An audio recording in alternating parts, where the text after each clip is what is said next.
Hello and welcome to another Giant Slayers Fight Night Legends. As always, I'm your host, Casanova, and joining me is late night entertainer, the human soundboard, also known as the Blevins.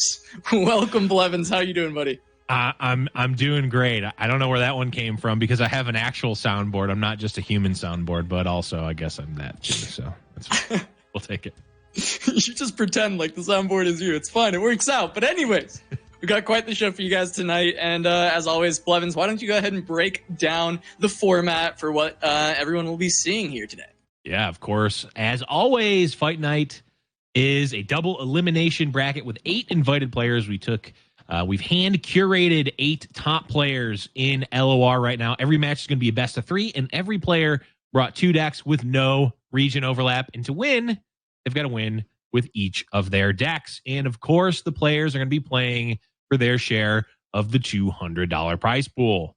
Casanova, let's take a look at some of the players that we've got coming up for tonight's Fight Night Legends.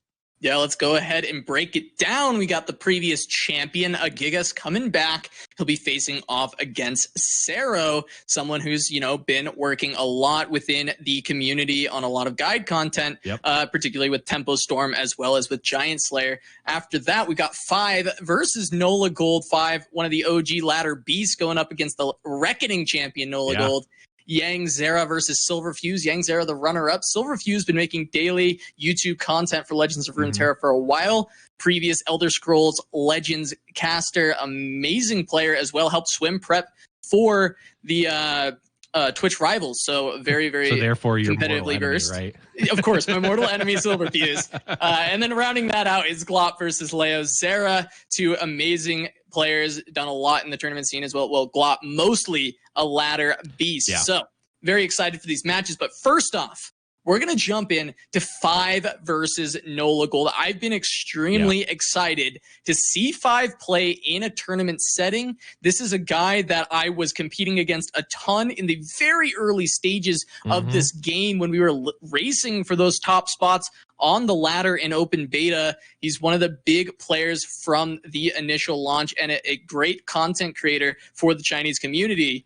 5 is a beast, but he's got quite the mountain ahead of him. Who's he playing against here, Blevins? Oh, yeah. Nolagold, the man, the myth, the legend, the reigning Fight Night Reckoning champion right now. Nolagold coming in, of course, coming from the Magic the Gathering scene, professional Magic the Gathering scene previously.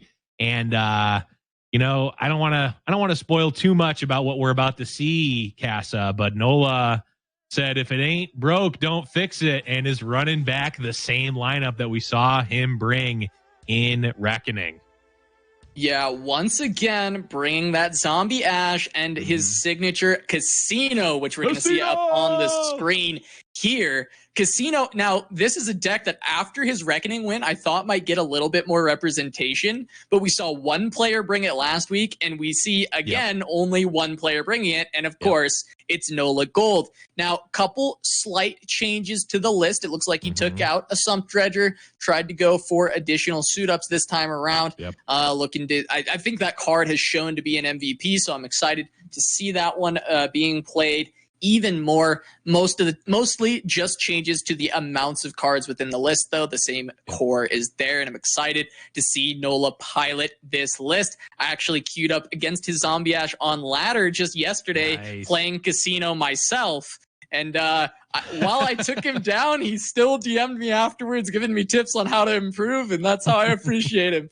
So I love to see that from Nola, still playing these two decks. But on the other side, we've got 5 originally coming from the Artifact community. Now, he has some very spicy lists as well, also bringing 2 unique decks. But the one that I really want to look at is this Twisted Fate Gangplank list that 5 has. It is something spicy. There is spice throughout the list. Now, at the bottom of this list, there's something cut out just due to the format that we've got here. That's going to be a Dreadway. There is a single copy of Dreadway. That's the card we're missing from this screen. But I mentioned Dreadway, and normally that's the flavor, that's the spice, that's what you're freaking out about. But no, there is a certain 4-drop, a Mystifying Magician, being included in this deck list. We have yet to see this see competitive play, and I am so excited to see if it pays off. It is a card that I'm still... When you originally, you're like, there's a 4-drop in this deck that's a little weird. I'm like, okay, let me take a look. I'm not going to be surprised. And I saw Mystifying Magician, and I'm like, I just don't see it yet. So I'm very excited to see this card get played.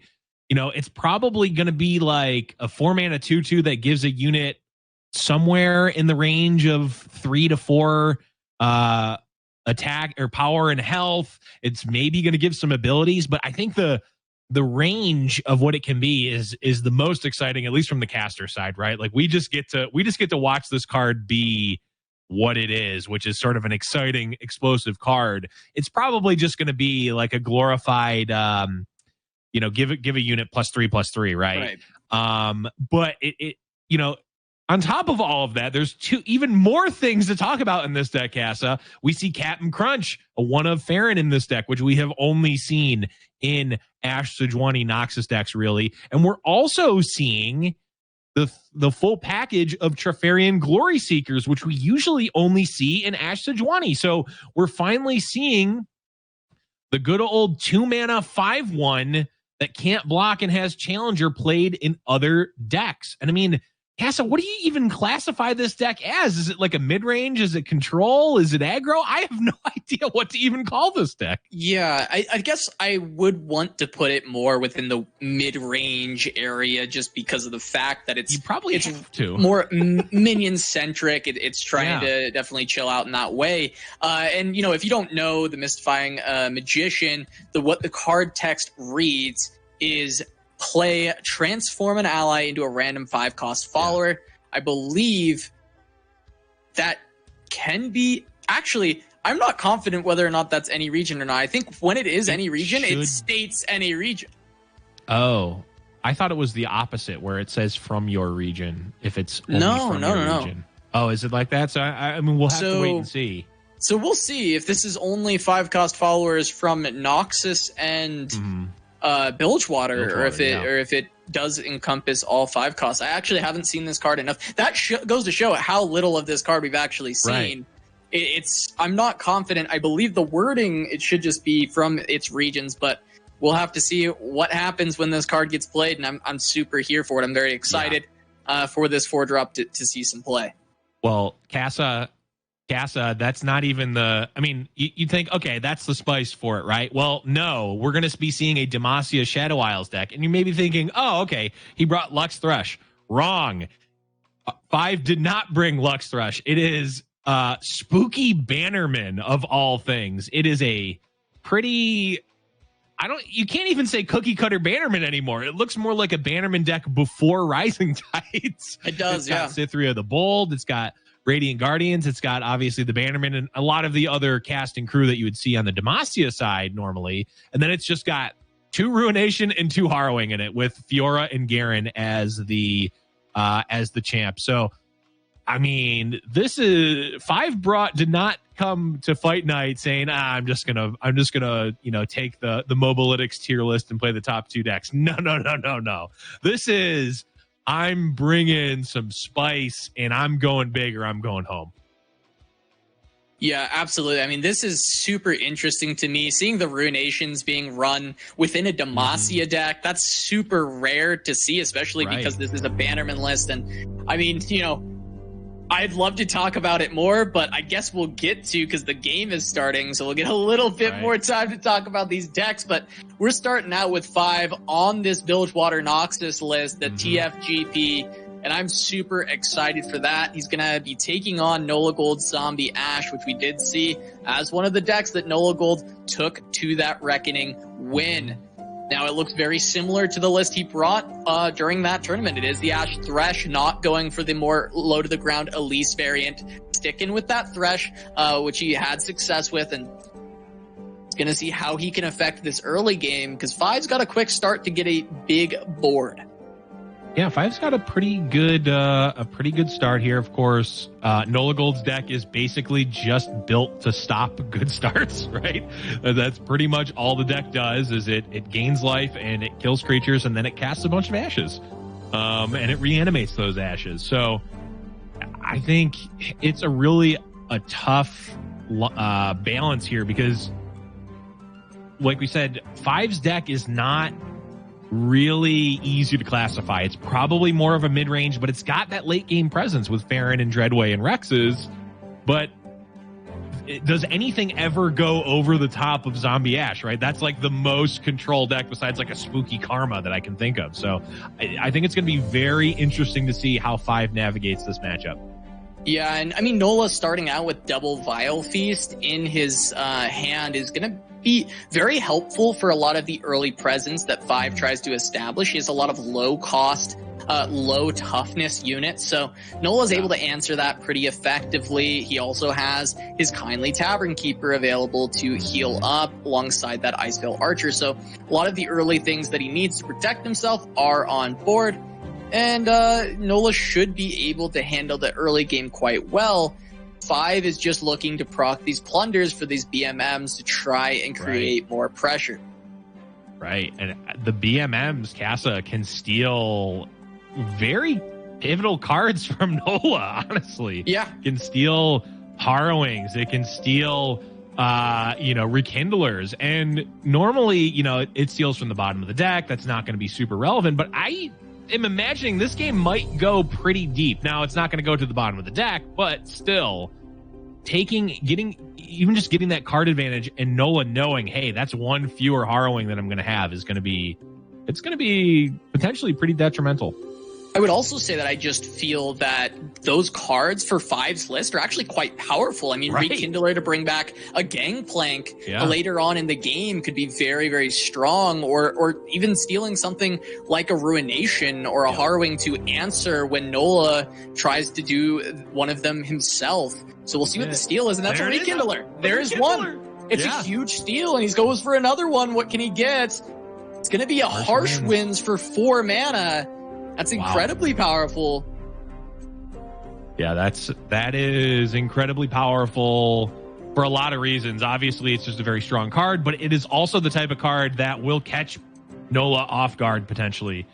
We've talked about it in the past, and it is extremely, extremely hard to play around cards that don't start in your deck.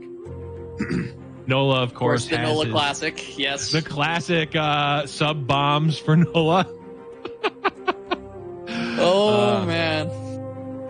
All right, but the heal on Ashe, I like this play a lot, playing around Twisted Fate, things like the red card, any other kinds of removal tools that 5 could have, like keeping this Ashe safe. But 5 has gone very wide at this point. We see that he got the Petty Officer down alongside the Legion Grenadier, and so that will be able to create more damage, more pressure onto Nola early on. Still only turn 6. He does have the ability to play Harrowing or a Harsh Winds, even the Ruination coming up very soon, but it's still a lot of pressure, and 5 has great ways to refill with this Gangplank, with this Jagged Butcher on this turn.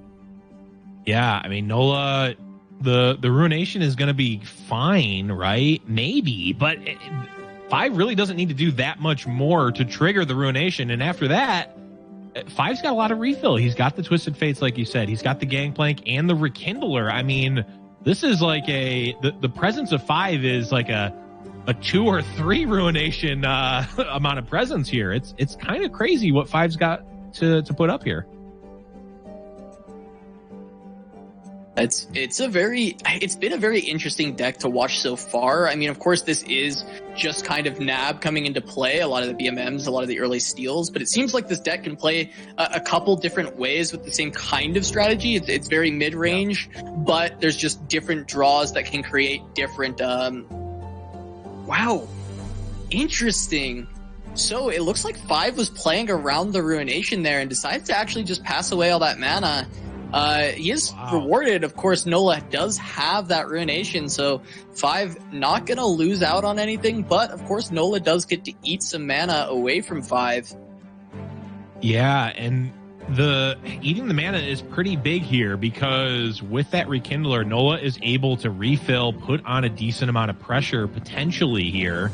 And, you know, Nola doesn't need that much of a window. If this Ashe dies, that means there's going to be 2. If this board dies, that means there's going to be 2 Ashes and a Rekindler in the death pool for Harrowing. And you don't really need that much more to win the game with a single Harrowing here. Yeah, Nola. He even has the Brittle on the back end of that to get another freeze that stops the block. But I think that this Harsh Winds actually might end up being very relevant. The 4 mana Harsh Winds that 5 stole away, being able to prevent him from dying on a turn and potentially turn things around, that's going to be a big surprise for Nola when that happens, because I think his Harrowing is very much looking like his next attack token. Right. Yeah, the good news for Nola is that even if his Harrowing turn isn't lethal, some number of the Ashes that are generated are going to be full-time Ashes, right? They're the Rekindler will bring back one. So I mean, that's not great, but if Nola can find maybe another Rekindler or even just a raw Ashe, might be able to refill a decent amount. But yeah, I do agree. The Harsh Winds. Ooh, actually choosing to use the Harsh Winds now. Yeah, it comes out now. Actually going to be stopping any damage from coming here. Going to stay at that 20 HP total. As the excitement subsides on Nola's screen, we go into attacks from 5. Nola's notifications are like a Jinx spell. It's get excited all the time.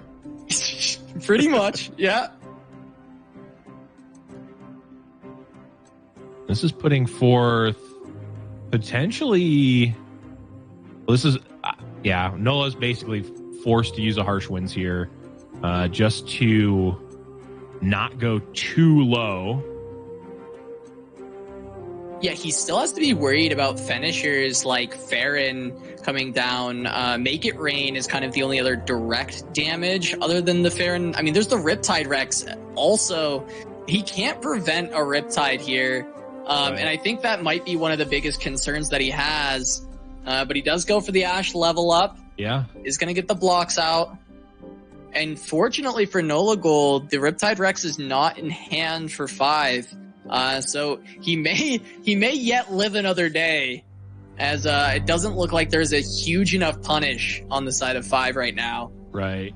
And what's interesting here is Nola is choosing to value block with his units instead of letting them trade off and potentially going for a Harrowing next turn, because right now a Harrowing is going to bring back 1 Ash and some other sort of trash units. So I don't think... Well, I mean, 12, 6... I mean, this Harrowing still would be lethal, potentially, if he can freeze the whole board. Yeah, I think... No, absolutely. It will be game on this Harrowing. I believe it's enough ashes. And certainly if 5 goes for the GP plus the Gangplank's parlay to maybe clear away the ash, he might be able to create enough board space that it works out for himself. I'm trying to think about exactly how many ashes will come back in the event, because it will be bringing back... Yeah, no, it'll only bring back the ashes at that point, so... Right. Very tough. The only thing is, Nola can just play a Rekindler, which is going to bring back the same number of ashes as a Harrowing, and it's also going to create a Rekindler. Yeah, this probably the best play. This freeze is actually hitting the entire board. Yep. But 5 can use Mystifying Magician to create 2 unfrozen blockers. Right.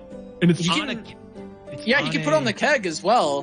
Right. Well, those blockers aren't going to be able to block for long because there's going to be 2 attacking ashes if he plays the Rekindler.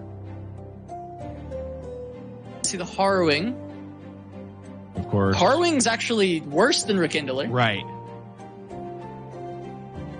So we'll likely see Rekindler. And but then comes out 5 has parlay. He does have parlay and technically has Make It Rain as well. And the open attack is terrifying. I mean, look at this. Plus Gangplank will level, I believe, off of the parlay. 8. I think that Nola's really only able to do 17, and that's if Make It Rain doesn't come out. Yeah, it's not likely that he gets into 17. I mean, there should just be in my eyes, this is a clear parlay onto the Ash. Right. I don't believe there are any Elixir of Irons. There are not. So a clear parlay. No. You get the damage. I believe this is actually leveling Gangplank. He may be one off. I may be one off of that. No, it is. So now Gangplank is also a blocker, as he has 1 attack from leveling. And the Make It Rain is still on the table to potentially clear away more of these units. Yeah. There's another freeze, of course. And I guess there's a Brittle Steel, but there's not enough mana left. Yeah, there's not any more mana, and the Make It Rain is, I mean, is probably going to come out. No, okay, Grenadier there just for another blocker. And I don't even know if attacking, well, I guess you might as well attack, right? It's just a free attack, but it's not going to do much.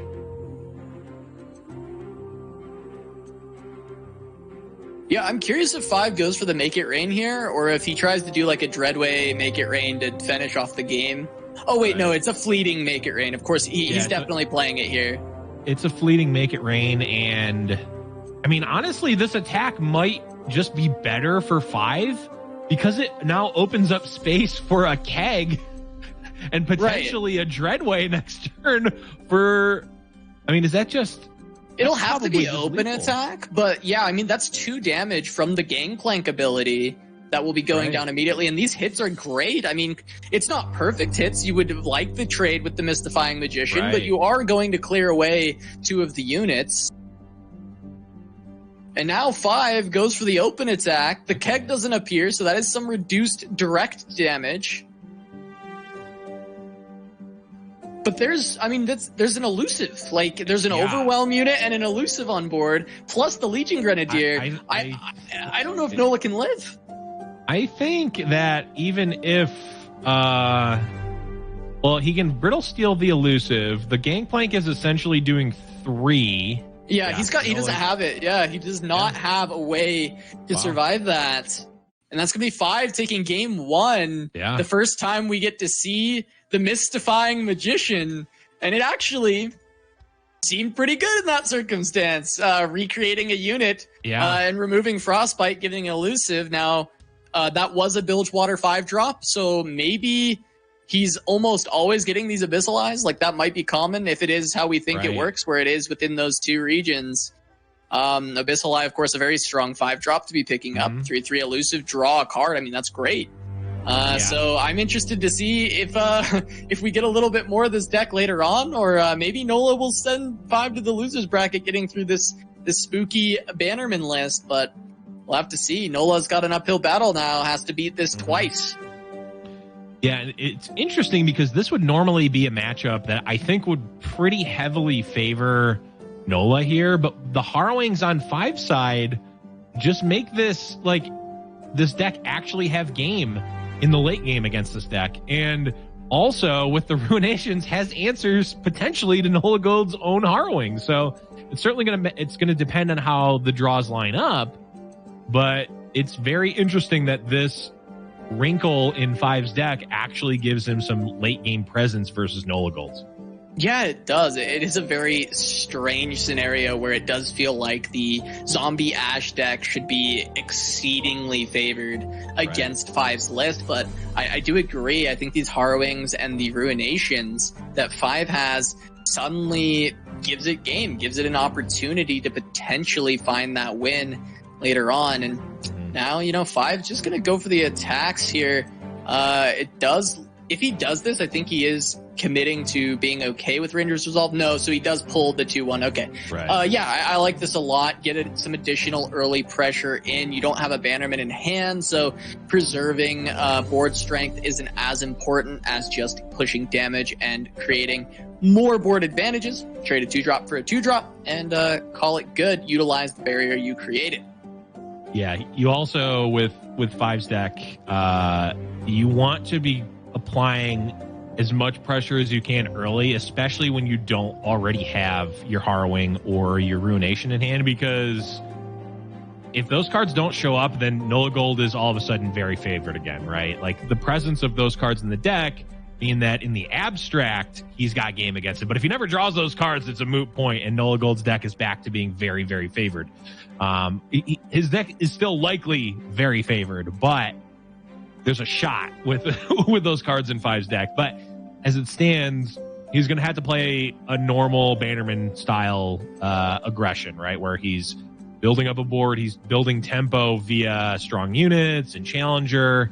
And just based on Nolagold's hand, he's looking quite favored here. And there's not a lot of interaction that 5 has right now. Yeah, 5 feels kind of forced into making this block. He's pretty aware that there's a Brittle Steel, and so his consideration is like, do I make him play this Brittle Steel now, or do I just take the damage? And 5 decides to take the damage, start to develop an even wider board.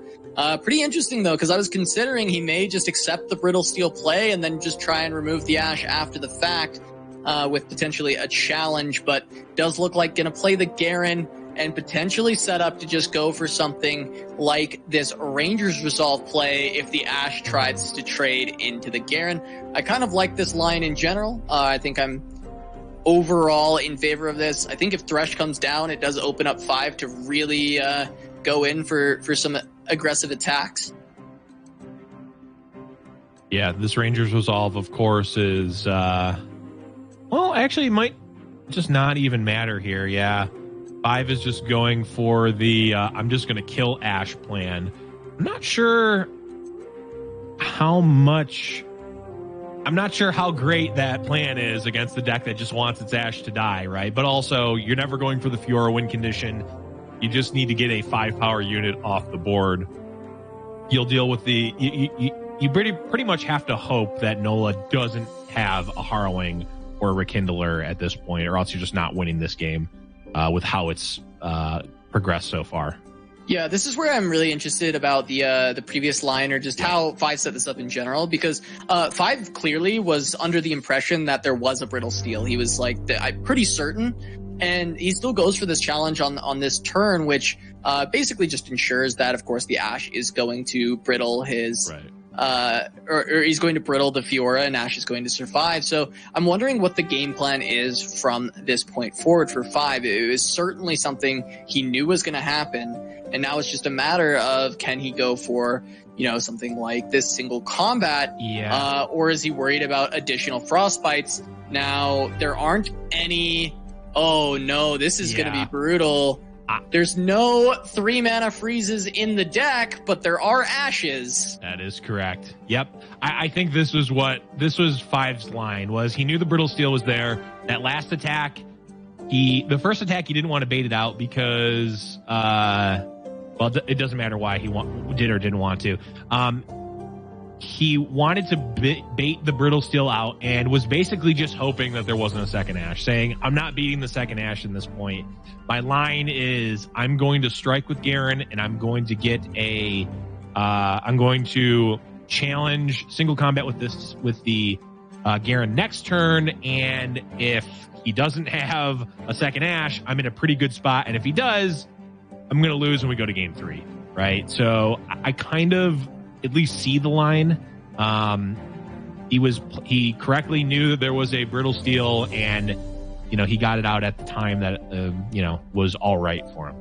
Yeah, and 5 pretty much was looking for a Harrowing there as the only real potential out, and doesn't find it. So that's going to be a quick scoop, and 5 versus Nola is going into a game number 3. That's going to be Casino versus Spooky Bannerman. Now, I have to imagine that Casino actually will struggle a little bit with this very heavy mid-range deck, just playing big units that Casino actually doesn't have a ton of answers for.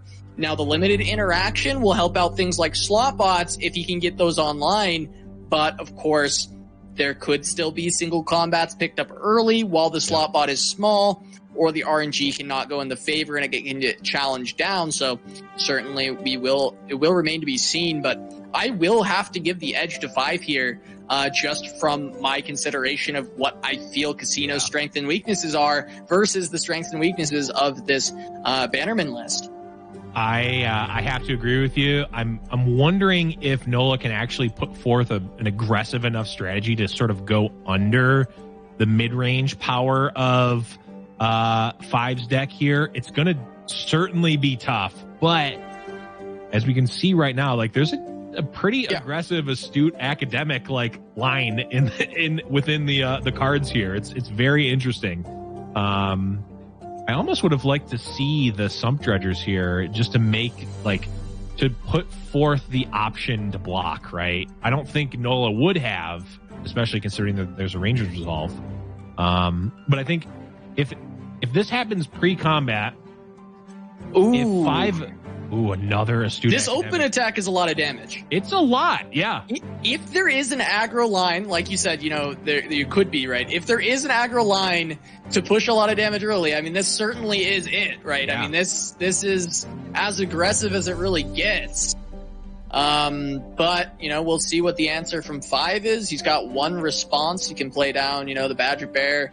Or he could go for the barrier with the Protector.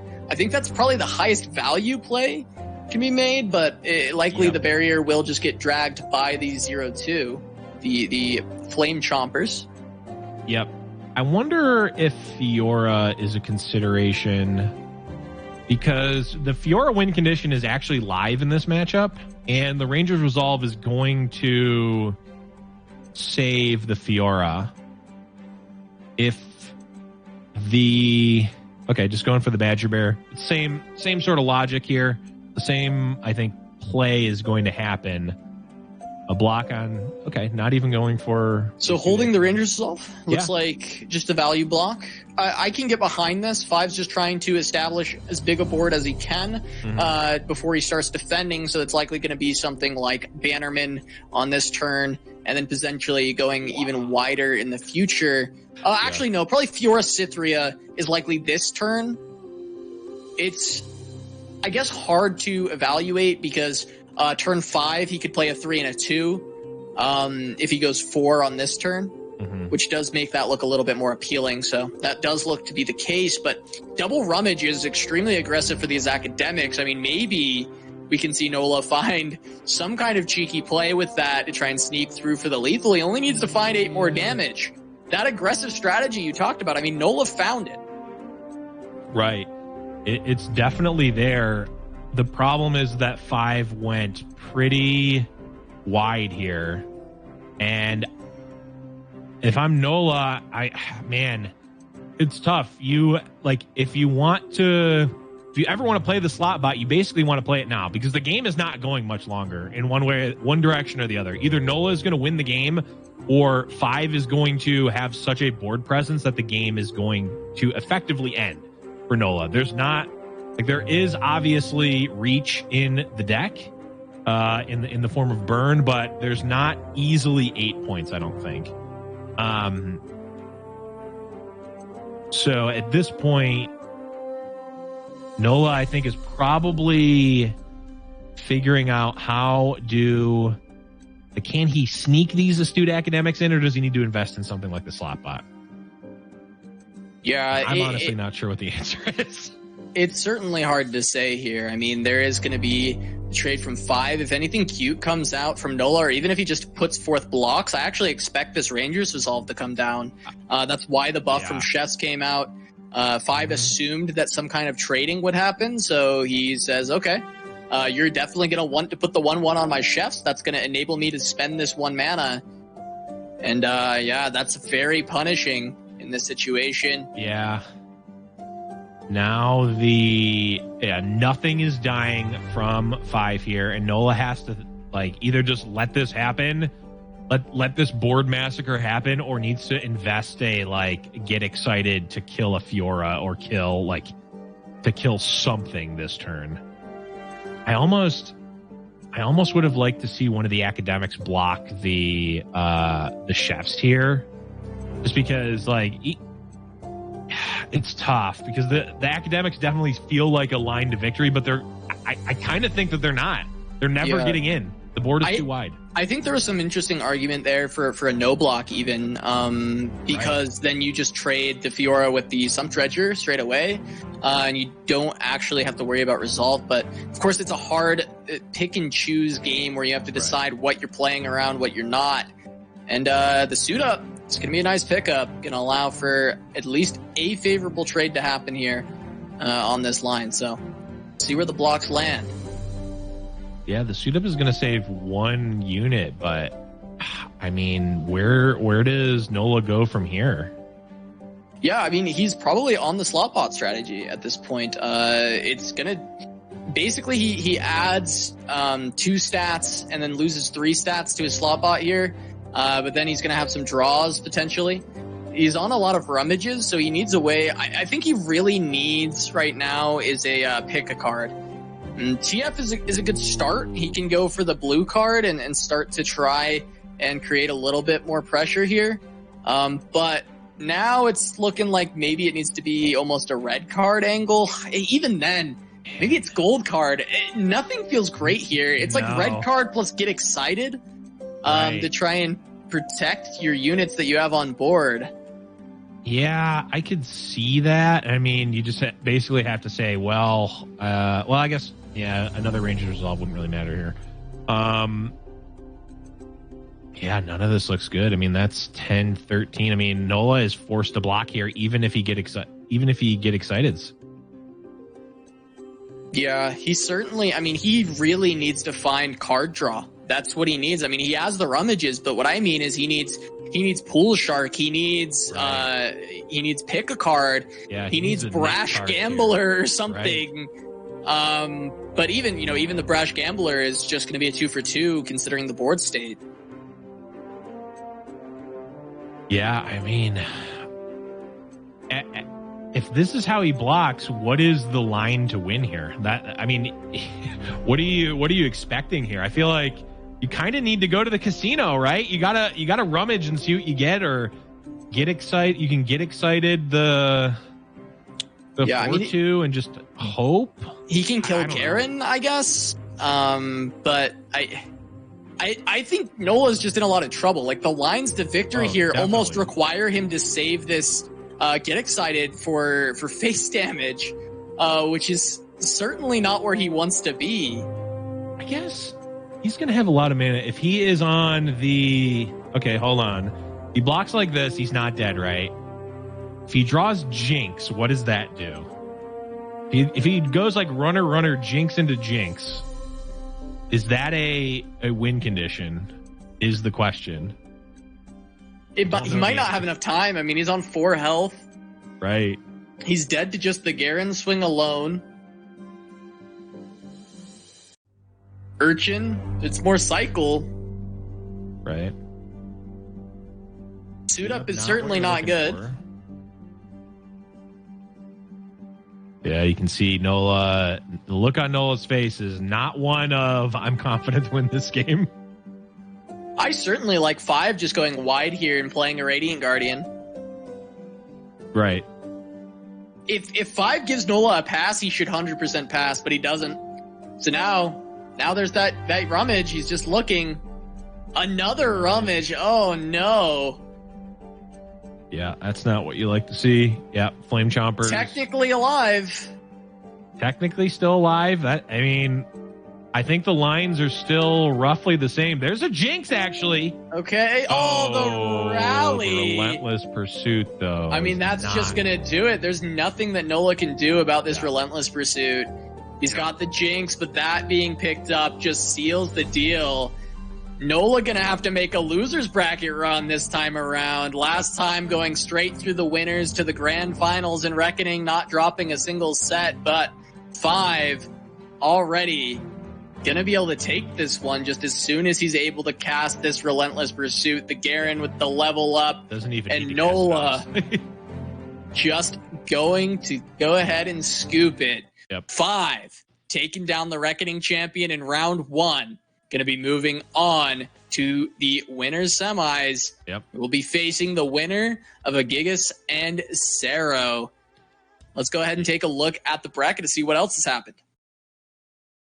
Yeah, looks like Yangzera took down Silverfuse there 2-1, and Leozera got a 2-0 win versus Glop. So they are sticking in the winner's side. And we can see obviously Nola lost there. Silverfuse and Glop will be playing their losers bracket run. And of course, everyone, if your favorite player lost in the first round, not a problem. This is a double elimination bracket. So they've still got a shot. The Nolagold fans, the Silverfuse fans, and the Glop fans all still have some hope to cling on to. But yeah, it was definitely a different story, that match, than we saw in Reckoning, Cass. And I think it's not necessarily because the decks that Nola brought are bad or that he got lucky or anything like that. It's just the meta is not in the same place as it was 2 weeks ago in Reckoning. It's just not, well, I mean, five did not bring anything close to what a meta would look like, right? But I also, Nola had the advantage in Reckoning of bringing a lineup that no one else expected and no one else had played against. And this time it's 5 doing the same thing. And I'm very excited to see where it goes. But also we had the battle of the Zeras being primed for next match as well. Yangzera versus Leozera. But we'll be getting to more Runeterra action here on Giant Slayer's Fight Night Legends in just a few moments. So please stay with us because we'll be right back after a short break.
Welcome back to Giant Slayer's Fight Night Legends. We've just started out the already a banger of a set between Nolagold and 5. Yep. I mean, 4 decks that you will not see from any other player. Both of them have unique lineups. I mean, I love to see that in Fight Night when people come out with these crazy lineups, and we've seen them win. Nolagold won Reckoning, the biggest tournament we've had, playing the exact lineup he's brought today, but never before seen cards being included in 5's lineup, and it was an amazing set to watch. But we'll see more of 5 potentially later on if he continues to run through the winners, or we'll see Nola later if he makes a run through the losers bracket. But for now, we have the battle of the Zeras. Yes. Leozera versus Yangzera. And this is going to be a dope matchup. Both of them from Team IQ, both of them from Brazil, both of them good friends. It's very exciting to get a matchup like this, a friendly rivalry between teammates, Leozera and Yangzera. Yeah, I mean, this is both of these players have, I wouldn't say untraditional decks, but not the most common. Leo is bringing Gangplank Sedge, which we've seen different variations of, as well as this deck that we actually see 2 players bringing, this Swain Lux deck, Casa. This was one that we were talking about in the pre-show that was it caught me off guard. I hadn't actually seen this one before. So I have heard rumblings of this deck, and I've seen the list a couple times, but interestingly enough, I have never played against it. I have never played the deck. It's something that I constantly hear about. It's something that it's like this ethereal deck list that's been making the rounds of people playing it. But finally, we get to see it in a tournament with in a Giant Slayer tournament. I'm sure someone has brought it to some other tournament elsewhere. But personally, I had not been able to spot this one before. So I'm really excited that we've got 2 players running it. One of which, of course, being Leozera, bringing it here against Yang. So this is pretty exciting. Swain and Lux, both very strong champions to stick on the board. And it looks like the Remembrances, as well as some of these Noxus spells being set up to level the Lux Mage Seeker Conservator. Of course, we'll be granting you additional 6 mana spells. Vanguard Sergeant generating 6 mana spells. Very interesting list. A lot of early control and very strong late game win conditions in both the Swain and the Lux.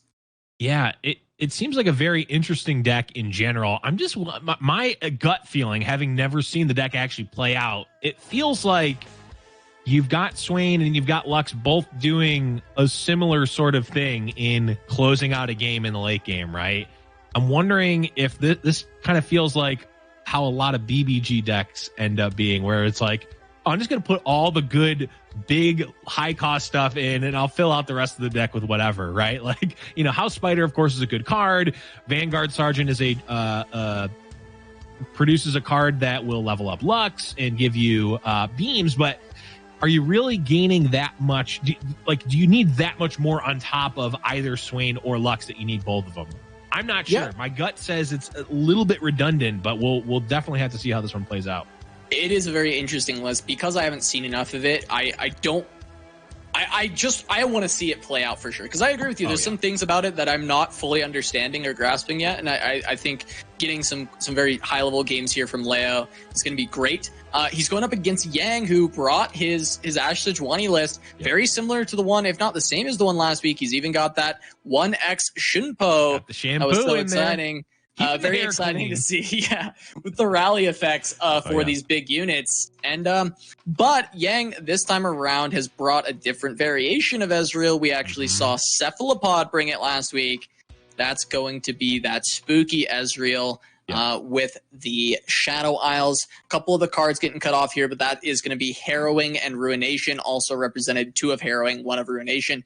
The bottom of the list here, but Fading Memories, we talked about it a lot last week, and we saw how powerful it could be, being able to give a trigger for Ezreal to level up, as well as being a 0 mana burst speed spell that he can use to deal damage. It seems like a very interesting card in general. I am a big fan, and we talked about how Riot says that every card should have a deck that it works in, and this certainly feels like the one for Fading Memories.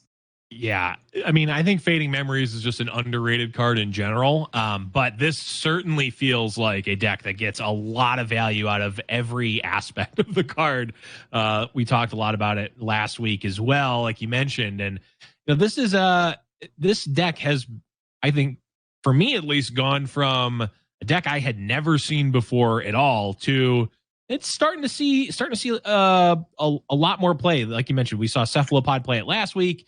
I believe the first time I saw it was from Teal Red. I don't know if he came up with the deck or if he just brought it to prominence, but it is a deck that it's a different wrinkle. I mean, we see so many different variations of Ezreal Karma, this version, Ezreal TF, Ezreal Swain.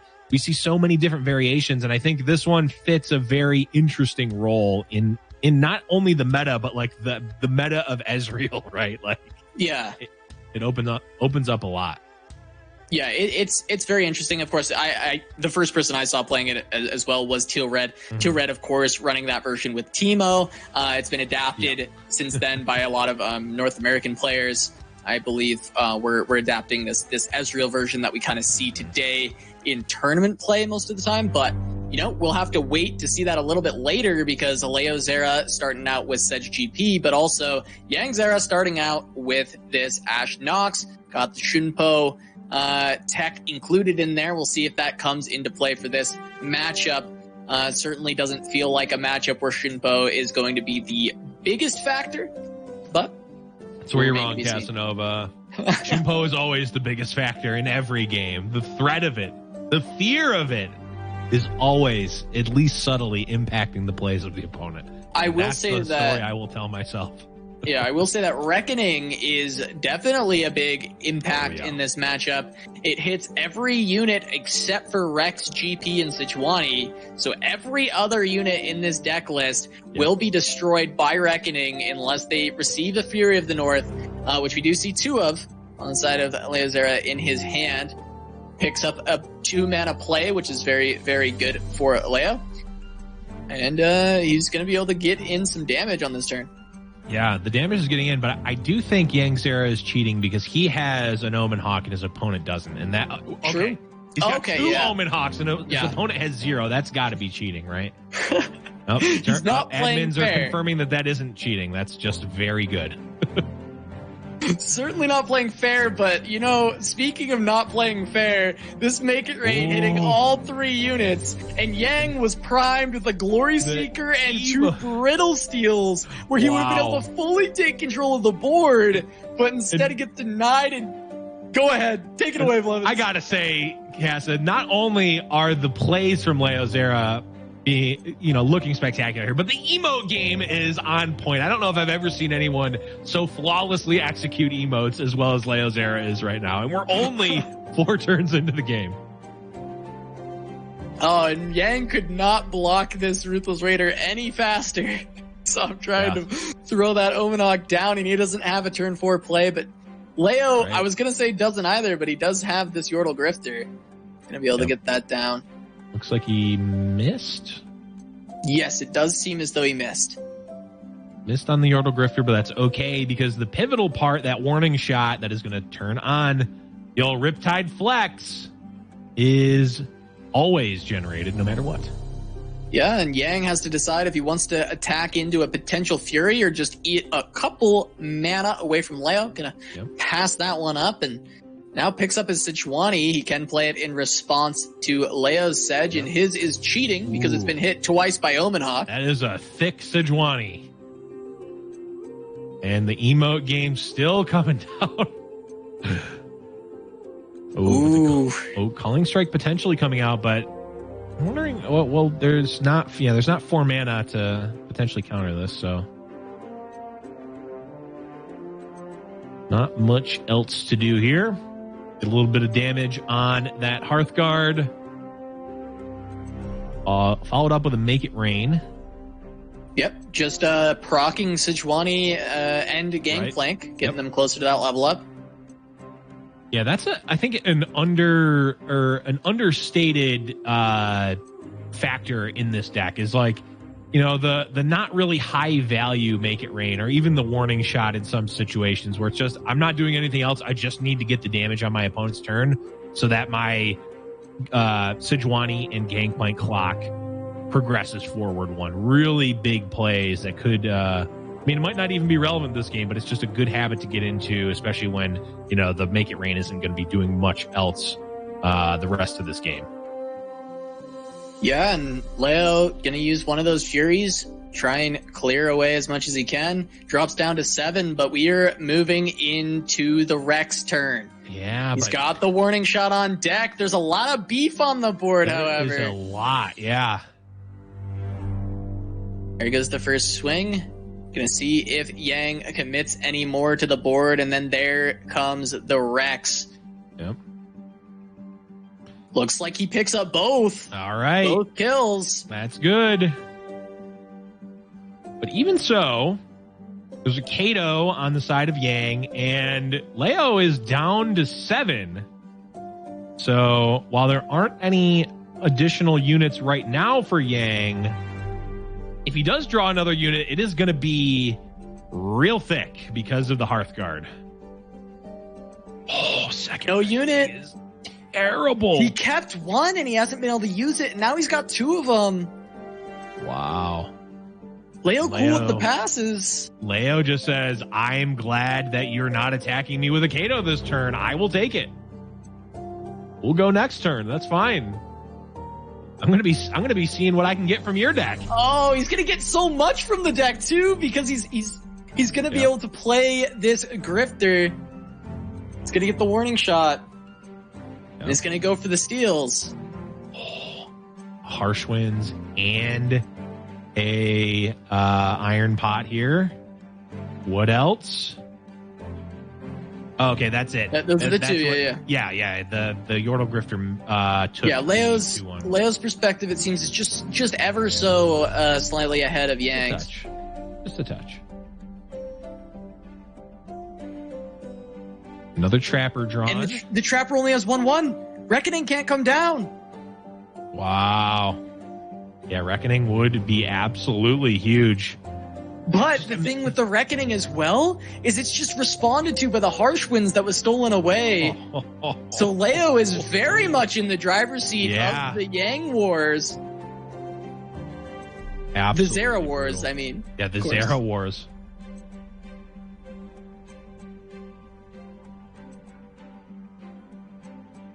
All right, but Yang putting up a fight here. Needs to... Oh, man, this Harsh Winds is... I would imagine is going to prompt a concession. I think it just has to, right? Oh, he doesn't even draw the Yeti yet! No Yeti drawn! Assessor, and that's exactly 8 damage. That's it didn't even matter. That's the end. No freeze. Nothing to stop it. That was... I mean... Wow, is all I have to say. Is that was a double Omen Hawk draw. Didn't matter. Rex came out, wiped a board. It was just like Yang was just, Leo was just like a little, like not even a full step, like a half a step ahead the whole game. That Make It Rain was absolutely clutch, and just put him just a little bit ahead, and he was able to take the game.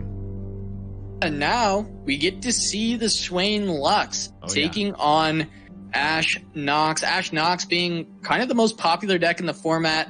Normally, we don't see nearly as much representation this week. Actually, we only see 2 of them total when it was the most popular on the previous week. So we'll have to see. Omen Hawk once again for Yang. So pretty good early start, but Leo finds a 1-drop as well on the next turn. So we won't be able to get that one down. Oh, I was like, why didn't he play? Oh, right. Leo's just a little bit. Touch ahead. Just a touch. Also, opting not to play it because it would mess up his remembrance. So that also makes sense. So theoretically, here's the thing. I'm not sure what the matchup tables for this Swain Lux deck are at all. But one thing I do know is that because of the popularity of Ash Noxus, it would potentially be a fool's errand to bring a deck that can't beat it, right? Like, right, of course. Like, you know, you're going to be playing against it at some point in the tournament, or at least you're very likely to be playing it at some point in the event. Yeah, and it does seem like it would have reasonable matchup tables. I mean, it does have just strong units overall to contest the board. It has good removal tools. It has 2 Noxie and Guillotines. Guillotine is, of course, a very, very strong ability or spell against Ash Nox, but this is a big assessor for Yang, so he's certainly feeling good in this position. Leo does have a lot of answers, though. He has plenty of cards in hand to try and deal with this. He's not behind in card advantage just yet, so he's still in an all right spot. Not behind in card advantage, but, well, I was going to say doesn't have any champions out yet, but as that happens, Swain is immediately played in. Casa, that's a shampoo. That's a shampoo. And also an Ash level up. Well, you know, that's going to be helpful too. But I mean, is this it's an Ash level up. Is the shampoo going to win the game next turn? Is there a next turn, Blevins? Oh, is there even a next turn? That's a good question. That's a really great question. I'm going to be sad because the shampoo was drawn and would potentially have been relevant. Yeah. Man, we're getting the future sight from Leo. No! We are, but Leo, we saw in hand, he only had removal tools that required your units to have attack values. He had concerted strike and single combat. Yep. And that is swiftly countered by that preemptive harsh winds as well as the freeze from Ash. It looks like Yang knows that matchup because he was swift with that decision making, understanding that there was no response. So, very well done by Yang, tying up the series 1-1. And now, we're going to see that spooky Ezreal taking on the Swain Lux for the final match of the series. See who will move on winner's side to the winner's finals. Yeah, this is going to be, I mean, this again is another matchup that I have no idea who is favored or not. I'm thinking that the Ezreal deck should be favored in general. The Runations seem, although there's actually only one Runation in this list and only one Vengeance. I'm not actually sure because the hard removal is what you're going to need in this matchup, right? The gotchas, the static shocks, the mystic shots as removal, even the Vile Feasts are fine, but they're not great into this Swain Lux deck. And unlike other control decks potentially, the Leviathan and Swain is, and even the Lux are going to end the game pretty quickly. Another interesting note here, Casa, is there's the 1x Unyielding Spirit for the Swain Lux deck, and there are, I believe, no ways to stop that if it resolves. So something like a Unyielding Spirit on a Radiant Guardian or a Lux or even a Swain, maybe not a Swain, but it'll be there the rest of the game. It will force Yangzera to go over the top of it. Yeah, very interesting. Yang actually goes for that Fading Memories on to a Conservator. So potentially going to be trying to grab a 6-mana spell or just trying to grab a 1-drop to fit into his curve as a chump blocker, maybe considering that he may be wanting those chump blockers in this game. He did keep Jury Rig, but he did, of course, have this Zonite Urchin, so the Jury Rig makes a lot of sense as a discard fodder. But still, having even these Vile Feasts, a lot of early chumps, and certainly considering keeping more chumps by getting that Conservator. Yeah, I mean, it's pretty good if you can effectively draw a card off of your Fading Memories. I feel like that's got to be pretty strong, right? Yeah, doesn't even keep it as a chump. Actually plays it offensively. So you're right. He's just going for that card draw with that. And we see a very interesting spell picked up, a 6-mana spell for Leozera, actually Strong Arm. This is a spell we have not seen very often. It requires Plunder, and then if you plunder, you can actually take a unit from the enemy's board or your own board and put it into your hand. Yeah, very weird card that I don't think I've ever seen resolve. Ever. Yeah,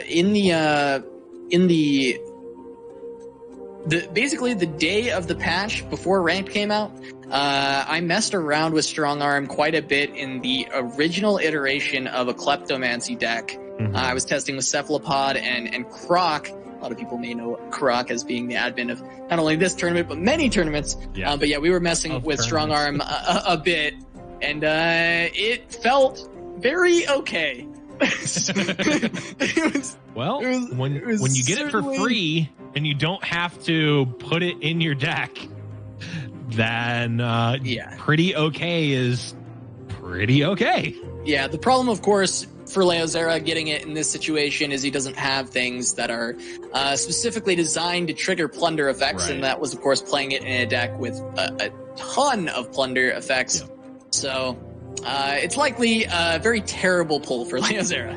Yes, I would also imagine so. Notably, both players also got Scrap Shot, which is another one that is somewhat interesting. It's another Ezreal enabler for Yang. Yeah. There's a way that Leo can. Oh wait, no, it's Scrap Shot. It's not. Oh, I was thinking of Double Tap. So it's not even. I was thinking, a 13 mana way for him to play his Strong Arm, but not even. Scrap Shot is just a removal tool. Yep, just a removal tool potentially for Ezreal or really any of the threats for Yang here in this deck, but looks like Yang going to open up with the Ezreal attack. I imagine this is something. Culling Strike. Or yeah, Culling Strike probably. That also works. Which will be met with a Glimpse, which may be met with a Scrap Shot. Pretty committal. I know you're really hoping that he plays Scrap Shot.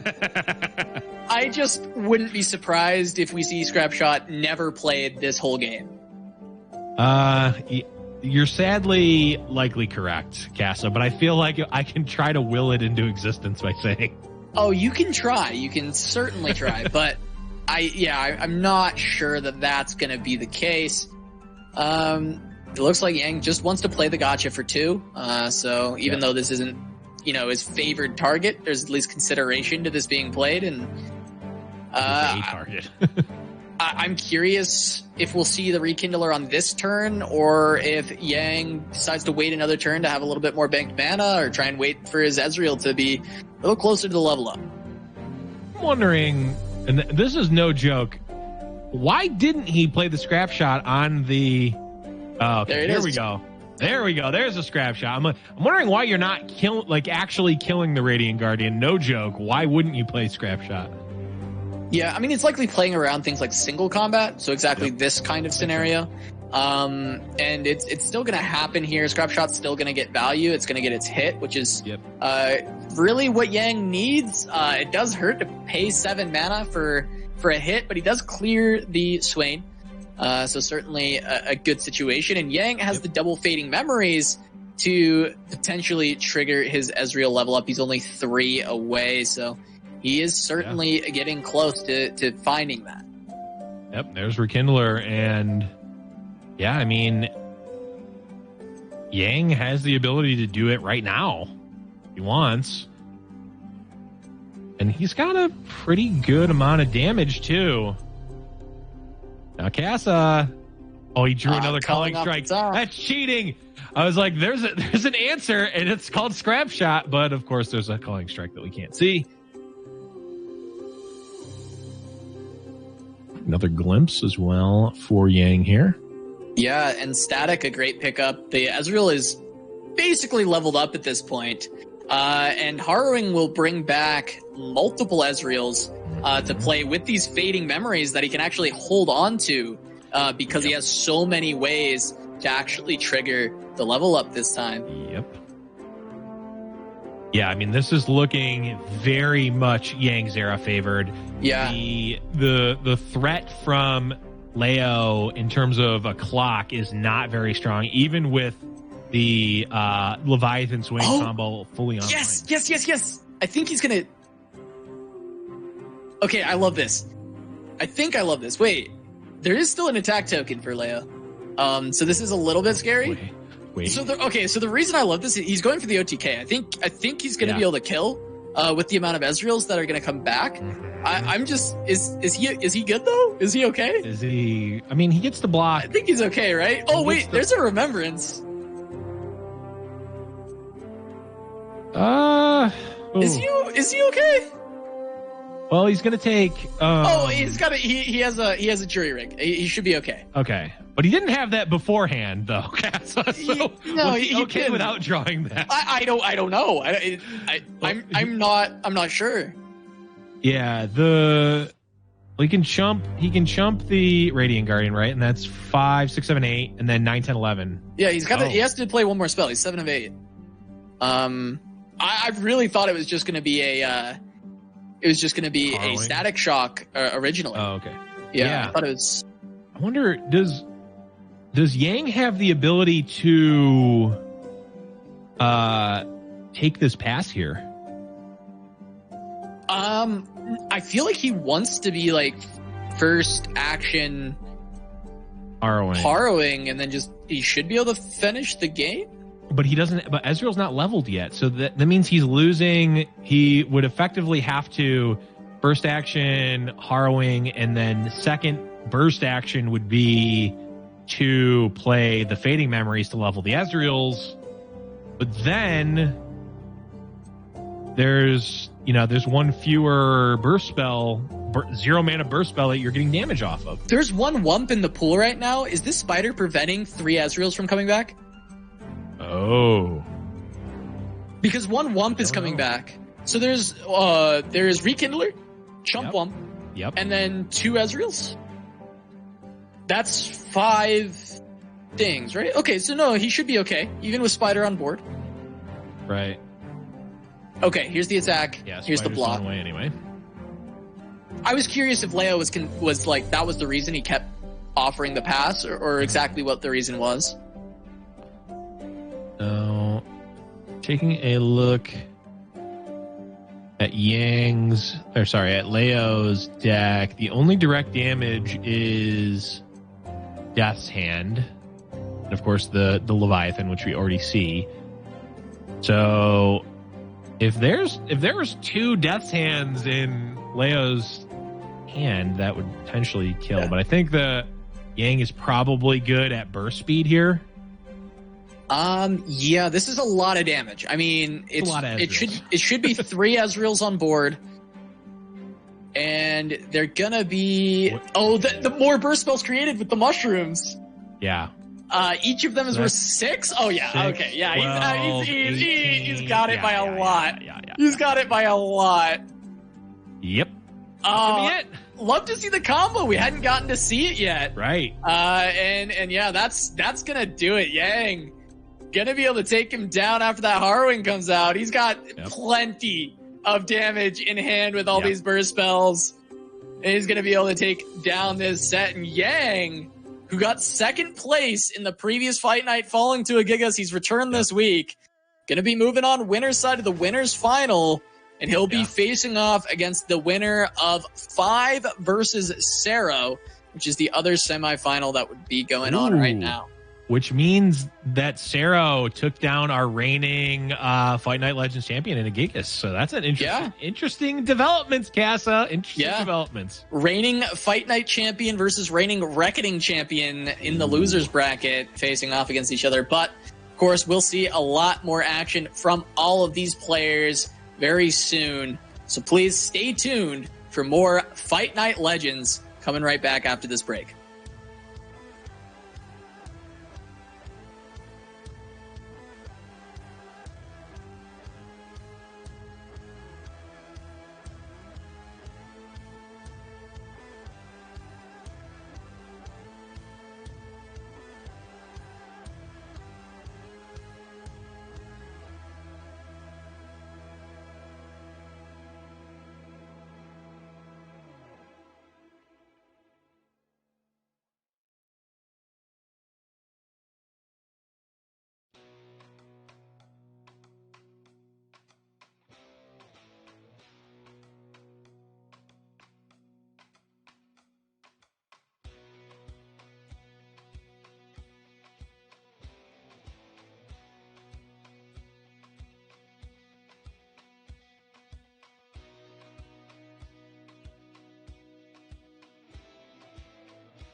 Welcome back to Giant Slayer's Fight Night Legends. We've already had some amazing games for you guys here. Today we had the Battle of the Zeras on stream. Yang come out ahead with 30 plus points of damage at burst speed coming from the harrowing Ezreal deck. Awesome to see the combo. We haven't actually seen the combo on stream completely play out. We've seen the deck take wins. It doesn't always need to win like that, but it is cool to see. Actually. Yeah, it is cool to see how it was like built, that the actual full combo of that combo deck. But off stream, the other winners semifinal, Szerro versus 5. We saw 5 earlier take down Nolagold, but Szerro coming through, taking out the reigning Fight Night champion Agigas, and then taking down 5, who just beat the reigning Reckoning champion. So Szerro on a tear through the winners bracket. Going to be facing off against the runner-up from last week's Fight Night in Yangzera. But this should be a really awesome match. We got some more standard decks coming out of Szerro this week. Yeah. Kind of what you would expect to see. Very on the meta. We see Endure as one of his decks. That is the most heavily represented list in the tournament today. And Ezreal Twisted Fate, which, while there's only 2 people who brought it, we would consider this to be very standard. So here is his version of Endure. Going to be running 1 Sejuani alongside the Elise and Callista, kind of tapping in a little more heavily into Freljord with the Sentries and the Elmenhawks and the Fury of the North. But of course, still running those Bark Beasts. Some extra 1-drops in the Warden's Prey. No Aristocrat, which is pretty interesting. No hapless Aristocrat. But the bread and butter combo of Keeper, Caretaker, alongside that Neverglade Collector. And of course, it's an Endure deck, so they who endure. This looks like a very solid version. I like this a lot for tournament play. Yeah, this is one that is clearly has been tweaked very specifically. It has been tweaked very specifically for what Szerro wants, right? Like the 1x Butcher. You're not just throwing in 1x Butcher without having played it a bunch and knowing that you only really want it like a third of the games that you play, right? I actually really like the Warden's Prey over the Spider Generator, because a lot of the times when you're playing this deck, you actually have your board is too full to get the full value out of Blighted Caretaker, depending on when you get it in the game. So you're certainly not taking out Blighted Caretaker out of the deck. That is one of the best cards in the deck, as well as Cursed Keeper. But you want to be able to get some Death Rattle trigger, but not have the board space issues that creating random 1/1 spiders can get you. Yeah, absolutely. I like Warden's Prey a lot. I think you can get some really solid units that work well with this list from that Warden's Prey. A lot of times you can run out of cards, or you can not have you have too much mana for the cards that you have in your hand. So Warden's Prey just giving you another thing to play on the board can be very nice. So I like it as one of for the 1-drops here. I'm certainly happy with this list from Szerro. I think it's going to be very interesting. And on top of that, he's got a very standard Twisted Fate Ezreal. Only kind of new cool tech, if you want to call it that, is the one of Progress Day, which isn't always in the list. But I do always like that. It looks like we do have a little bit of a delay on the winner's side, so we're going to go ahead and jump into Agigas versus Nolagold, which is Battle of Champions. Yeah, a loser's bracket matchup. So this is whoever wins this will move on. The loser is out of the tournament. This is the Reckoning champ versus last week's Fight Night champion. Yep. And Agigas also one of the players rocking that Endure list, going up against Nola, who's trying to find his win on Spooky Ash. Yeah, and this is a very interesting spot to come in. We see a leveled up Thresh, an Ash in play, in both a Ruination and Harrowing on the side of Nolagold. And we see a Keeper Caretaker turn for Agigas with potentially, or dare I even say likely, leveling up a Callista here. Yeah, I mean, Callista's guaranteed to level up right here with those saplings dying at the very start It should still get removed by the Ash, so it does look like this won't be lasting long, but any future Callistas that are drawn are going to be absolute beasts. It's going to be very hard for Nola to deal with them. He does, of course, have the Ruination, however. This Harrowing might, I mean, we don't know what the death pool looks like, right? Because we just came into this game, but this Harrowing might just be lethal potentially. I think it likely is. I mean, like you said, we haven't had a look at the death pool, but it looks like we will get a quick glimpse as long as the eye is hovered. And okay, that's 3 ashes just being put into play, and a leveled up Thresh also being put into play, which is going to pull another Ash. Or at least likely will. Yeah, I think it's safe to say we're going to be seeing a game 3 here in just a second. But a Vile Feast coming out, Casa, is going to make no difference whatsoever, I don't think. Yeah. Although actually, can Agigas survive here with the 1/1s? Well, yeah. Let's see. So there's going to be 4 freezes. So there will still be potential for 2 chumps. It'll block 10. 14, 17, 20. No, okay. No. Okay, yeah. I don't think it's happening. Does he not have an Ash? I'm just, for a second there, Nola. Okay, he does have the Ash. You can pull. You can pull a 1/1. Really yeah. Because he can see which ones will be frozen. So he pulls one that won't be frozen. Oh, okay. And then it should just guarantee that the game is won here. I think. That pulls a new 1/1, and then he's only going to have 1 blocker, right? Yeah, there will only be 1 blocker. We'll be taking 6, 12, 18, 24, 27. Yeah. So, only had 10 extra damage. Yeah. Certainly not going to be able to survive that one. And Nola's going to push it to that decider, Casino versus Endure.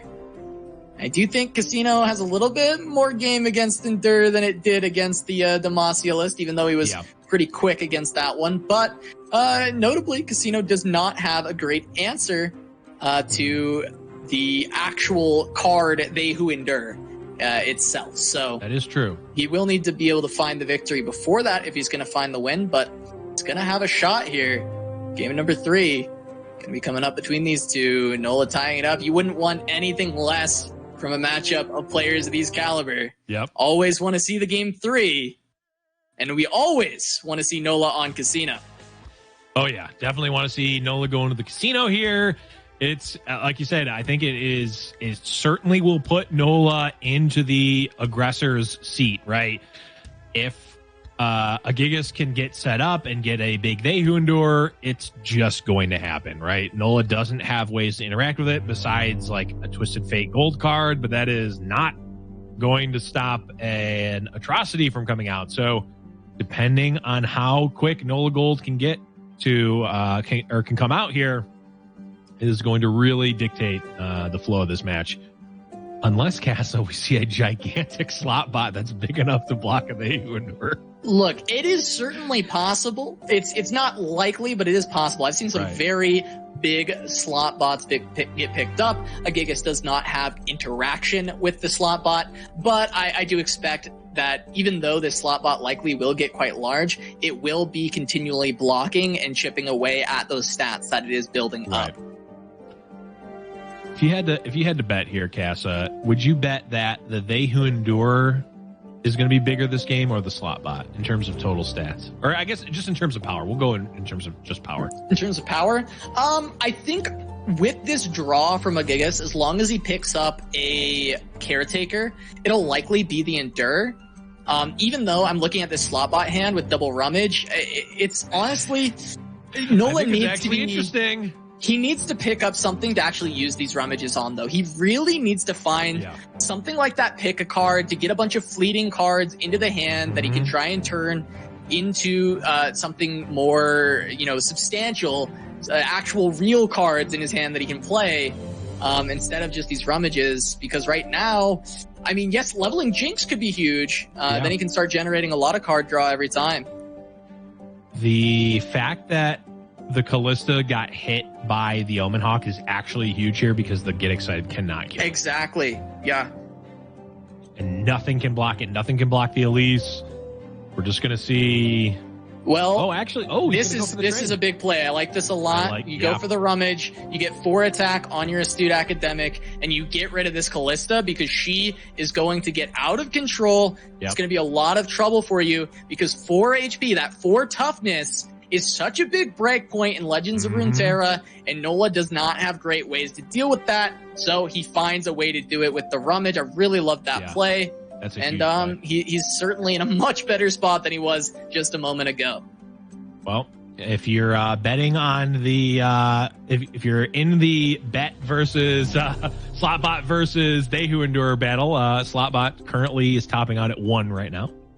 Though if the They Who Endure never gets played, it counts as 0. So technically Slotbot is in the lead for this bet, but the lead may not matter whatsoever if this Jinx can get online and can start taking over the game. All right, so yeah, Jinx gonna be getting in for the attack. Now, the one thing that Nola, that's unfortunate for Nola, is because he had to use that rummage earlier, his level up timing on this Jinx is a lot slower. But fortunately for him, he's against Endure. So this deck doesn't actually have great ways to interact with the Jinx and get rid of it. And there's a reason that you go to the casino, Casa, and that is to cash out and just rip the rummage anyway. Yeah, he finds it again. So now very easily can find the level up for the Jinx. If he so chooses, he may actually... Well, I think it's likely we do see him go for the level up here. I think you want to get that level up the turn that you can and start generating those rockets. And it's easy enough for Nola to get there. I think the trade with the 1-1 likely signifies maybe a Mystic shot. And potentially Nola even just goes for the single draw. He plays the Mystic and goes for the rummage on 1 target. Very nice buff for rummage, but no, I'm wrong. It looks like he doesn't want that Mystic shot. Gonna look for 2 new cards. And also, Casa, the people in the Slotbot camp are going to be rejoicing here because there's going to be a lot of draws for Slotbots in these coming turns. And yeah, another one coming out. Finds another one. Casino! Yeah, and I mean, this is pretty easily a rocket if he even needs it. Going to be able to have the Suit Up plus Flame Chompers combo as well, again, if he so desires. Yeah, he might use the Suit Up for damage. I mean, he has so much going to the dome here, and like you said, he can create a missile, and because they reduced the cost of the missile, he can play Suit Up plus Get Excited plus missile all on this turn because of that buff to Jinx. Gonna allow him to squeeze that into the mana cost here. Yeah. And I'm wondering, like, the question is, oh, man, are we going to see a defensive? We're going to see a defensive Atrocity here? I think so. I think it's likely. Blown out. It's going to get blown out. Yeah, it can just be Mystic Shotted if he wants, or actually, even better, just Suit Up. Just Suit it up. I like the Suit Up and then utilize. Suit Up is 9, 10, 11, 12. Does he get there? Does he get there with Get Excited? Off by 1. Get Excited plus missile? Get Excited. That gets there, 5, right? 9, 10, 11, 12. And then, 15 is Get Excited. Doesn't even need a rocket. Yeah, that's just it. Well, he does need a rocket. No, he does need the rocket. He does need the rocket. 3 damage here, then... Today. It's okay. I mean, it's like trying to do math during a cast is always a mistake. Hashtag caster math, yeah. But of course, Get Excited plus the rocket. We talked about exactly this line from Nola, and he finds it. And Nola's taking down the reigning Fight Night champion. Nola saying, hey, I won Reckoning. I'm here to stay. I'm coming back for another crown. And he's going to start his run through the loser's bracket, taking down Agigas. He'll be taking on Leozera in the next one. But hopefully we'll be grabbing this winner's final between Szerro and Yangzera in just a moment. Yeah, unfortunate for Agigas fans, but a huge boon for Nolagold fans. And unfortunately, due to a technical error or an error on the game side, we had to see the loser's bracket run. But a good thing that we got to see it played out, Casa, and that was certainly an exciting conclusion there. And man, Nolagold fans, it's a chip and a chair, it's $1 and a dream. That's the casino dream for you, and maybe that's predatory and trying to get more people to gamble, but also it's good if you're a fan of Nolagold in the casino deck. Yeah, absolutely. It looks like we will be getting those games shortly, but yeah, Nola taking another win with Casino. Yeah. Definitely his favored deck at this point. Always see him talking about it on stream. He mentioned the only problem he has with Casino is he likes it so much that he doesn't want to play any other deck. So it's one that he absolutely loves to see. But let's go ahead and take a look at the bracket and see how the tournament has gone so far. Yeah, taking a look, of course, we've got at the top of our bracket, Szerro and Yangzera will be played out as soon as we can get to it. And Leozera versus Nolagold, of course, is the next match in the losers bracket that just got populated. 5 ended up, of course, dropping to Szerro, and Glop moved on in the losers bracket versus Silverfuse. So we're going to be seeing Leo versus Nola and 5 versus Glop. The winners of those will be playing off against each other, and those winners will play against the loser of Szerro versus Yangzera, who will be moving on into the grand finals. The winner of that will be moving on to the grand finals, and not just the grand finals, Casa, but a guaranteed spot in next week's Fight Night Legends. Yeah, absolutely. I mean, Yang might be able to come back for another week in a row if he's able to just take down Szerro here. Meanwhile, on that bottom side of the bracket, there is potential for the Nola versus 5 run back rematch if both of them win in their losers bracket matchups. But Glop and Leozera are no slouches, so those are going to be tough roads for both 5 and Nola to make it there. Yeah, I mean, we could potentially see... There's a lot of different stories to talk about here, Szerro. There's still a number of, Szerro first time in a Fight Night event. 5 also first time. Glop played in Reckoning, but this is technically his first Fight Night Legends, so it could be a first time player. Yangzera, obviously, the runner up from last week's Fight Night Legends. Could see that happen. We could see Nola make the run and potentially be both the reigning Reckoning and reigning Fight Night Legends champion, which he certainly could. There's only so many there's only so many records that are out there that can't be held by Winding God, and that is one of them. Okay, so we're getting word from our admins that due to the delay from Yangzera's side, the series will be starting 1-0 for Szerro. He will have a lead in this winner's final. He will only need to win 1 match. Unfortunately, this is just due to a lot of the delays. We have to keep our rules set in stone to make sure that the broadcast can run smoothly. So Yang, of course, taking 1 game loss here. But he's still going to try and fight his way back through it. He can still definitely find the wins and make it on in the tournament. We're glad that he is still here to play. Yeah, definitely good that we're going to be getting the matches here. But let's take a look at some of the decks here for Szerro and Yang. Man, we haven't really seen much of Szerro's decks yet. We did. Yeah, we saw Szerro.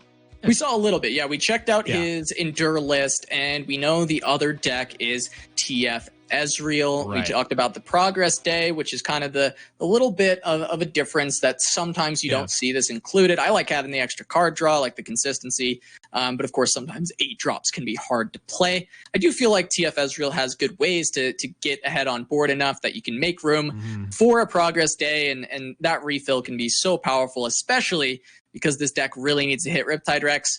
I think the Gotcha and the Progress Day come at the cost of some warning shots, though. Szerro, I've talked about it with him in the past. He actually really doesn't like including warning shot in his deck list when he can avoid it. So it doesn't surprise me to see that particularly this player, particularly Szerro, has cut 2 of those for some other tech choices. Yeah, I tend to be in the same category of at least wholesale a 0 mana, deal 1 damage to your opponent shouldn't be a playable card, or it's normally not a playable card if we're looking at just card games in general, right?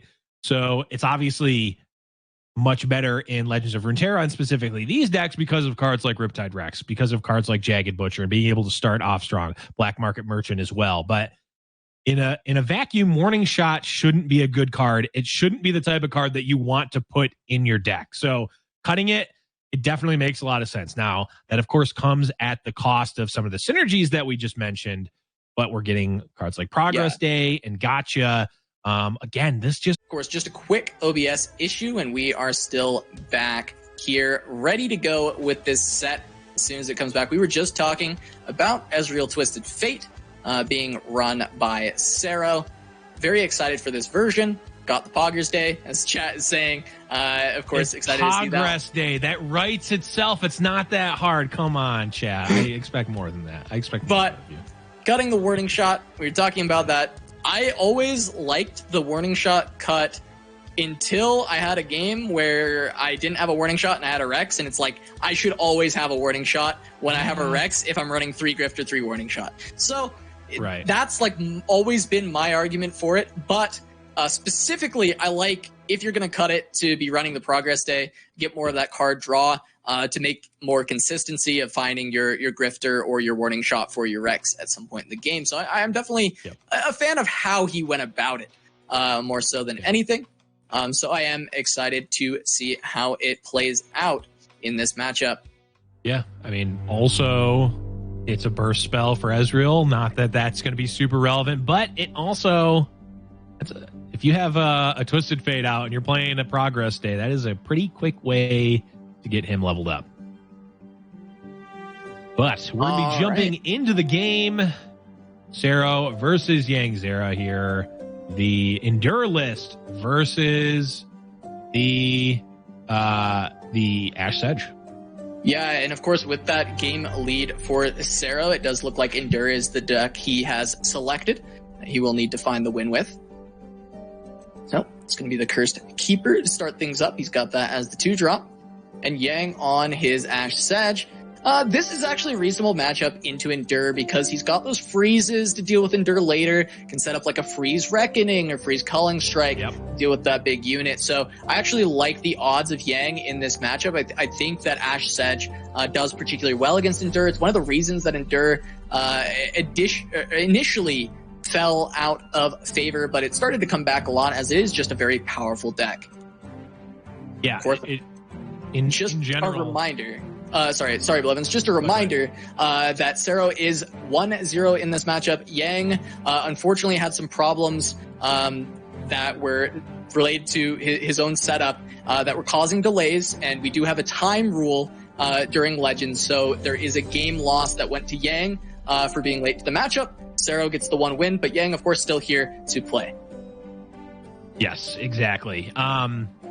So yeah, I was going to mention to piggyback off of what you said, just in general, a giant They Who Endure, it gets frozen just like the rest of the units in the game, right? Like the Endure Atrocity is going to be very hard to pull off unless Szerro can navigate a way to essentially force it through. But it is always going to be on the mind of Yangzera to have to hold up a freeze if there's a They Who Endure out and Atrocity mana. Yeah, now it looks like okay, consideration for this Glimpse, goes ahead and drops that. Yang could go for the Culling Strike to prevent the draw. Szerro is desperate right now. This Glimpse screamed of desperation. Yeah. But of course, Yang is like, this Culling is a very useful card for me in this matchup. I don't think I can part with it, and I don't mind holding on to it here. I think it's a hard choice. Yeah, I mean, are there really that many good targets for Culling Strike though? It's Neverglade Collector, it's Elise. Everything else is just kind of meh. You could tell me Neverglade Collector, and I'd tell you yes. But on top of that, it's being able to set up a freeze culling is very, very important for They Who Endure as well as Callista.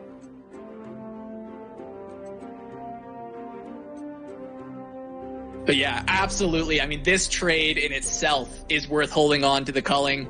I'd rather let Szerro go for the draws and be able to culling that Neverglade Collector when it comes down. Yep. Definitely, certainly a higher value card than just denying 2 draws for Szerro. And, I mean, pretty good tempo hand for Yang and a pretty clunky hand for Szerro. Like, this is like the definition of the clunker, right? Yeah, I mean, absolutely. He does pick up another glimpse, so he can just kind of YOLO glimpse once again. If he so chooses. He does have other plays this turn, though, so we may not see the glimpse just yet, just because Szerro probably doesn't want to use it until he kind of has to, just like the last one. So likely we see the 1-drop and the 5-drop come down, but there is, I believe, a Reckoning in Yang's hand, so this is pretty worrisome for Szerro. Yeah. The good news is that Szerro has a little bit of Reckoning protection with the Curse Keeper. So even if a Reckoning does come out, he'll at least have something left over, right? Unless that Curse Keeper gets popped earlier. And there's really not even anything that Szerro can do to stop a Reckoning if it just gets cast, is the problem. There's also a pretty interesting card picked up by Yang, especially going into the 11 mana turn. Oh, Cass, are we finally going to see the relevant shampoo? Am I finally going to get my dream? Oh, wait. Szerro has just gone for the glimpse on the Curse Keeper, so this Reckoning might be really tempting at this point. Uh-oh. No. Is it once again the shampoo not going to be relevant because the player's dead before I think so. Szerro. I have one dream. And that is for shampoo to be relevant. I don't know if it's going to happen. It still might. The follow-up Callista is going to happen. He was playing so well around that Reckoning for a long time, and then I think it was either impatience or just kind of the stress of the situation being so behind. He decides, okay, I need to try and get this big unit out. Now, the one thing I will say that it's still okay for Szerro here is now he just plays back-to-back 10-10 endures and potentially tries to find his way back into this.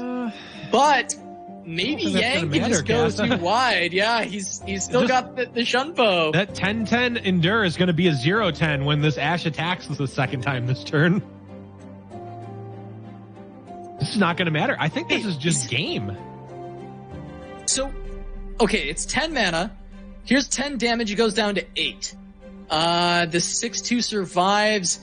Yeah, I think you're probably right here. I think Szerro has to make the read to go like Thorny Toad Elise, but you're not going to play around the Shunpo. No. No one's ever playing around the Shunpo, Casa. It's happening. There it is. It happened. The game-winning Shunpo. I love it. I'm so happy. Oh, man. You know what? I'm going to sign off, Casa. That's all I really wanted to see. I wanted to see Shunpo get relevant tournament play, and it happened. And we're even seeing a Ravenous Butcher eat a They Who Endure. Love it. You hate to say it. You hate to say the words, man, he could have won if he played around Shunpo.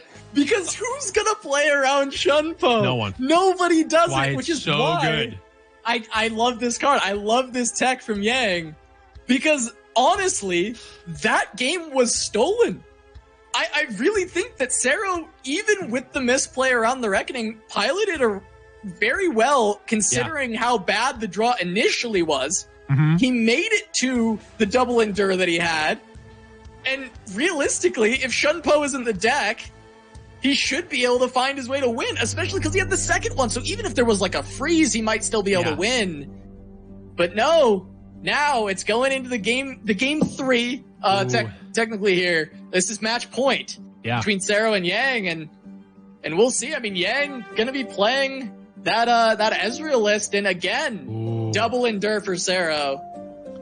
That is a 7 mana 1/1 unit right now. I mean, I think this matchup is one where Szerro really wants to be about as aggressive as possible And of course, drawing both of your Endures in the opener is not the best way to do that.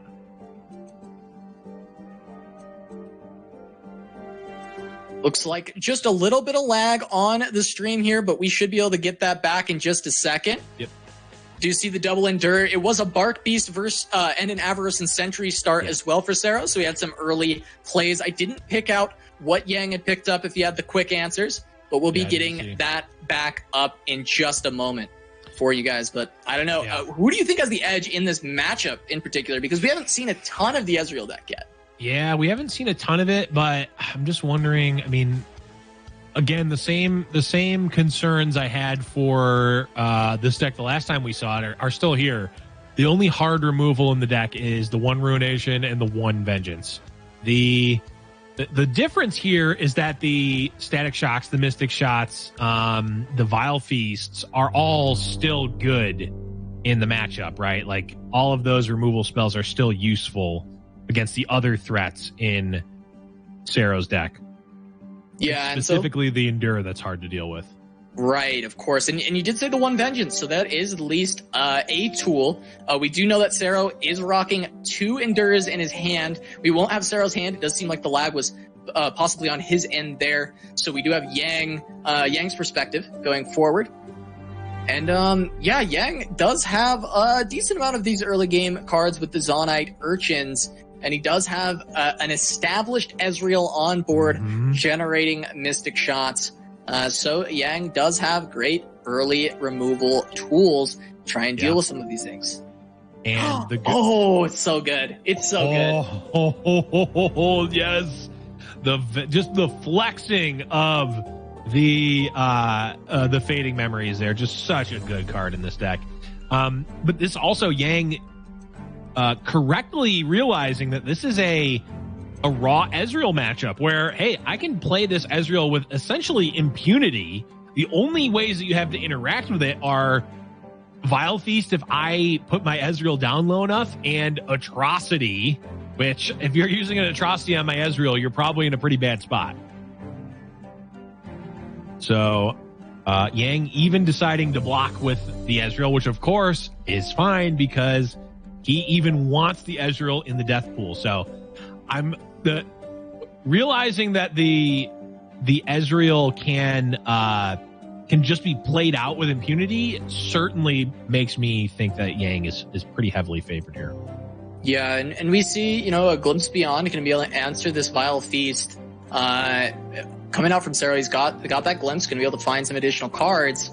And Yang has his own Glimpse to potentially draw off of this Ezreal. I do see that there is the Vile Feast in Szerro's hand, and I think it's very likely that comes down onto Ezreal, but there will be a response. And Yang, knowing he only needs 1 Harrowing, is going to throw away another one to try and cycle his deck a little bit more. Yeah, the second one, there's never going to be a second one cast because the first one is going to end the game. I think in almost every scenario. In most cases, in enough cases that you certainly feel comfortable doing that. Right. Yeah, and even going potentially, pitching the second Glimpse as well. So this actually is interesting because now the Vile Feast can't come out. Okay, never mind. Everything makes sense. It all makes sense. Oh, and another Rekindler coming out. Arrowing might not even matter. Yep. Vile Feast will be met with a Glimpse from Yang.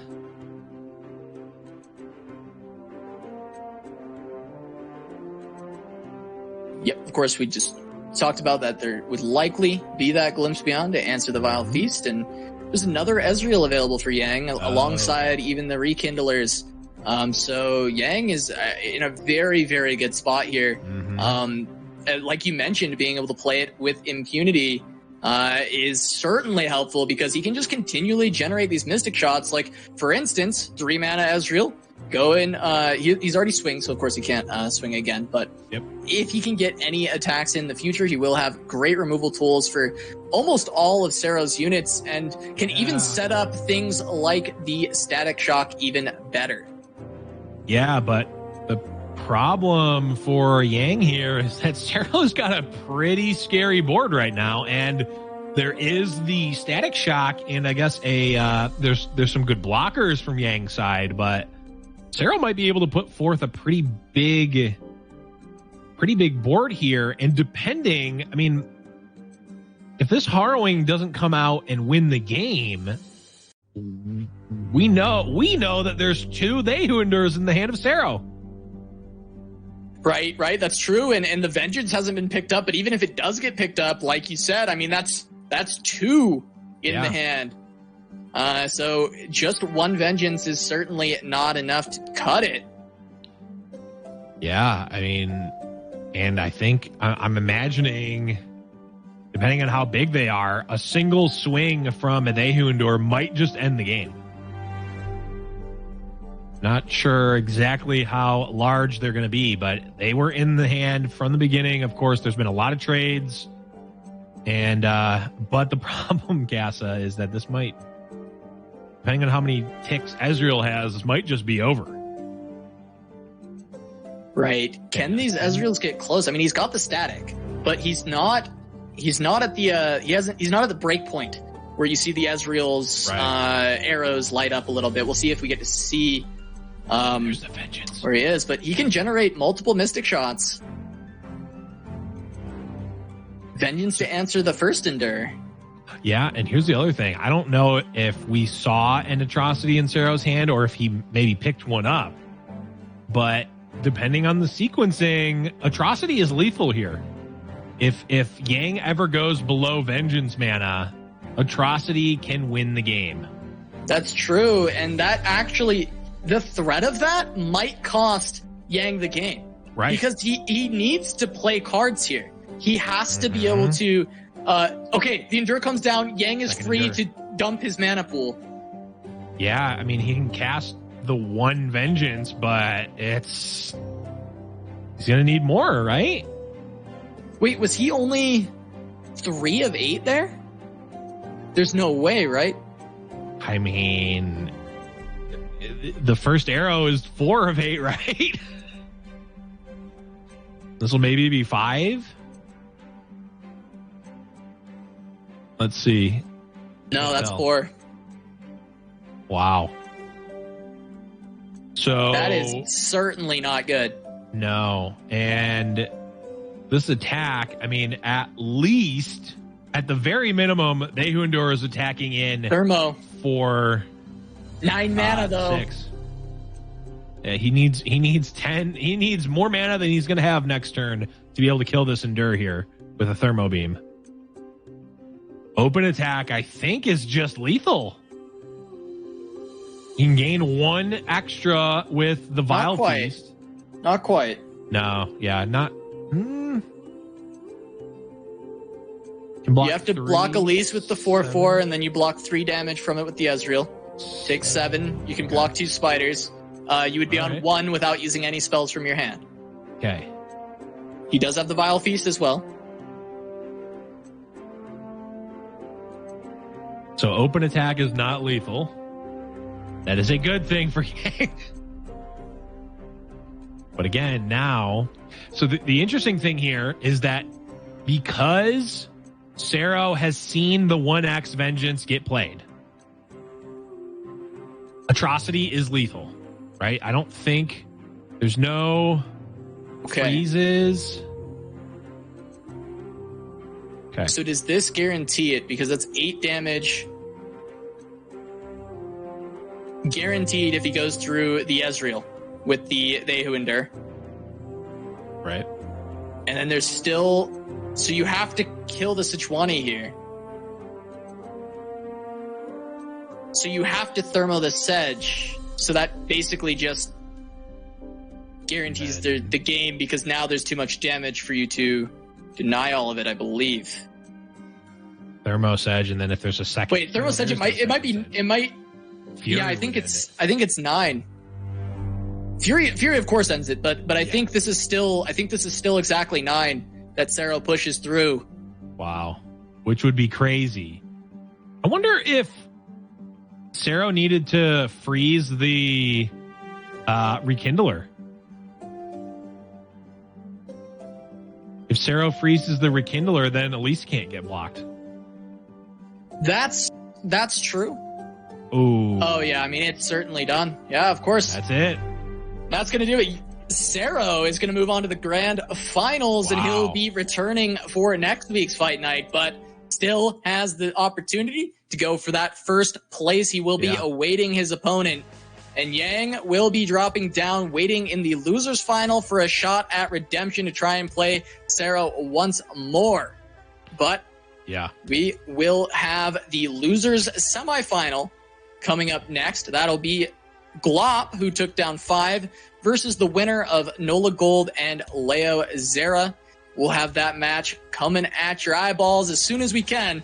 But first, we're going to take a short break. Don't go anywhere. There is more Fight Night Legends when we return.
Welcome back to Giant Slayer's Fight Night Legends. We got a couple more rounds for you guys tonight, starting with losers semifinals. It's going to be Glop versus Leozera.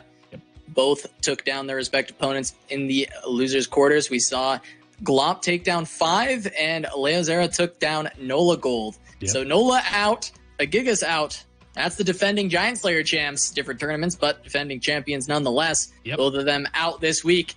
Leo versus Glop going to be coming up. Now, of course, 5 and Nola had those very different lineups, we would say, kind of almost could call them off meta. I think you can definitely call them off meta in terms of popularity across the board, for sure. They were very unique lists that they had brought.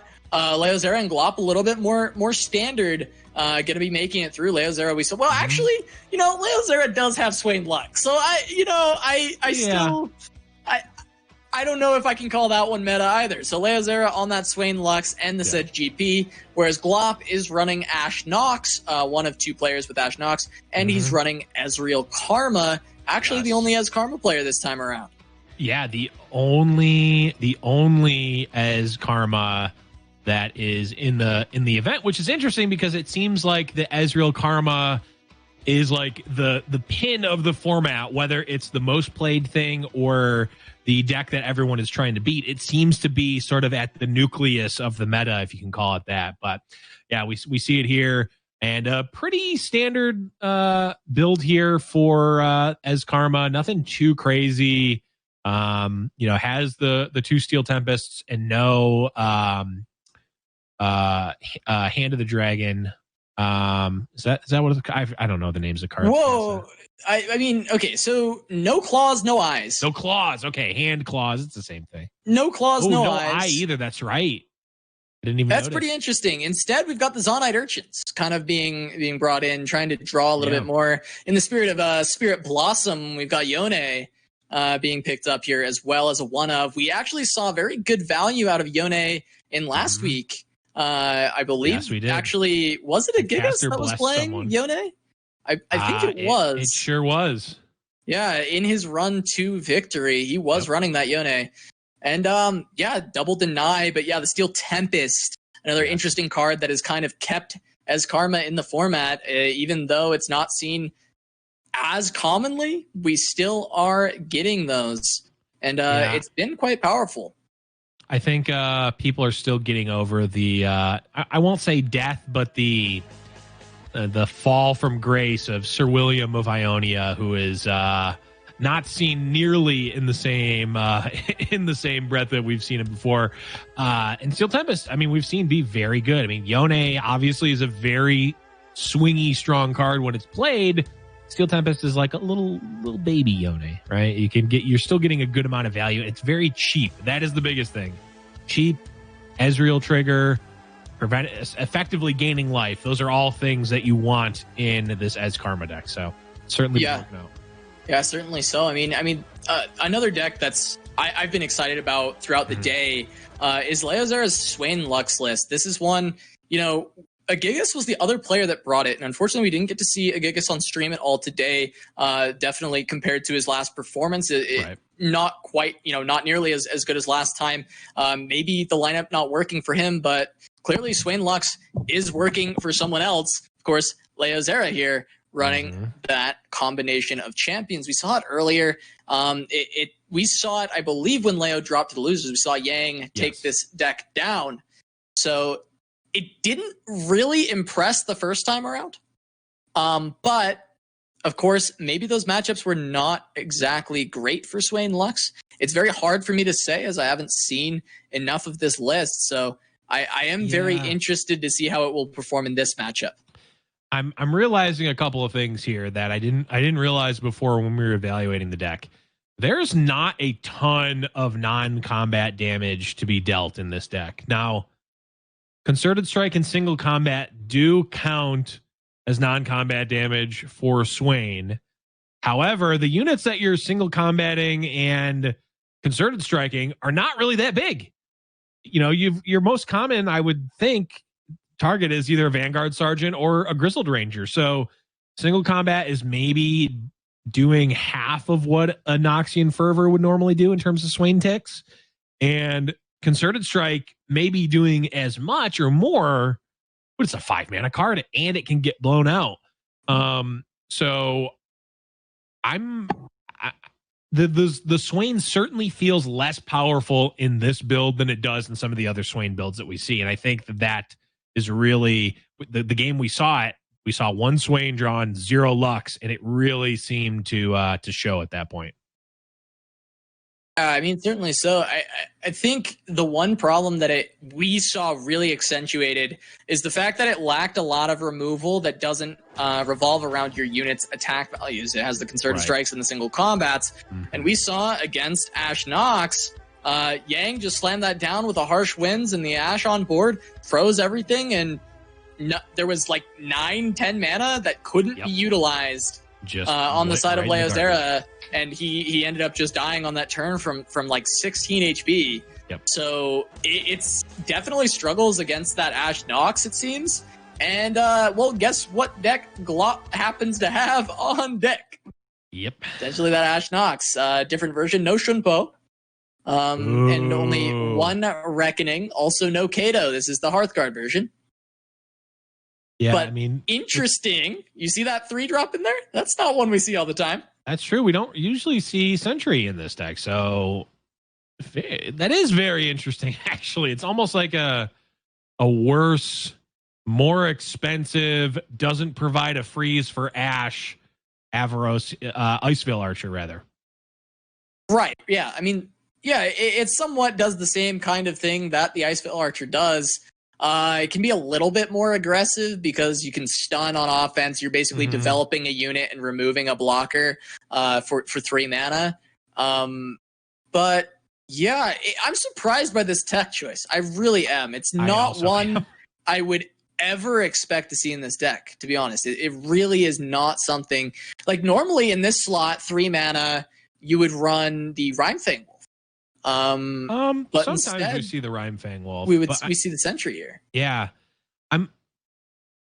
I don't mind the choice. What's interesting to me is that the Arachnoid Sentry, which does seem like it is used in a relatively aggressive fashion in this deck. Like you play it as a tempo play, you remove a blocker, you get an additional body out, and you get to have some nice attacks. That sort of play would lead me to want to play Kato over Hearthguard, but we don't see that. So I'm very interested to see how this Sentry plays out, because my gut says that it feels a little off in this deck. But of course, Glop is making a pretty good losers bracket run right now. So we'll let the performance of the card speak for itself. Yeah, for sure. I'm excited to see what he does with it. I mean, it seems like a straightforward idea, right? It's either a defensive card where you stun something and you're developing a blocker, or it's offensive where you stun something and develop an attacker. But it is very interesting to see if there are some kind of combos that I'm not expecting that will get to come out. And we are going to get to see it straight away with Glop going ahead to and bringing that as the first deck, going against Leozera GP Sejuani. Yeah, we're seeing Harsh Winds Reckoning combo potentially as an option for Glop, but I don't imagine that that's going to be kept. Though the Sentry does give a little bit of early game presence. Glop probably correctly deciding, hey, I'm not going to keep 2 6-drops in my opener. Yeah, there's consideration to the Reckoning. We talked about this Reckoning when Yang kept it in his matchup against Leozera because of the fact that there are so few units that avoid Reckoning in Leo's list. He only has the GP, the Sedge, and the Riptide Rex, and once again we see it kept. Last time it didn't really pay off for Yang, but I still think the idea of keeping it is logical. And so I don't fault Glop at all for keeping it here. I think it likely is correct to be keeping it. Yeah, I definitely don't hate it. I think it's quite good. It's just our not even caster bias, just the recency bias is that the Reckoning keep did not pan out. I will say, For Glop, it's even more clear that this should be a keep because he's only running a single copy of Reckoning in his deck. Right. Whereas Yang had more copies, could have potentially drawn into them. Glop will not draw into another Reckoning. He will only have the one, which I think having one Reckoning is probably always better than having none Reckoning against GP Sedge. Yeah, one is, I think, probably the exact number that you want. Maybe two, but of course, Glop can't draw two. There isn't two. Okay, Petty Officer comes down, gets the Crackshot Corsair. It's a good way to trigger that plunder mechanic. Basically, it guarantees it. I mean, it does guarantee it. As long as you attack in with something. Until we can give our Nexuses tough, with the Crackshot Corsair will guarantee the plunder trigger. Hey, who knows? Maybe there's like castles or something in the next set. There'll be something to protect the Nexus. I mean, I know Riot likes to add new keywords with sets, so that would be maybe we'll get something that interacts with the Nexus. Yep. But for now, Crackshot Corsair will be always proccing plunder on an attack. Yep, and we're seeing some trades happen here, but the action is definitely being put forth by Leozera. We saw a Brittle Steel stolen and a Gangplank developed here, and even just an open attack is looking pretty strong. Could see something like a Sedge. We could see a Slippery Wave Rider, who I didn't remember the name. I'm literally looking at the card and reading it, so don't give me any credit for saying it correctly. Slippy Wave Rider? I kept calling it Slippery Wave Runner. That was my big problem. Ooh, and the North is extremely furious here. Yeah. Very angry North. Currently. Yeah. I believe it was Skarzik that coined the Slippy Wave Rider, the Slippy Toad from Star Fox. Yep, Slippy the Toad from Star Fox on top of a giant seaborne creature. I don't even know what that thing is supposed to be. It's like a frog-looking creature with horns. I don't know. It's terrifying. But Glop has the shame assessors right now, where there is nothing going on for them. Of course, now they can draw one with Sejuani if the Sejuani lives.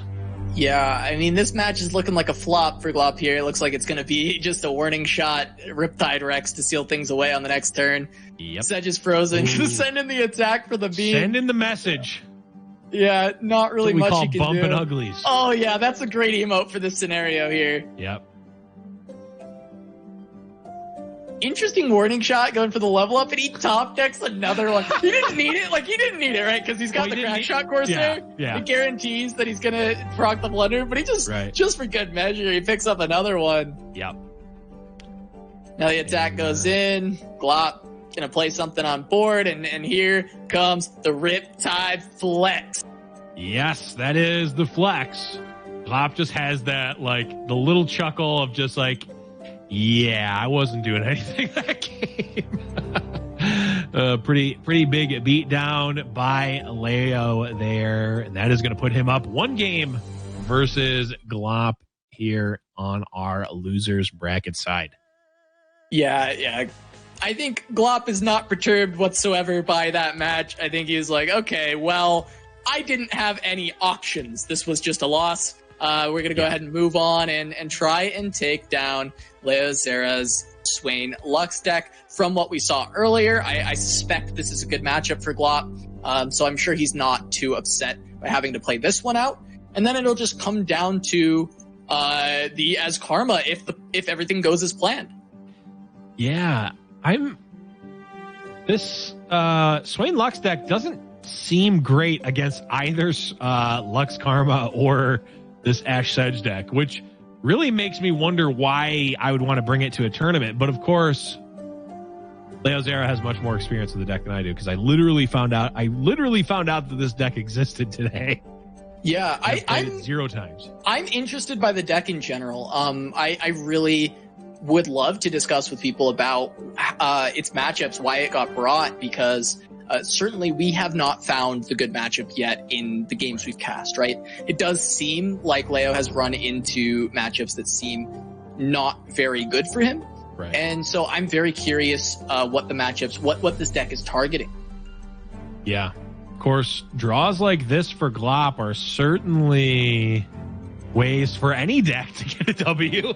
This is not super great. Glop deciding to use a Culling Strike to kill the Vanguard here instead of his Glory Seeker. Of course, Glory Seeker can kill something like an unflipped Radiant Guardian or a unflipped Lux after it loses its Divine Shield. I guess there's a little bit more value, but yeah, he can running out of time to play it. Use it with like a Brittle Steel at some point. Ash or Hearthguard. I like Hearthguard on 5 here. Try and buff anything he can draw. But this is such a slow start for Glop. I actually, we talked about how it looked really good for Yang when he was playing this matchup. But so far, it's a little bit spooky for Glop. I actually think second Hearthguard is a terrifying pickup. He hasn't drawn very many units. He should be drawing a lot more units. Even more so, he's drawing a lot of his spells. Yeah. So pretty much everything is going to be that +2/+2. So certainly that's going to be very powerful. Yeah, should definitely be quite powerful. Glop actually opting to go for the pass just to see what Leo is looking to do first. Takes a block. Yeah, maybe didn't want to get caught slipping and have something like a 4 Demacia really blow him out here. He knows the 4 Demacia is in hand. If the board was big enough and he expended too much mana, it would cause a lot of issues for him. But Radiant Guardian going to get dropped now. Potentially that's going to have to be a Harsh Winds plus a Culling Strike at some point. Yeah, that certainly seems like that. Well, he's got Ashes. Never mind. Of course, that's a Ash Culling Strike. Great way to do it. It's a 7/5. Yeah, that is a thick Ash. I'm 12. It's okay. I was waiting. I know everyone. I wasn't gonna point it out, but it's fine.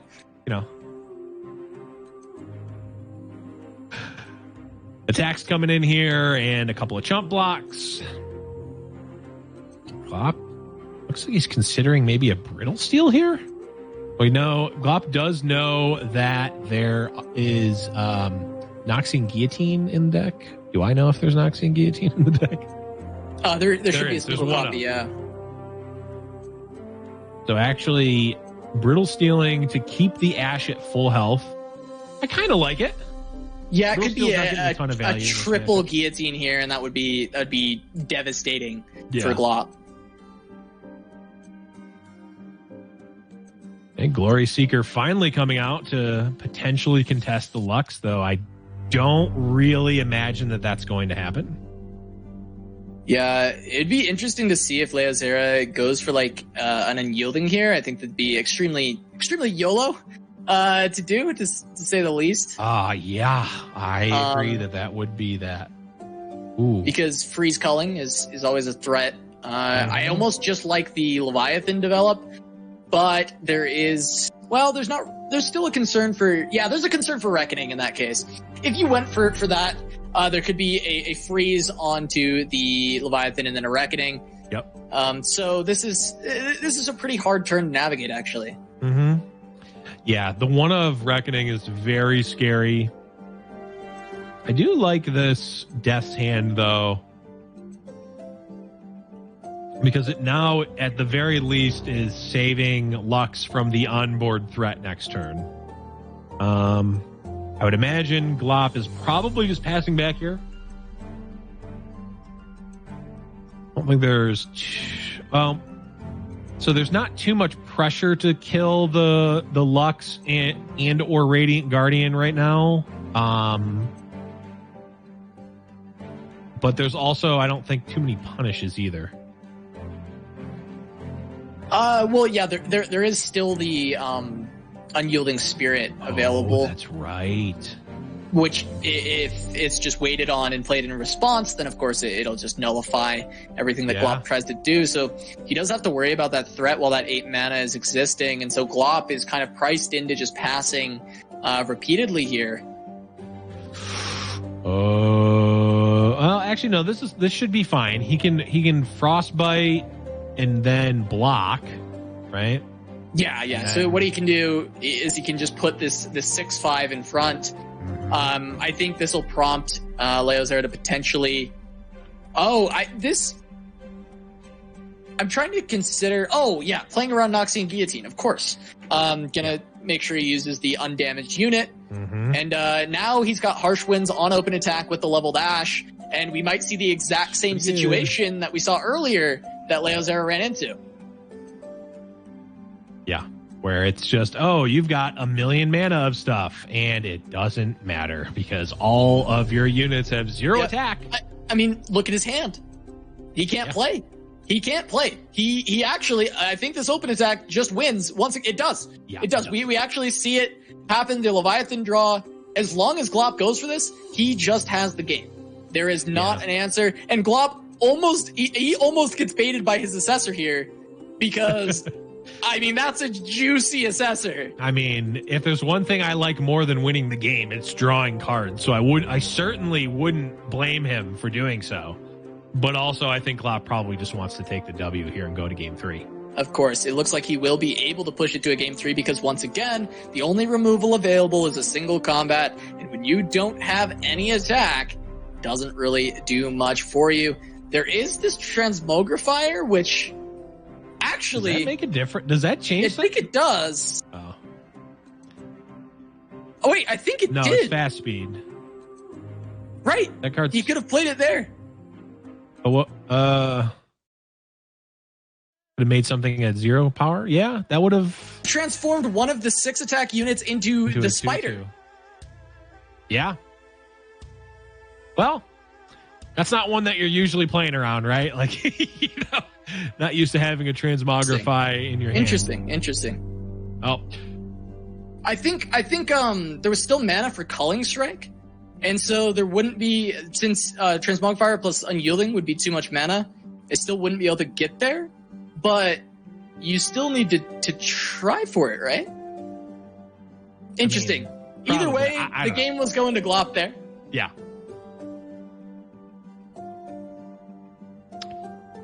But we get into Ez Karma versus Luxwain. And this one, I have to... I mean, it's very hard for me to pick against Ez Karma in general, but I feel like that Ez Karma is specifically favored in this matchup. It seems like it, to me at least.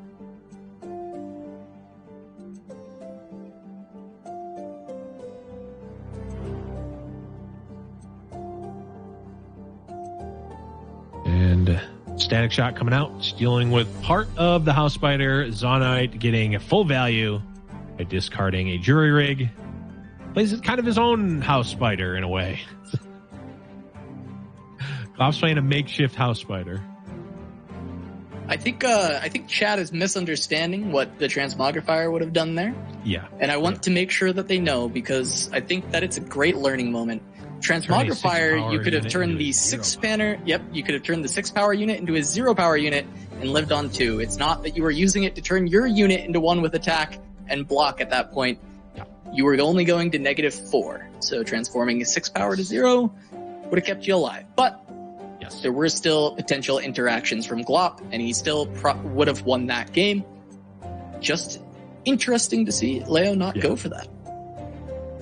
I mean, when I have a Transmogrify in my hand, I pretty much just discount it as it not being in my hand. So, yeah, it is a card that is overlooked. Certainly so. But now we're on to the next game. This is game number 3. Glop running that Ezreal Karma. This Swain Lux, we've yet to see it win a game. It's been an unfortunate deck so far for Leo. He's been killing it on his other list, his Sedge GP. Yeah. Yeah, it just seems like such a...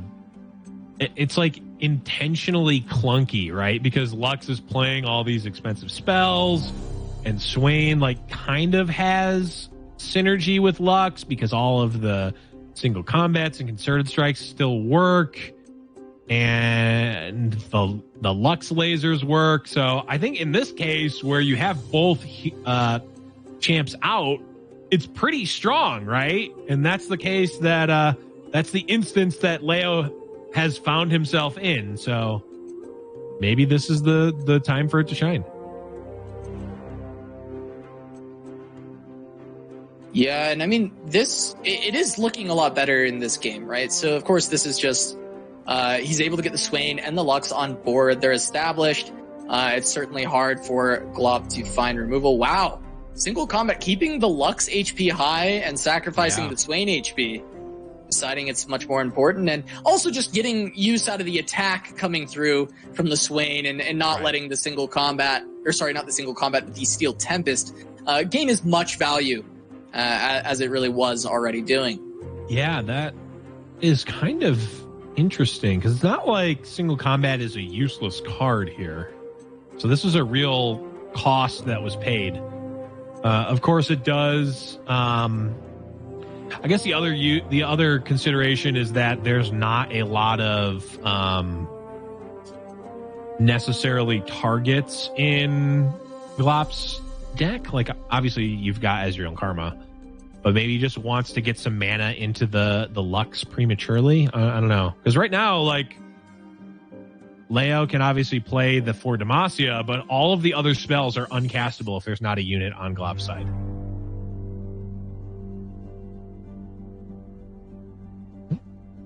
Glop considering opening up with a Static Shock, opting for the Deep Med instead.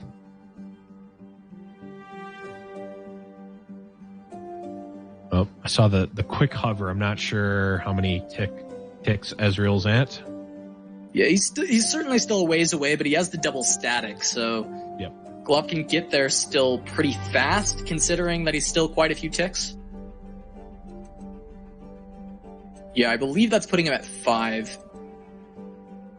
The next one will take him to 7. No, he's at 6. Okay, so he's there with the next static. Yeah. Likely going to save some mana here. Yeah. I would have liked the Zonite, but I don't know what you discard there. I guess maybe it's a mushroom still. But the mushroom, even the mushroom is useful here. It is. It's worth a lot of damage. All right, Steel Tempest coming out, putting Ezreal ever so close. Yeah, just one more spell. I mean, the Static Shock is likely still just going to be the one that he uses, even though he doesn't need both targets anymore. Yeah, now he can put one at face if he wants. It's going to be hard for him to establish both. Taking the pass. And as we tend to see, leveled Karma coming out first before the Ezreal.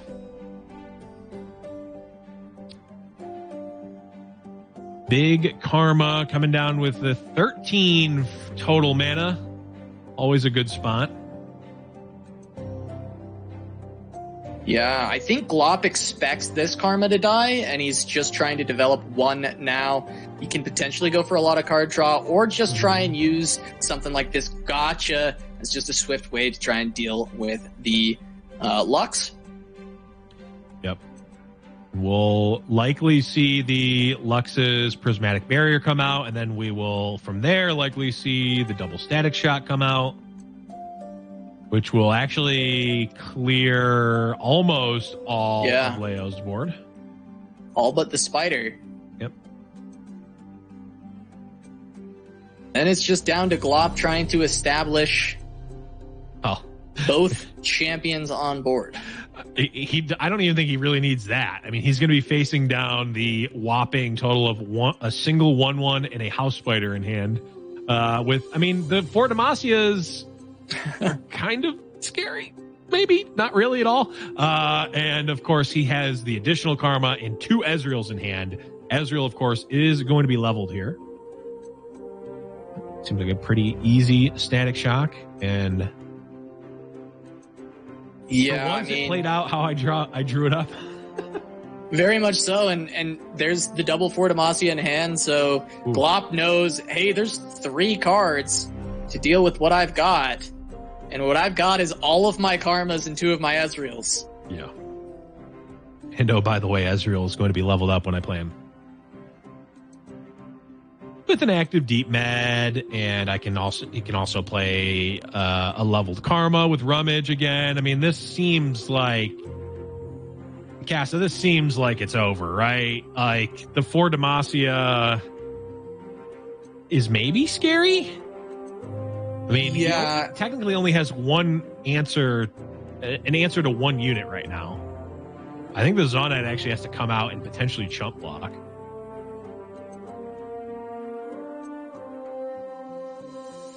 Yeah, I mean, I just don't see how Leozera gets through. No. Unless the Leviathan comes out now. Another 4 Demacia. He's very excited about Demacia. I can confirm that. And the problem for Leo is only partially the fact that 3 of the 5 cards in his hand are 4 Demacias. The bigger problem is that Glop knows about them all. Yeah, and he picked up a deny, so he even gets to just answer it easily. Yeah. We see this Calling Strike can come down and deal with Ezreal. Yeah. But Glop now, Leo's on 0 mana. Glop gets to play his second Ezreal onto the board. He can then potentially, first action, play Karma. Yep. And Casa, I don't know if we've ever... I don't know how many times, if ever, we've seen leveled Karma and leveled Ezreal on the field and the game not end that turn and in the favor of the player with both of those cards. Yeah, this time it'll only be with 4 remaining mana, so potentially it doesn't immediately end, but it's looking like a GG. Yeah, especially with the cards drawn from Leo. Nothing coming through. Glop's very smartly did not block with the Ezreal. Just says, I can go to 5. You can't kill me. Does not turn on the 1x Noxian Guillotine. 2 mana, 8 damage. I'd play that card.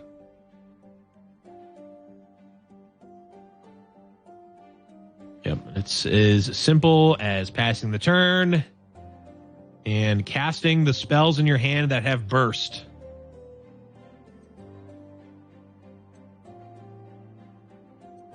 There he goes, Rummage. Of course, one of the 3. I mean, there's plenty of burst spells in hand already. And Glop going to advance. He's made the run all the way through losers after losing to Leozera in round 1. Wow. He gets the rematch, takes him down, and he will be facing off against Yangzera, the other Zera, in the losers final for a spot at Grands and a spot in next week's fight night. Yeah. So we saw the Zera battle, and now Glop is taking on his own Zera battle, playing against Runner Zeras. Took out Leozera there, and now we'll be facing Yang. And, Glop is I think you'd be hard pressed to find a lineup that is more stuck to the meta, right? It's Ash Sedge, it's Karma Ezreal. I don't know if there's 2 decks that you could call more meta than those 2. So definitely, saying, hey, if it ain't broke, I'm not going to fix it. I'm just going to play the 2 best decks in the format right now. And it seems to be working out pretty well for him. Yeah. Very, very good play. Just clean play from Glop. Yeah. He just takes some very standard lists and he just plays well. Incredible ladder player, plays consistently over massive volume of games. Glop is great. I'm excited to see him having success here.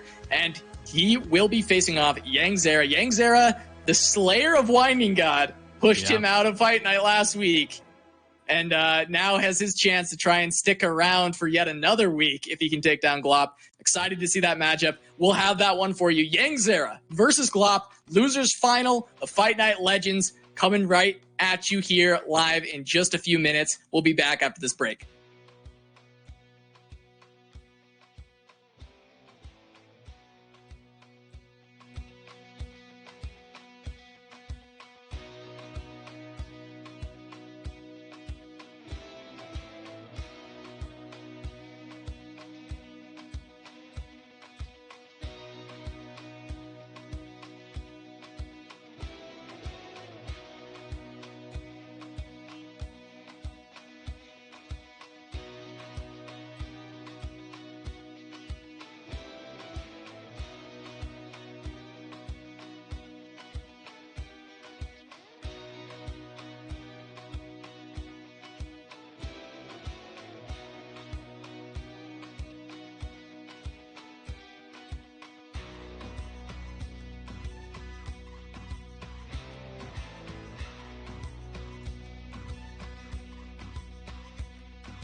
Welcome back to Giant Slayer's Fight Night Legends. I'm super excited for everything that's happened so far. I mean, this has been an amazing set of games. Yep. Just saw Glop take down Leozera. He will be facing Yangzera, the other Zera, in the losers final now. Battle.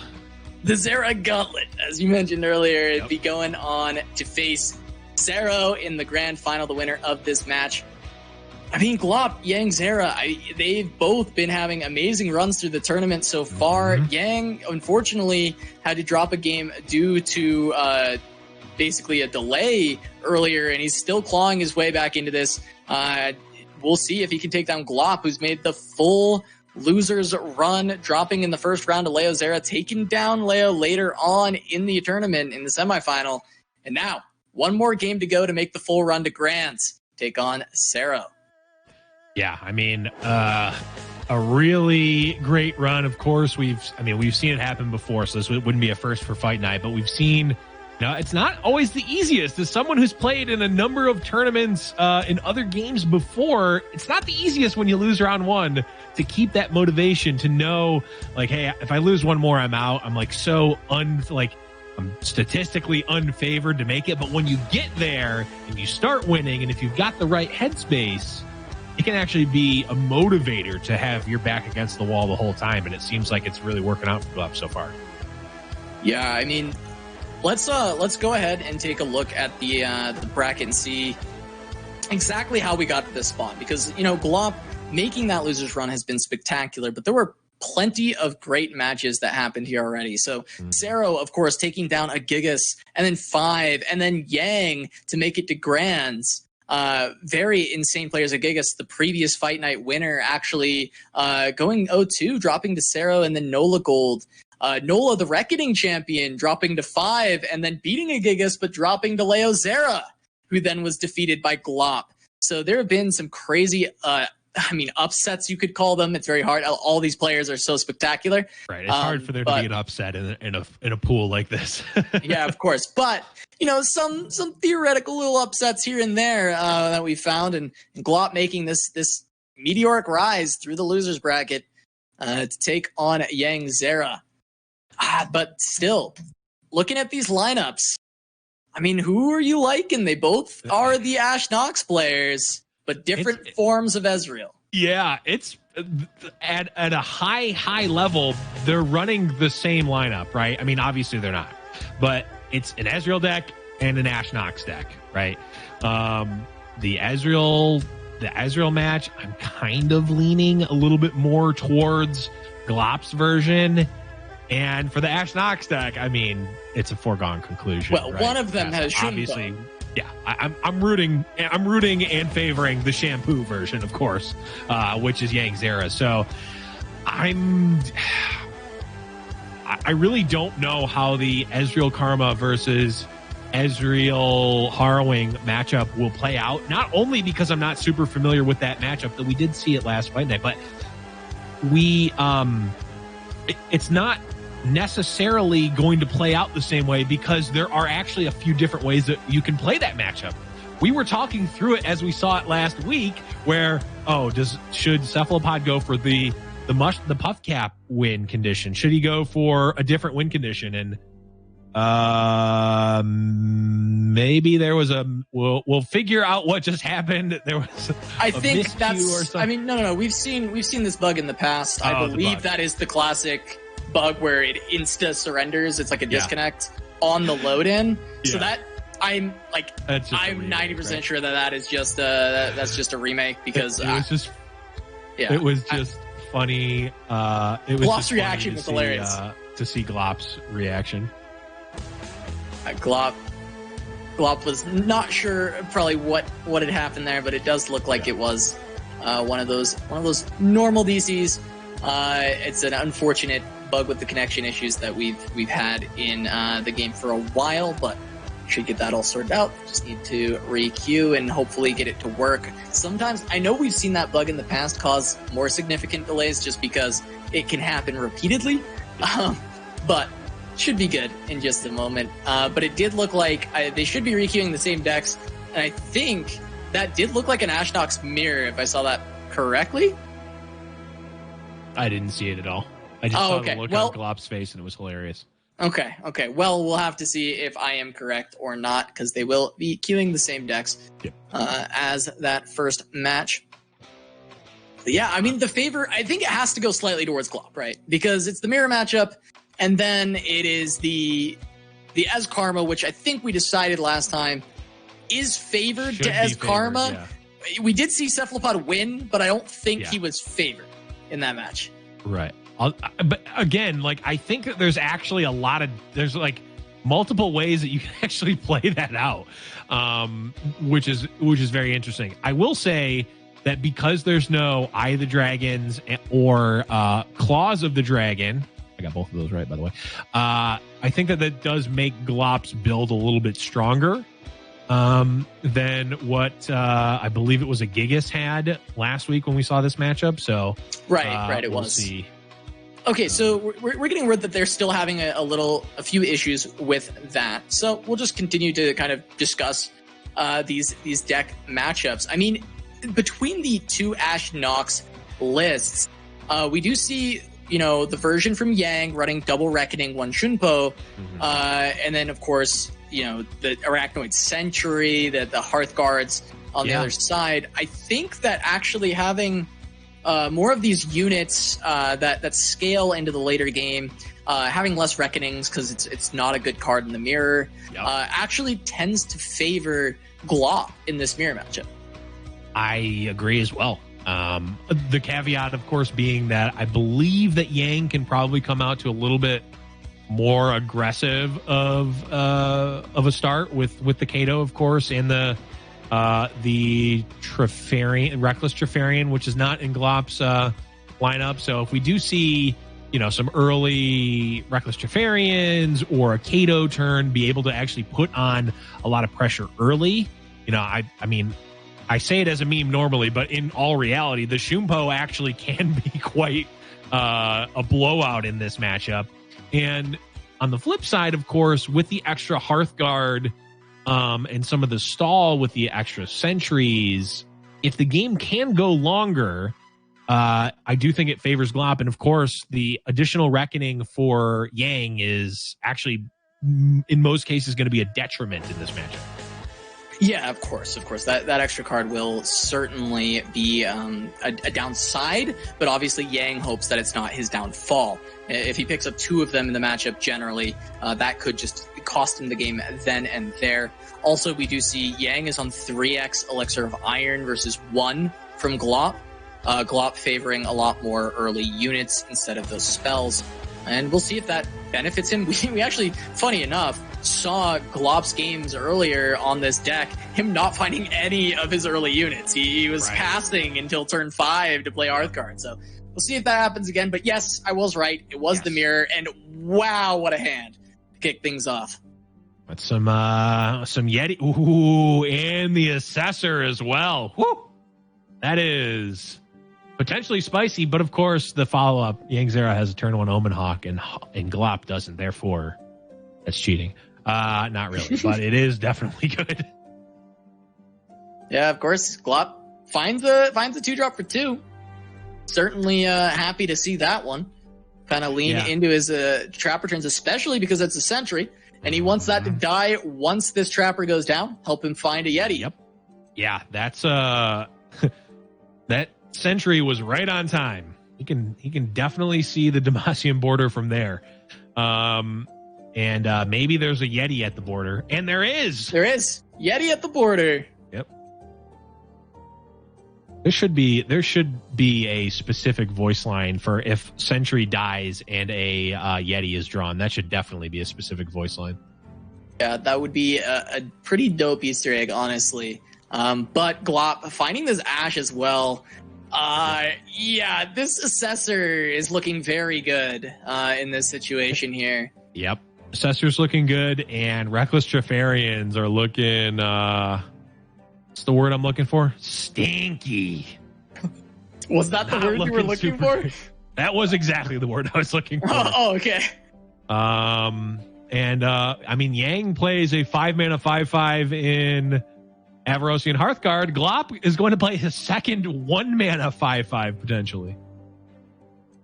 Yeah, I mean, there's so much pressure. He can go Ash plus Yeti this turn. It looks like he's considering something like the Assessor, but I don't know. Ash plus Yeti plus Iron Pot and then trade into the 5/5 seems like a very, very strong line. I doubt Yang attacks in with the 5/5. He needed some block.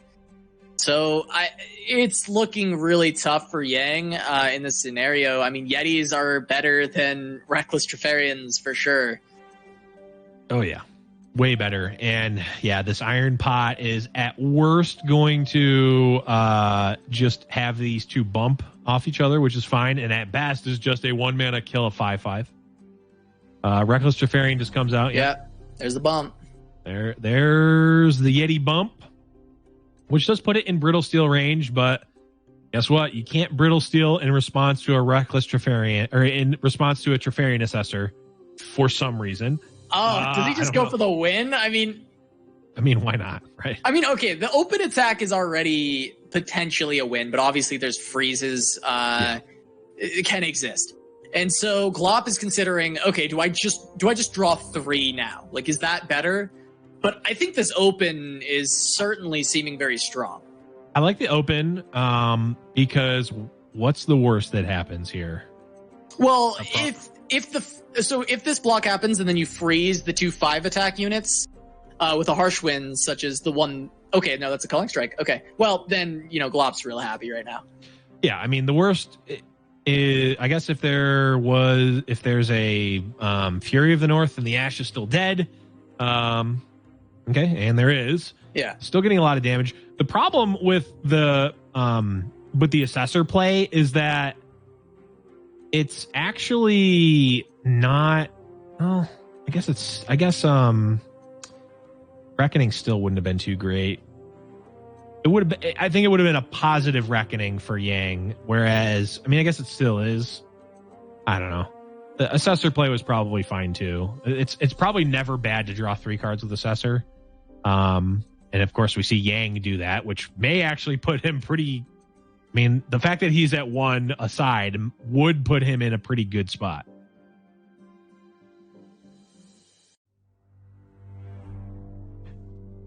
Sedge potentially coming out. Glop deciding where the target's coming. Yeah, Glop is so wide, and because he's on double Sedge, he's able to pull this Fury, but buffed Glory Seeker, going to be able to kill off the Sejuani. It's a risk because of Brittle Steel, but Yang does not have the luxury. Yeah. Play around that risk. Don't play around cards that you're going to lose against anyway. Don't play around cards that you can't beat.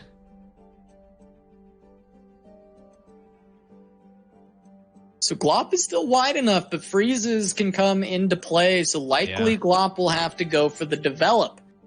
Sejuani, though, can put vulnerable onto a target and allow Glop to utilize the overwhelm, but there could still be freezes. Yeah, does this game just come down to the number of harsh winds that are in Yangzera's hand? They've already, it really is. One used. It really does. And I would be on the read that he doesn't have it. It does feel like it was certainly a harsh wind's turn. Maybe. I think so. In general, I would agree, but in this matchup, it seems like both players realize that whether I'm at 1 or I'm at 7 or 15, it doesn't really matter. I'm gonna die in one hit. Or the difference between 1 and 6, there is no difference because everything is hitting for 5, right? So both players we see strategically went down pretty low, right? Yang went to exactly 1 and Glop went to 4. The harsh winds could have put Yang at 11 or something, right? And I actually kind of like the read from Yang of if I'm at 11 or if I'm at 1, it's not that big of a difference. I would rather actually get value out of this harsh winds rather than just use it to gain 10 life. That's true. That's fair. And we'll see, right? If it's been there, then he's going to have it and he's going to be able to survive. Well, at least. he's gonna need harsh winds plus. Oh wait, no, he can't. No. There's no way. Right? He would need two things, and he only has 6 mana. Yeah. So Glop gonna take the mirror, which I think is very important in this set because the Ezreal decks can beat the Ashe Nox deck, so you get another chance. So, Glop having a big lead going into this, he gets to take 1 crack at Ashe Sedge with his Karma Ezreal before having to take on the other Ezreal list. So, heavy advantage towards Glop right now. Yeah, certainly. I mean, just being up a game in general is great, and like you said, the matchup of Ashe Sedge versus Karma Ez is maybe, I'd say, probably favored towards Ashe Sedge. But, I mean, like we've seen many times, Karma Ez can beat anything. Given the right draw and the right tools, it can beat anything. And I think, in general, Glop's list is pretty decent against, or at least more decent than the normal builds of Karma Ez. Yeah, this draw is great from Glop as well. He can start things out with the Zonite Urchin on the Jury Rig, try and find more cards. Gets to turn 4, play the Chump Wump, and you've got the Rummage available if you need to refill at that point. He may not need to, but he at least will have the option of Rummage on Shrooms if he needs to find more. I think that this is a very solid start for Glop, and I think that I'm already early favoring him, especially with the Yone pickup. Oh, yeah.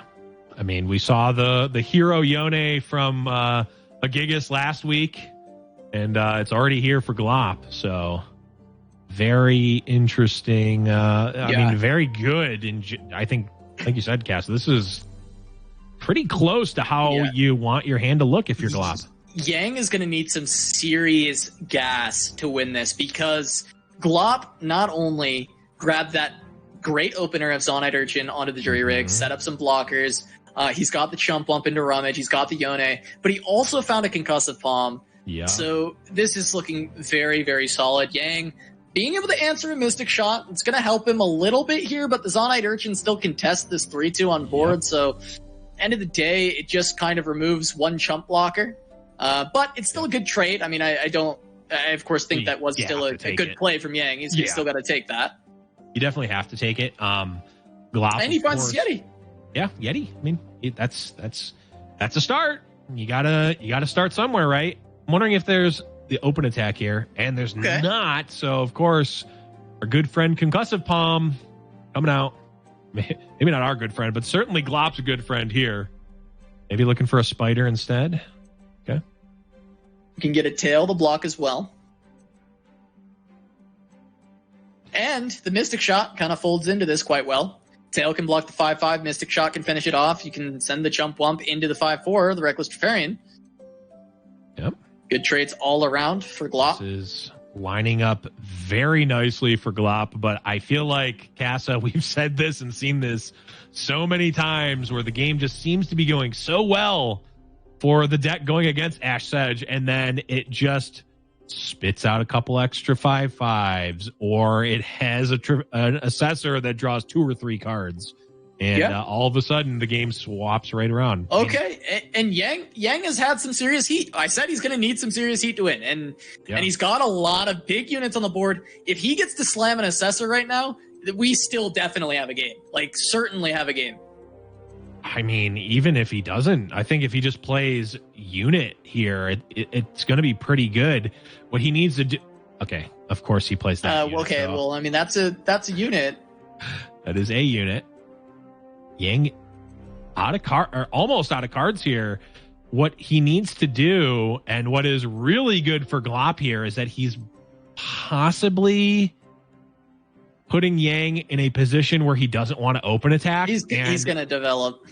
And if he develops, then our good friend Spirit Blossom Yone comes out. He doesn't? He didn't develop. Okay. Yang says, I know there's a Yone in the deck. It might be a one of, but I get blown out by it. Let me get my damage now. I'm going to be honest. I think this more to me reads as Yang actually doesn't have something to develop. Right. I really don't. I think... Yeah.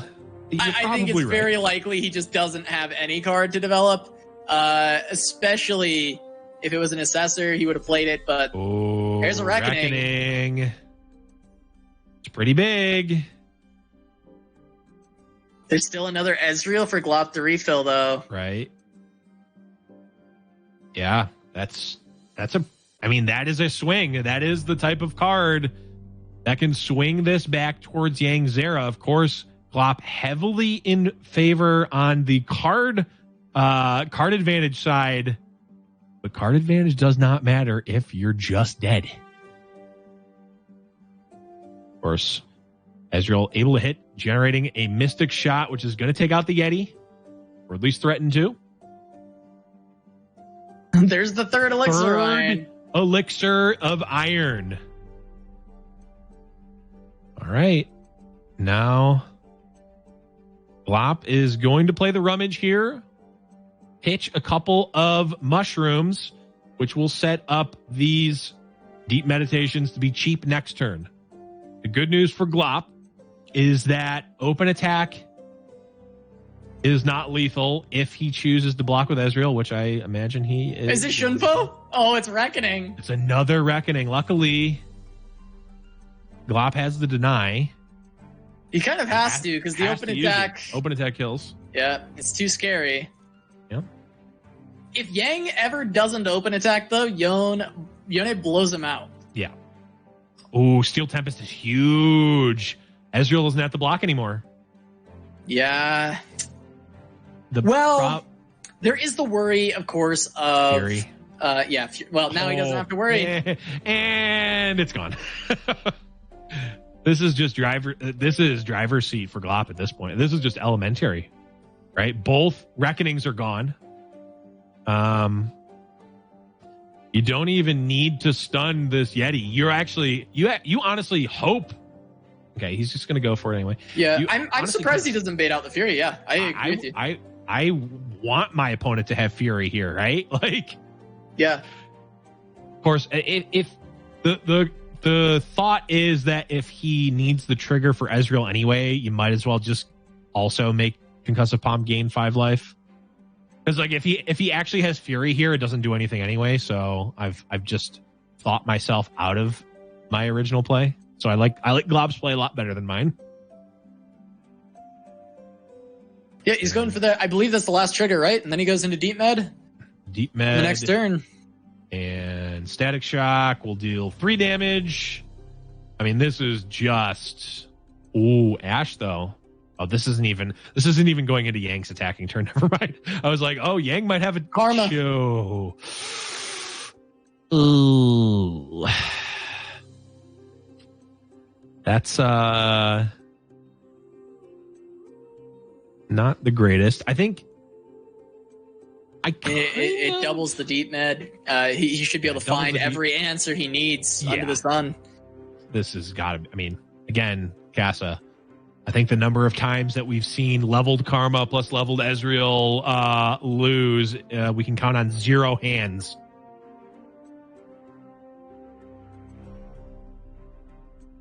Yep, and there's the first 8 damage. And I mean, Deep Med is just it's just it. GG. He's just gonna get it. I mean, it's Deep Med into anything, and Glop advances. I mean, he also has the Static Shocks. I mean, that's it right there. And once again, Karma Ez sneaking its way back into the meta and finding its way to a final. Yep. As Glop, as soon as he gets priority, is going to close out this game and advance to take on Szerro. Yeah. In the grand finals of this fight night. Oh no! Wow. Yang. We can check off the see a Trifarian Assessor, draw 4 cards, and lose scenario, which I don't know if I've seen yet. On the Fight Night Bingo? Yeah, I can check it off, but doesn't feel right. Comes down super late. Yeah. Glop going on to face Szerro. Yeah. Wow, Casa. That is that's kind of crazy. And I'm wondering, is this the first time we've seen 2 NA players in the finals of Fight Night? Winding God makes it hard, man. Winding God makes it really hard. I mean, but Winding God, Yangzera, Agigas. You mean 2 Americans, right? North American. Yeah, true. I mean, I guess Brazil is South America. Oh, true. yeah, that's true. Well, yeah, yes, I mean, well, I don't know what I mean anymore. We've got Glop and Szerro. I've given up on trying to make sense of anything. And NA caster, not even math. God. NA caster, NA geography, Omega lulls in chat, please. But we have Glop versus Szerro here going into these finals, and of course, Szerro being on the winner's side only needs to win 1 match. Glop would need to win a match and then trigger the bracket reset going into these grand finals, Casa. Yeah, Glop's got to win 2 sets. Szerro has to win 1. We'll be back with that grand final between Szerro and Glop right here on Fight Night Legends after a short break. See you soon.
Welcome back to Giant Slayer's Fight Night Legends. It's been another spectacular week of Legends of Runeterra action as we make our way to yet another grand finals. This time between Szerro and Glop.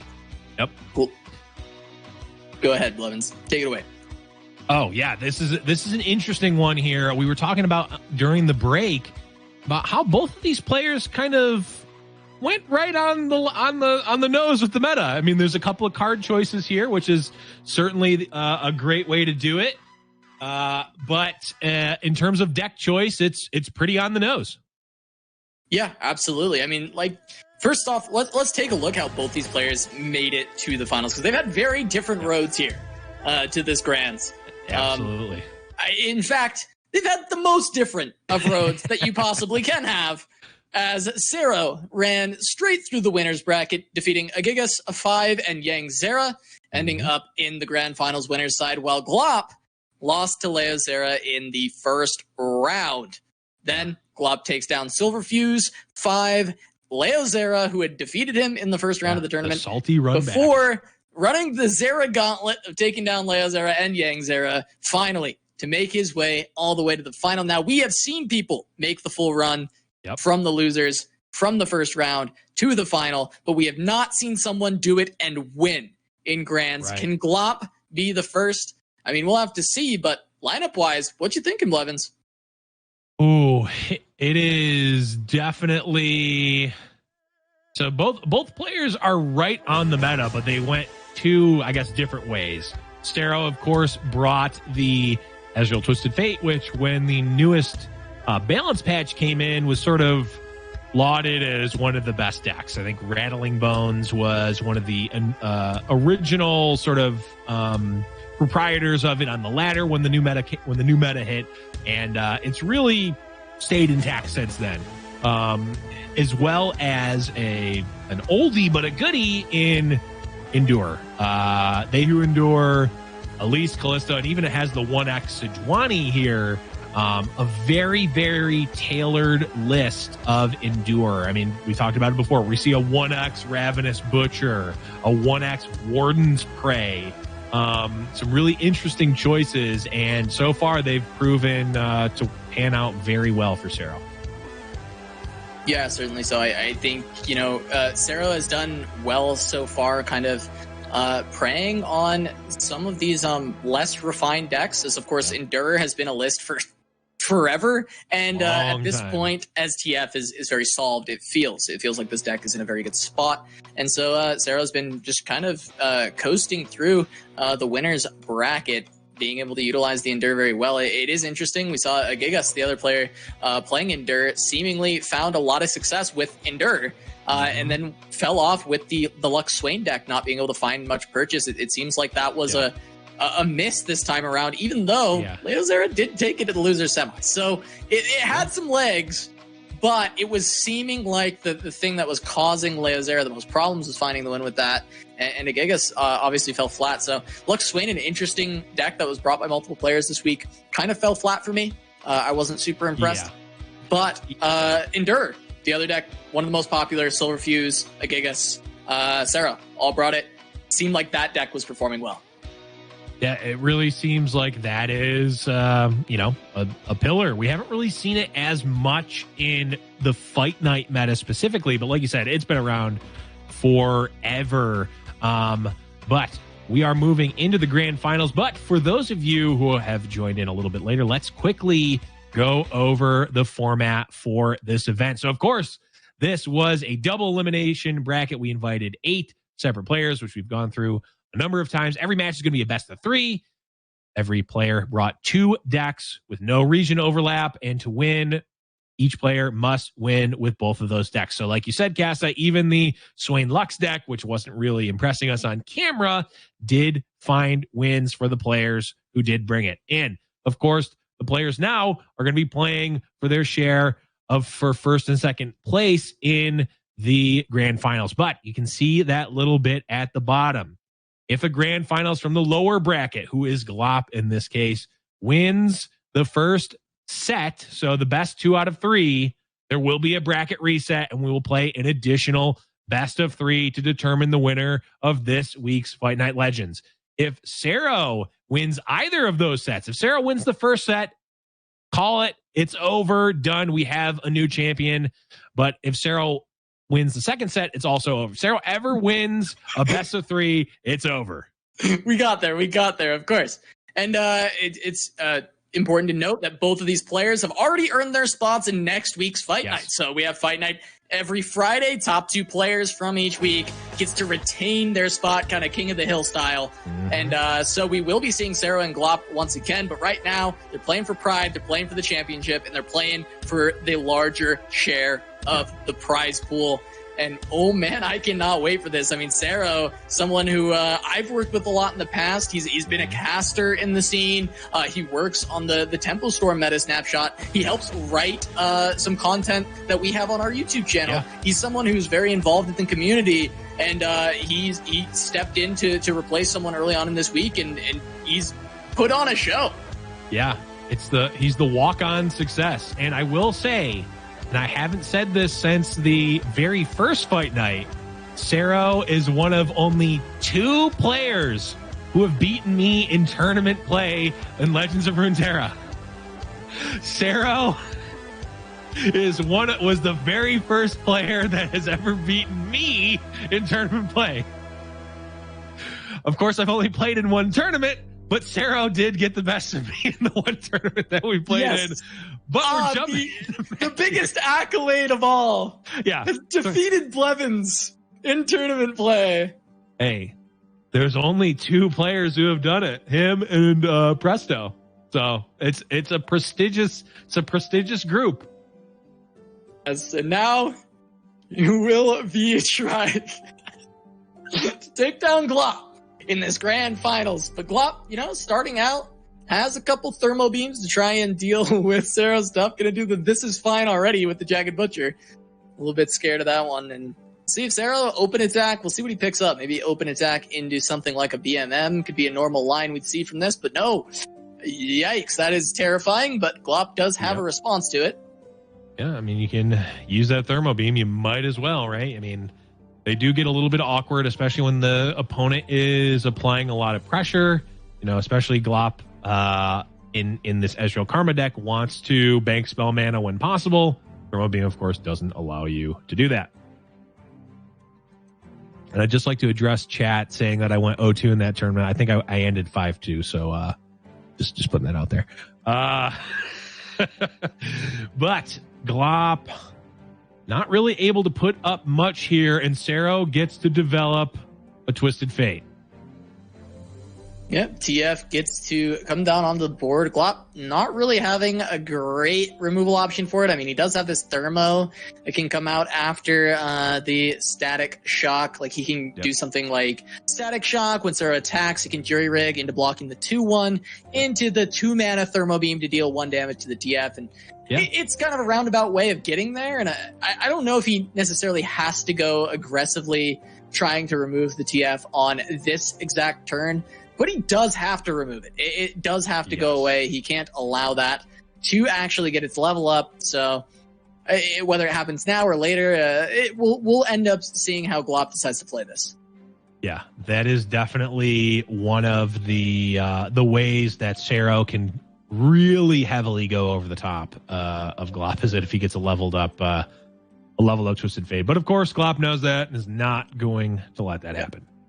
Yeah, he just does it now. He doesn't wait to try and bait in the 2-1, because even if he did, he's guaranteed to take 2 damage. By doing it this way, he would potentially avoid taking any damage, but Make It Rain comes out, and he'll still be taking the damage that he would have taken had he waited, but doesn't actually change the outcome whatsoever. Yep, that would have been exactly the same. It's just the Jagged Butcher is doing the 2 instead of the Twisted Fate here, so... Pretty standard plays here so far. Glop is going to be going into turn 5. He's going to have an Ezreal, though. I don't know if he really wants to develop it, though. No, he's got the reduced cost deep med, so it's very likely that's the play. And yeah, of course, we see that come down. Mystic Shot's going to be nice, dealing with most of the threats that Szerro's deck is wanting to play. So we'll see if Szerro tries to develop more aggressive units. Basically, Szerro's just trying to set up to go extremely aggressive and then play a Riptide Rex to clear away Ezreal or Karma when they come down and finish out the game. So, Szerro getting that Yordle Grifter down. Doesn't get the steal, however, so ends up missing. So we know his draw was a PNC card, so likely removal or even could be a progress day in this variation. Yeah. It's literally those are the only options. It's either Ezreal, removal, or progress day. That's it. That, of course, for those of you just joining, these are open deck lists, so both players know exactly the cards in their opponent's deck, so there is no guessing here. Both players have access to every player's deck, and they're going to be able to play around the deck specifically accordingly. Yeah, and wow, Szerro going for the aggressive red card TF, guaranteeing that he procs Plunder on this turn, so kind of reads like Merchant to me, and it is, of course, going to come down. Steal a card here is really the only card that would make sense for red card over blue here. Yeah, unless he really wanted to get aggressive with Jagged Butcher, with another Jagged Butcher or something. But yeah, I think even in that case, you probably still want the blue card. Yeah, and we do see Thermal Beam. That is, I think, the piece of removal that was picked up after the warning shot. Yep. And now there's kind of the question of do you deny this to keep your blocker alive? Yeah. Or do you consider just using Mystic Shot on this turn, try and prevent a couple damage? Yeah, I mean, there's really not a ton of better deny targets, surprisingly enough. Another removal spell like a Gotcha is there. A Static Shock is probably the highest impact deny target, but the Pilfered Goods, the Warning Shot, that's all... that is all burst speed, and of course you can deny one Riptide Rex cannon, but there are still a lot more coming. Yeah, it's Static Shock easily gets to deal with this, and Glop. He held on to the deny for something, and it has to be this. There's not a better thing. The way he's shaking his head, it kind of makes me feel like he kind of called this and wanted to deny that specifically, but he stole another Static. Oh no, he gets to play the cheap one. That is kind of a yikes. That's a yikes. That is definitely a yikes, as not only is the Ezreal dead, but Twisted Fate is one step closer. I believe 3 out of 8 now for Twisted Fate. Yeah, Glop can remove that TF fairly easily. He does have the double Mystic here. Yeah. So he shouldn't be worried about the TF, but it is just, he's on 8 HP. It's turn 8. There's a warning shot. Is that our boy? That is a Riptide Flexor. That one is... I didn't think it was Shark Week already, but we've been seeing plenty of them coming out. Riptide Flex. Yep. Gonna be putting down the pain. I don't know if Glop is getting out of this one with 2 health left. He does have Yone. He does. And 1 Mystic, which is exactly enough things to survive. He does 9 have mana, the Yone exact Mystic. number of things. All right. It's gotta be pretty unlikely that Glop makes it out of this one, right? But that being said, it's not impossible. Yeah, it takes as little as a Mystic Shot to the face at this point to clean things up. But only 4 cards for Szerro, so potential that he doesn't find it. And Glop does have Ezreal and Karma and Rummage. So there's a world. There is a world. If Szerro can't find 2. Do I have to get the unlesses out? Unless pretty much any spell that is cast is lethal from Szerro. I guess Gotcha. Gotcha. Static doesn't get there. Thermo doesn't get. Okay. That one does. Okay. Well, it has to pop the Rummage though. He doesn't have any healing. Oh, he has Deny though. You're right. Does he have 2 though? Yes, he has 2 in the deck. So he could have drawn to Deny there. Could have found an out. He had one out, but no. I mean, this deck, this is very heavily favored to Ezreal TF. This is how you expect the matchup to go. Aggression in the early game, Rex to clear away one of the champions, and it closes out the game, and Glop got ever so close. If he had one extra turn, he might have been able to get there. But no, Szerro taking the early lead in the series. He just needs one more game. And he will be your Fight Night champion. Just one more game, and is with the deck that has been performing well all day. It is they who endure the tri-champion version with the single Sejuani. Gonna be going out with a lot of the early aggression via the Elise's. Couple of 1-drops running, actually 7 1-drops in the deck. And did we just see the unthinkable happen? Did Glop Omenhawk tossed? It just said, you know what? Turn 1 Omenhawk, not good enough. Don't want it. I don't get it. I would never do that. And I'm not saying it's wrong. I'm just saying I would never do that. I don't understand. I would love to hear why, because that's so interesting to me. Well, if Glop can win this game followed by another and then get the bracket reset, I would ask him. That's the first thing we're asking him for sure. I am perplexed. I don't understand. I think there are good cards in this deck that he could get, but Omenhawk answers the 1-drops. It's a chump blocker, which is still good. It answers some 2-drops. It answers some 3-drops. I'm not going to try to question it. I'm just going to say, you know what? Glop is in the finals and has been making the run of a lifetime here, so I'm trusting him over me, even though I just don't see it. I'm not going to stick on it because I will ask him. I will ask him later. That is all, because I think this is just an interesting play. Glop, I think, is a really insane player, so I'm sure he had a great reason for it, and I just would love to hear it. That is definitely the type of play you make when you have played this deck a lot and you've played this matchup a lot.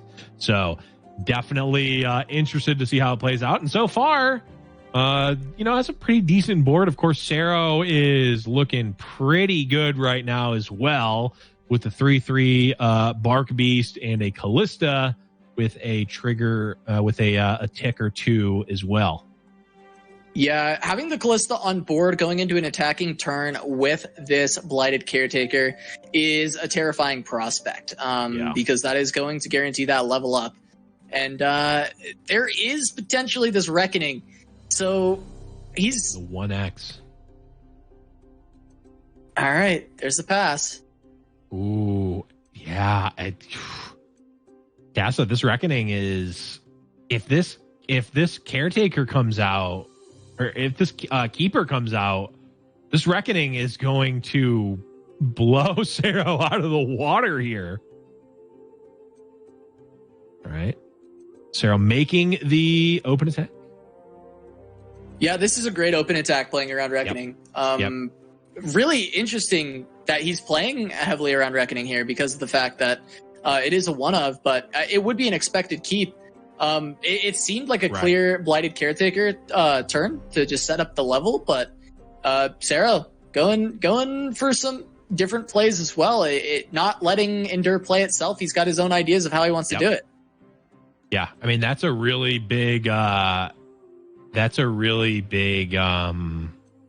big brain play, honestly, because like it's such a strong play in general to play the Keeper Caretaker combo, and just like, because if Glop doesn't have the Reckoning there, he's like really far ahead on that turn, right? Like Callista levels up, you're getting some damage onto Glop's units, you're getting pushing some damage through, but because there's the threat of that Reckoning, and of course we know that it is there, Szerro says, you know what, if he has the Reckoning, I'm just boned right now, so let's play around it.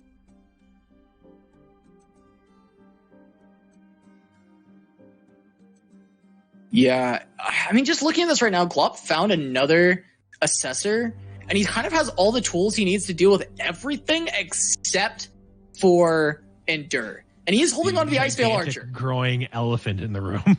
Yeah, he does have the Archer. Yeah. Which is certainly going to be huge.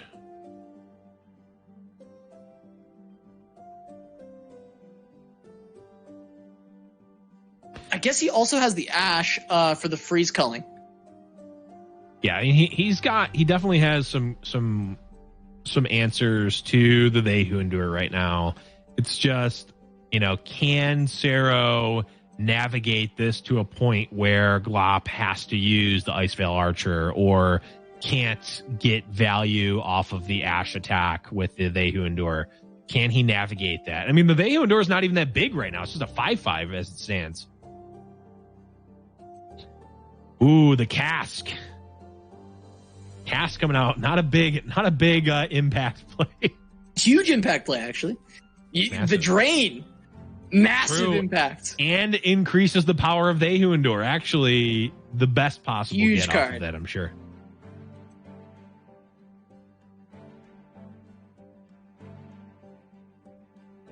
The attack even going in with the Neverglade Collector here, this is really, I believe, just Szerro saying, hey, you probably have some way to remove my board. Just going to try and get as much damage as he can in.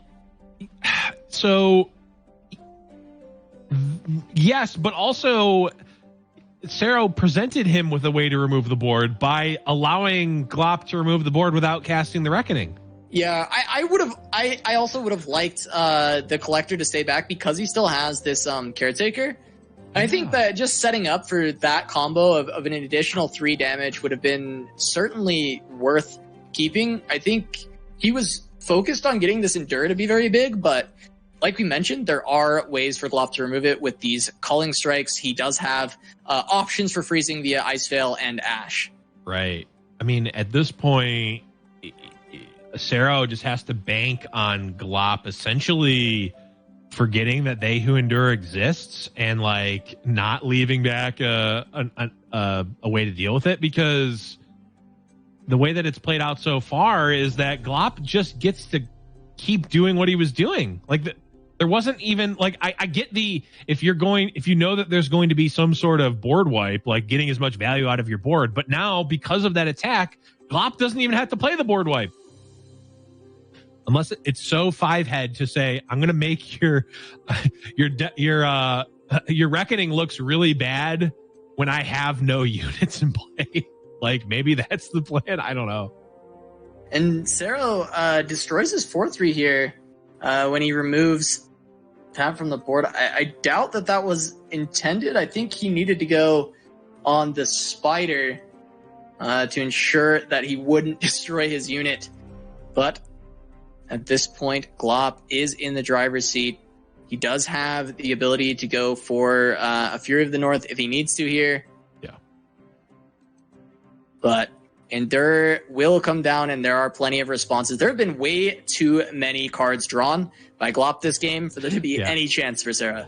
I think Szerro's best chance is that Glop plays another Assessor and accidentally mills himself. I think that's probably accidentally draws his entire deck. That's probably the best. If Glop could draw 20 more cards, then Szerro might be able to find the win. And he's got another Assessor. He's trying to draw a lot of cards here, but I don't think I've ever seen this kind of deck out. Unless don't even. Unless. Okay. Glop saying, you know what? It can't possibly be wrong to draw 5 cards. You should just play the other one. Doesn't need them. Okay, the 13-13 Endure comes out, and the the Icevale Archer could not be played faster. It's a Reckoning. It's a Reckoning. Or is it a Culling? It's only 3 mana. It's a Reckoning. Yeah, it's a Reckoning. Yeah. And go ahead, Blevins. It's a Rappening is what's going to happen. Oh, man. Yep, that is all of the board gone, except for a 4/3. There's a lowly 4/3 left. But yeah, this one is all but over now. Open attack should do it. Yeah, that's the level up on Ash. There's nothing that can deal with this. Atrocity picked up, but that's not going to matter whatsoever. There's no damage on the board. Nope. Glop gonna pick up game number 2. And we're going to a game number 3. If Szerro wins, he is the champ. If Glop wins, he's got one more set to go. Yeah. But it's going to be Endure versus Ezreal Karma. Glop, can he find his way to a victory there? He's got stuns, but the Will of Ionias are cut. So it's down to denies and stuns to stop the Endure. Trying to find if he can last long enough. Get everything down. A miscue from Glop. No harm, no foul there. No no additional information gained or anything there because there's only one. Yeah. No, don't worry, chat. No, Glop did not just concede. The match is accidentally queued up the wrong deck. We'll be back into the match soon. Don't worry. But yeah, I mean the normal Will of Ionia being such a key factor in this matchup in general, gone. But of course, Steel Tempest there to at least slow down the non-atrocity line for the They Who Endure deck.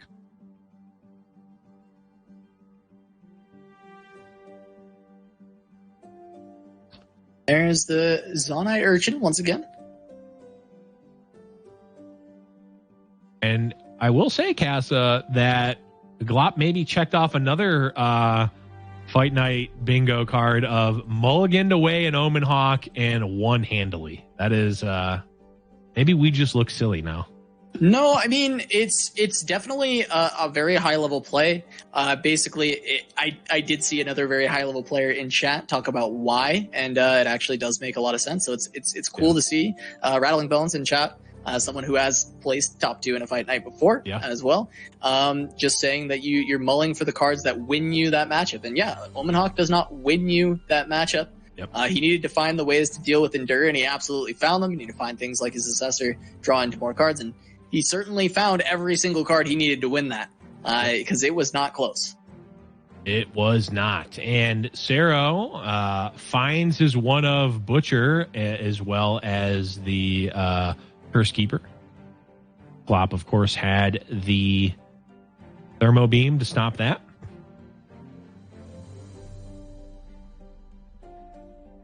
I'd just like to point out in chat that the bingo card doesn't actually exist. It's a theoretical one that we made up. But if someone wants to make a Fight Night Legends bingo card and post it on Twitter, that would be great. At GiantSlayerLor on Twitter, post the picture. We'll retweet the best one. Blevins always getting himself in trouble by lying to chat. Hey, I never said it was real. It's real in the sense that it's all in our minds. Yeah. In Blevins' mind's eye, he's been playing bingo. And I think I can swing a retweet from the account for someone who makes a good one. I think I can swing that. I'll at least retweet it. I'll put in a good word for you. I'll put in a good word for you. Say hello to your mother for me. Okay, so Glop develops the Chump Wump here. Fills his hand up with some puff caps. Szerro slowly but surely making a little bit of a board, but not really that scary of a board. Does have the Fury, of course.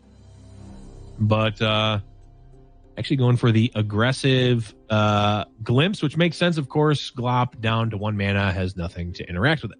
Yeah, and Szerro needs more gas. He needs more cards to be picked up, and he finds another Omen Hawk, and he finds a Cursed Keeper. 2/2 Cursed Keeper, of course, potentially can go down, but he wants to buff potentially the next unit that gets drawn. Yep. Goes with the Omen Hawk. Couldn't find a unit quite yet, but decent open attack available to be played here. Yep. And Chump Up on Elise. Palm on the Charles Barkley Beast. I caught that. I don't know why.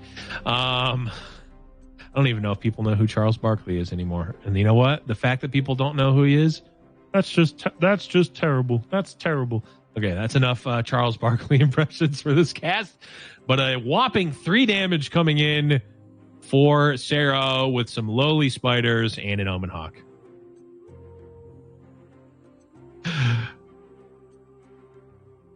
What am I supposed to even say at this point? Like how don't need to say anything. I fuel my own bits, Cass. It's okay. How do you respond to the Charles Barkley impression? You go, that's terrible. That's just terrible. And the fact that I lied about it being the last time, that actually is the last time. I won't do it again.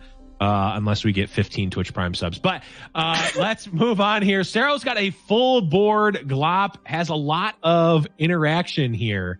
Is going to be able to get a lot of triggers. These static shocks turn on Elise, just fueling the Ezreal. Yeah, I mean, he's getting plenty of ticks right now. Could set up, if he goes for the shot on the Bark Beast, it does look like that is just a thermo setup. For Glop, I'm kind of a fan of that in general. I think that just removing the big threat seems good, but he's got multiple ways that he can actually handle this Bark Beast. He can utilize a chump blocker alongside a Mystic Shot. He can potentially just play a more expensive thermo down the line. And also, I do like the pass. Most of his spells are at fast speed, so playing reactively to what Szerro wants to do, it totally works in this scenario for Glop. So he's got plenty of stuns. He's got plenty of options. See if Glop can actually answer all this on the board. Yeah, I mean, there's a lot of interaction from Glop, and until a They Who Endure actually comes out, I mean, this isn't really that scary. I mean, we've been talking about how Szerro's put up an all right board and has had plays and a full board for this entire game, but Glop's still sitting pretty all right at 13 right now, and is only going to be taking 3 more damage, going down to 10 after this attack. Yeah, so this is kind of exactly what I was talking about for a different way to deal with the Bark Beast. It's likely a Mystic Shot will come down, probably not even right now. It's just a future Mystic Shot can now deal with the Bark Beast. And he's maybe holding this thermo for something a little bit more threatening. Currently, he's got some stuns, but he doesn't have a removal for Endure. It's kind of hard to ever use thermo on Endure, though, because of the threat of Atrocity.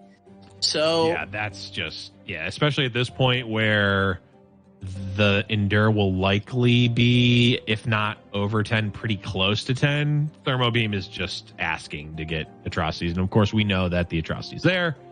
I think that the Thermo probably has to be used on like a Callista or a Caretaker, I would guess. Not really too much else that I think Glop is really happy using it on.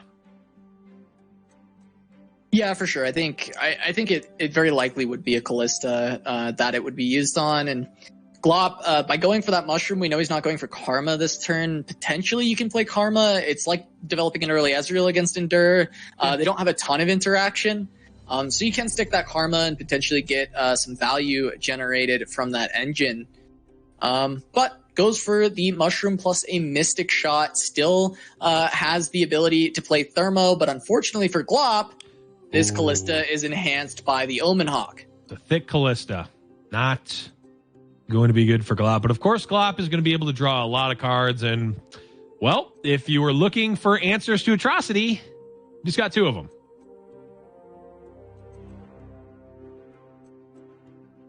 Now, the issue here is, well, there's not really that much issue. There's plenty of stuns. Could theoretically develop the early the early Karma. I mean, really playing almost any combination of the cards in his hand are going to be fine, with maybe the exception of the Rummage, and you probably don't want a Thermo Beam in this case, but even so, like, it's looking pretty decent for Glop right now. Yeah, I mean, looking at this hand from Glop, I'm actually curious, how does Glop lose from here? Because he has 2 denies to answer any Atrocities. He has stuns to stall out an Endure. He has Karma in hand with plenty of draw, and even just picked up an additional one. So where are the lines for Szerro to come back? I think if Szerro can put on enough pressure... If he can put on enough pressure without They Who Endure, and Glop like absent-mindedly goes below deny mana, and he can get a lethal Atrocity off of something else, maybe. Szerro also seeing I can use Fury of the North plus Omen Hawk to potentially win it here. Yeah, Fury of the North plus Atrocity, I mean. To be fair, at this point, Szerro has taxed all of the stuns out of the hand. Right. So, potentially now, if he finds one, the denies aren't relevant unless you actually have a way to stop the Endure from hitting you in the face. True. But we did talk about the fact that this karma does exist, and, well, I mean, it is going to be drawing a lot of cards on the next turn. Yes. Deep Med, Karma's Insight, Rummage. I mean, what if even Sunwork maps can get in? Oh, wow. If only had a Moose. The preemptive Shen here, just because leveled karma, full hand of cards, but unless does Glop get a little too frisky with his karma spells? I mean, we'll see if he dips below. Here's the thing.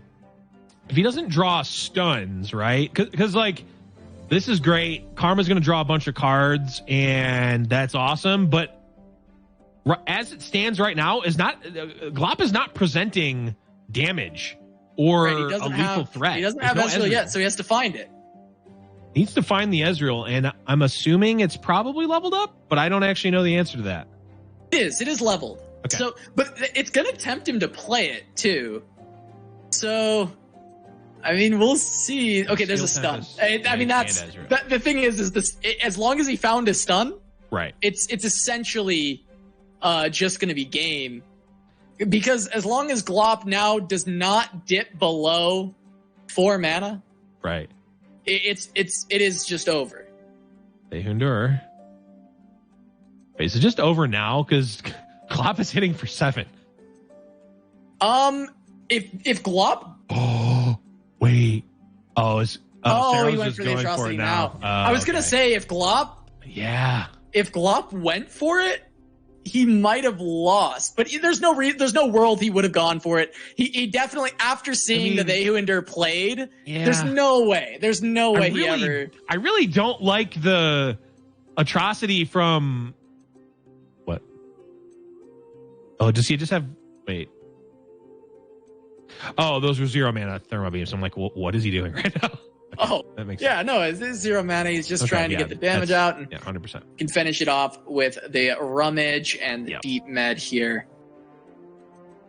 And that's going to be the first set. Wow. Going over to Glop. So from the losers, he's run all the way through and taken down the first set over Szerro. He needs one more set. Yep. And Glop will be the Fight Night champion. Szerro, he's got to bring it back. Bracket reset. Lost in the very first round. Glop lost to Leozera. He's run it all the way back.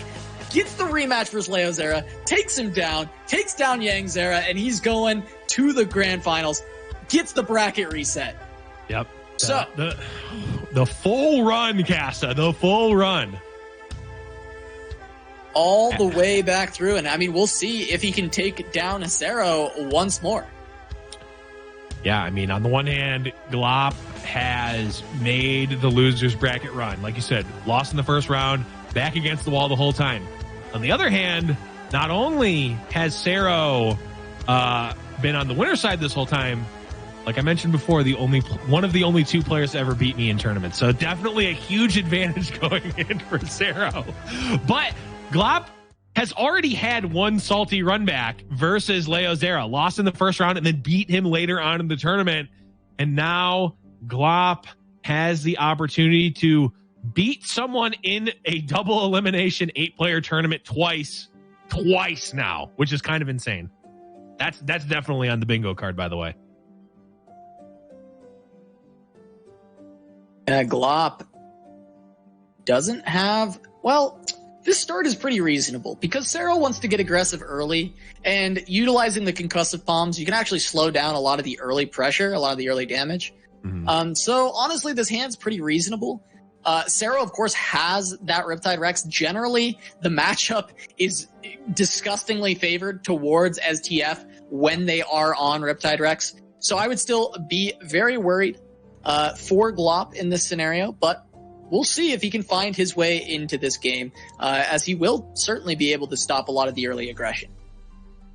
Yeah, early aggression is going to be able to stop or be thwarted at least a bit. I mean, we're going to see a Chumpwump come out, and Chumpwump really earning his keep in this deck with the Zonite Urchins. I mean, and obviously the Rummages as well. Just getting so much value off of those shrooms. Yeah, just so many different ways to utilize the shrooms. You know, of course, the aggression with Karma and Ezreal being those 1-mana burst spells, but also, of course, running the Rummage and the addition of Zonite Urchin. She just fits so well into this list, giving you more consistency, helping you find all your removal tools at a very cheap cost.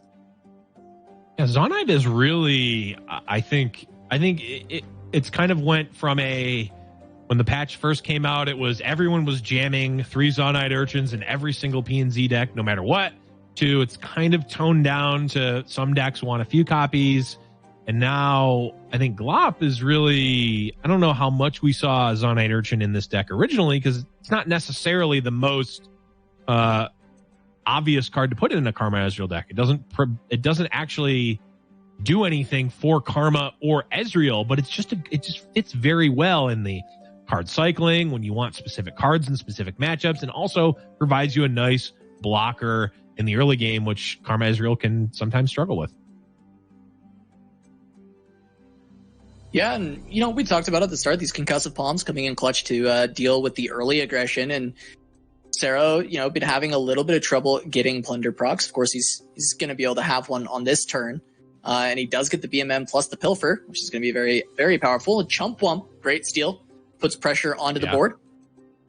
And it's going to activate this Rummage in hand. Yeah, huge, actually. Of course, Szerro going to have the ability to draw even more cards from Glop's deck. And, of course, they'll be at a reduced price.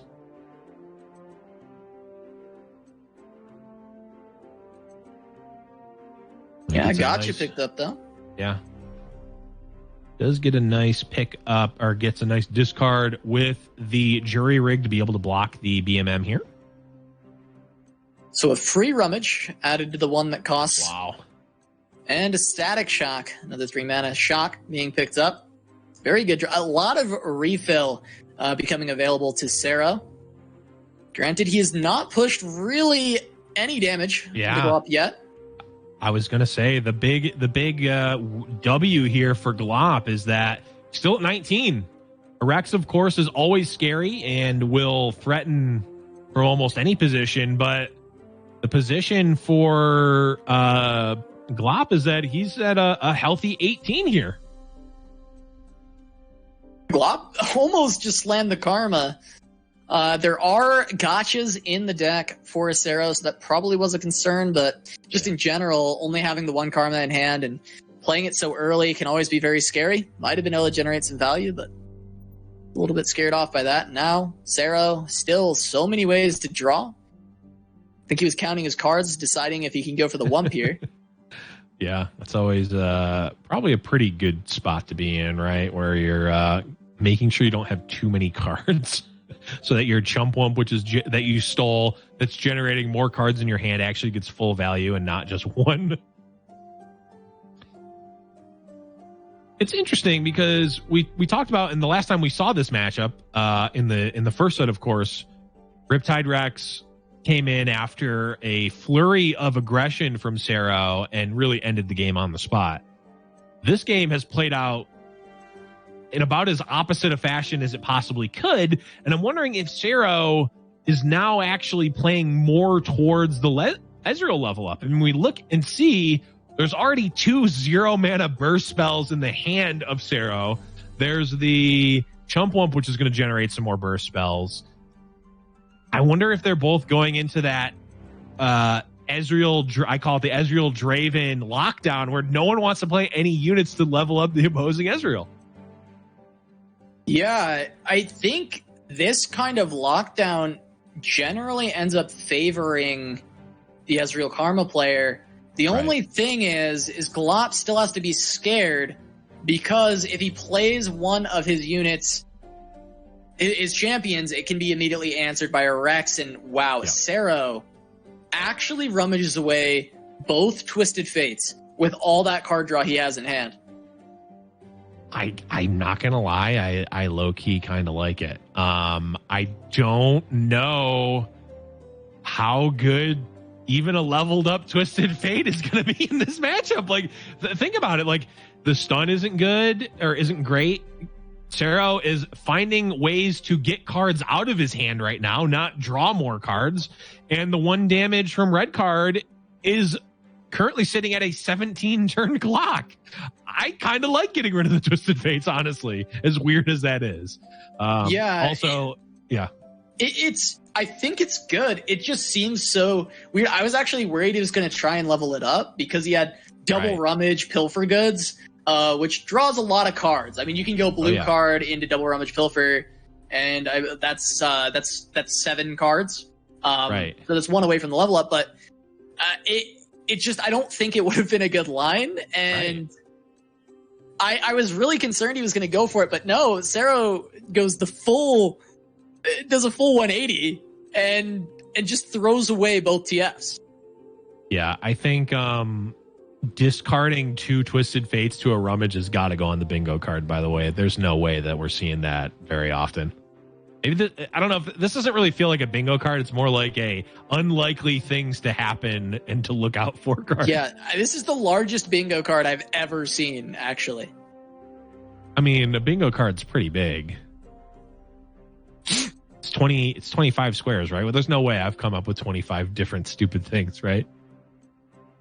I mean, who knows, Blevins? Wait, what bingo cards are you looking at? Hold on a second. How big do you think a bingo card is?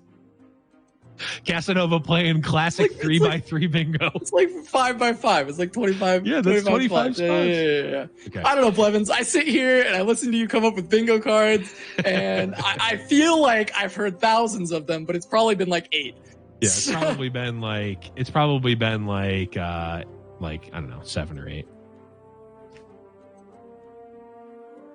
But again, I mean, Szerro finally plays out that chump lump, draws additional cards off that as well. Or, I mean, sorry, he put the puff caps in. Mm-hmm. He's just going aggressive with puff caps. He does just need the damage, and puff caps can trigger the Riptide Rex. Yeah, out of nowhere, which is potentially a way to catch Glop off guard. Yeah, they also trigger these pilfers. Also true. Is Szerro on the mill out Glop by stealing more cards from him plan? I mean, I don't know if the mill plan is going to be online. It's an interesting thought. I don't think it can ever work out right, because that means that there are, 3 Karmas and 3 Ezreals in the hand of Glop at that point, right? Yeah, the thing is what he can do is he can potentially brick rummages and deep meds, which I think that's what Glop is looking at right now. He's on 15 cards, so and 9 it's puff caps. Yeah, I mean that's a real amount of damage, right? Like, of course, every pilfered goods also has a chance to take puff caps out and actually damage Szerro, so that's another consideration. True. Steel Tempest, a decent steal. Yep. He's denying the Ezreal trigger. Yeah. It's only a 2 of 8 though. I don't know if this is fully necessary, but the concept of it, I think Glop probably has an idea of how the rest of this game is going to play out. Yeah, this is one of those. It's hard to get in the mind of the player, and like we've talked about, these Ezreal mirrors, regardless of which flavor of Ezreal, actually have multiple different angles of attack, and depending on which one Glop is going for, these plays make more or less sense. It's just we're not sure what he's going for. He hasn't declared his Ezreal mirror line. Just so long as Szerro never plays the Riptide Rex, I think he's in a very, very comfortable position. Because he'll always have it to answer the Karma hitting the board. Right. And if Glop never plays anything, Szerro is certainly further ahead on the deck count. The deck count, right? I think, at least. I mean, he has drawn a lot of cards. Yeah, and this Thermosteel is kind of insane because theoretically, right now is the opportunity for Glop to develop the Karma.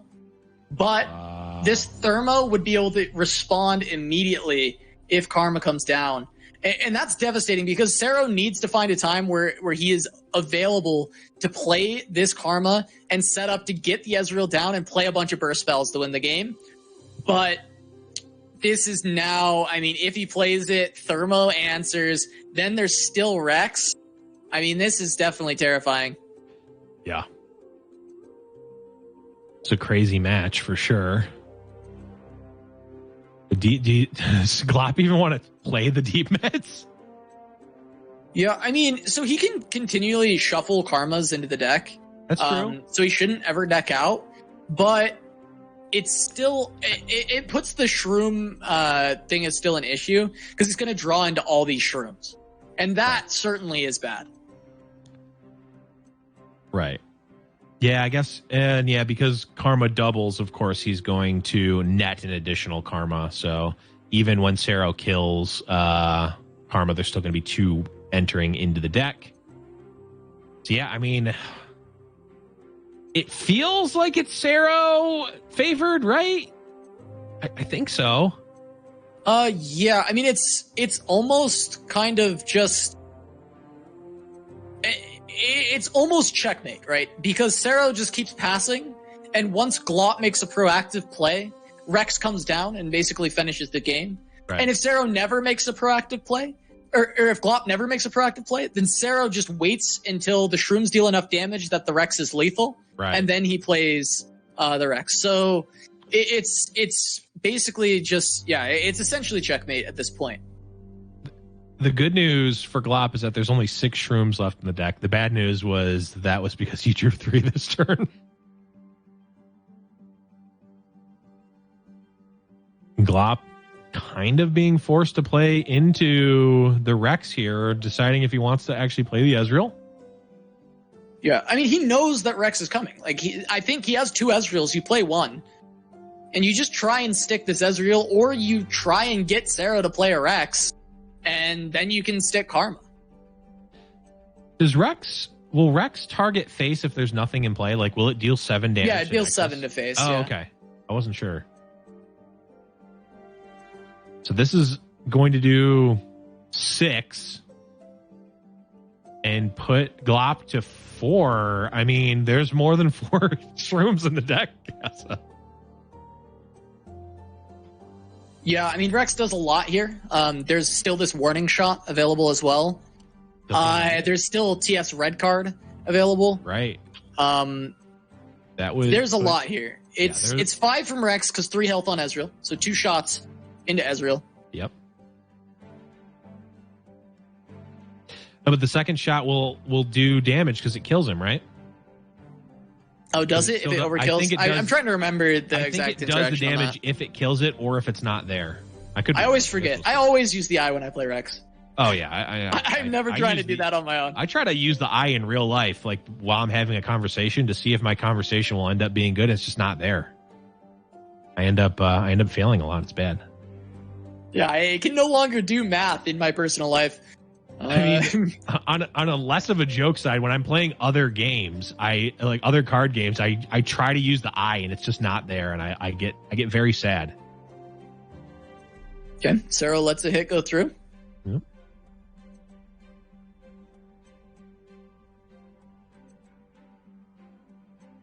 Because Ezreal is leveled up, Szerro does have the luxury of playing like this. He can't allow Karma to touch the board with a leveled Ezreal. Right.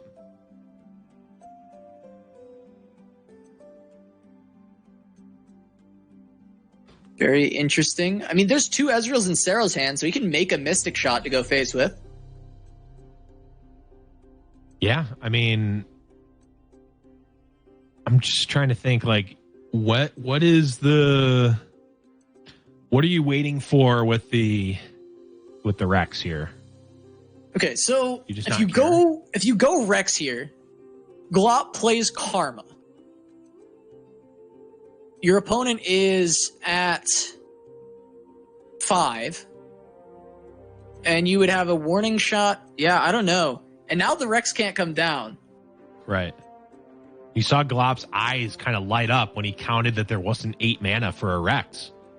Okay, I guess I'm playing Karma then. And now, I mean, Szerro does have the Thermo Beam. Or, yeah, that's... I kind of like red card here. 1 to face, 1 to Ezreal, so it takes 1 less Rex shot. Yeah. Oh, push the damage. Szerro dodging those puff caps.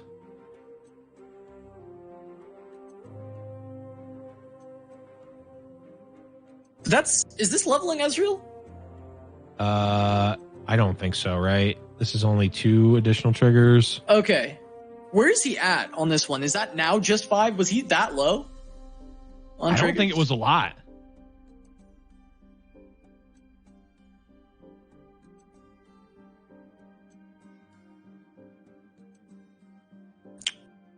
I don't think he's gotten a lot. I mean, both of the players have been sort of navigating to not let the Ezreal level. I like this line. He even has the Thermo, so he can play safe and just kill Karma. Yep.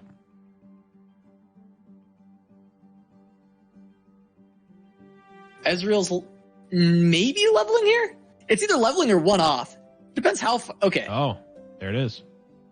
So now you do have to kill Karma here. Right. Because Szerro will die if Karma is left on board. Number of times we've seen leveled up Karma and leveled up Ezreal. Okay, so Ezreal instead. I guess concerned that 10 mana could do 15 damage. But now this is first action. Szerro plays Riptide Rex plus Warning Shot. Yep. Okay. Opens it up. There it is. Yep. Doing 5 damage.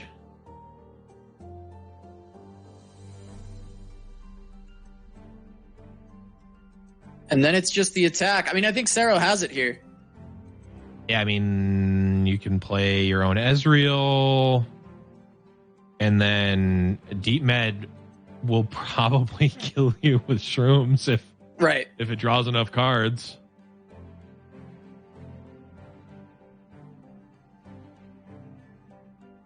Yeah, I think this one's just over.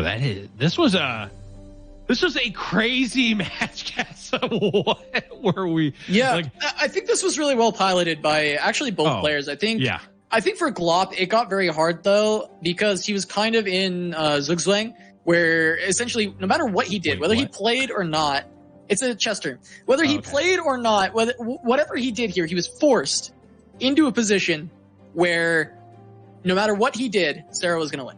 Yeah. He was forced to make mistakes. Yep. I think we can also add play Deep Med in Karma Ezreal and only draw 1 spell to the bingo board. Okay. Well, yeah, I hope someone's taking notes in chat because this is important. Right? Not important. Is there...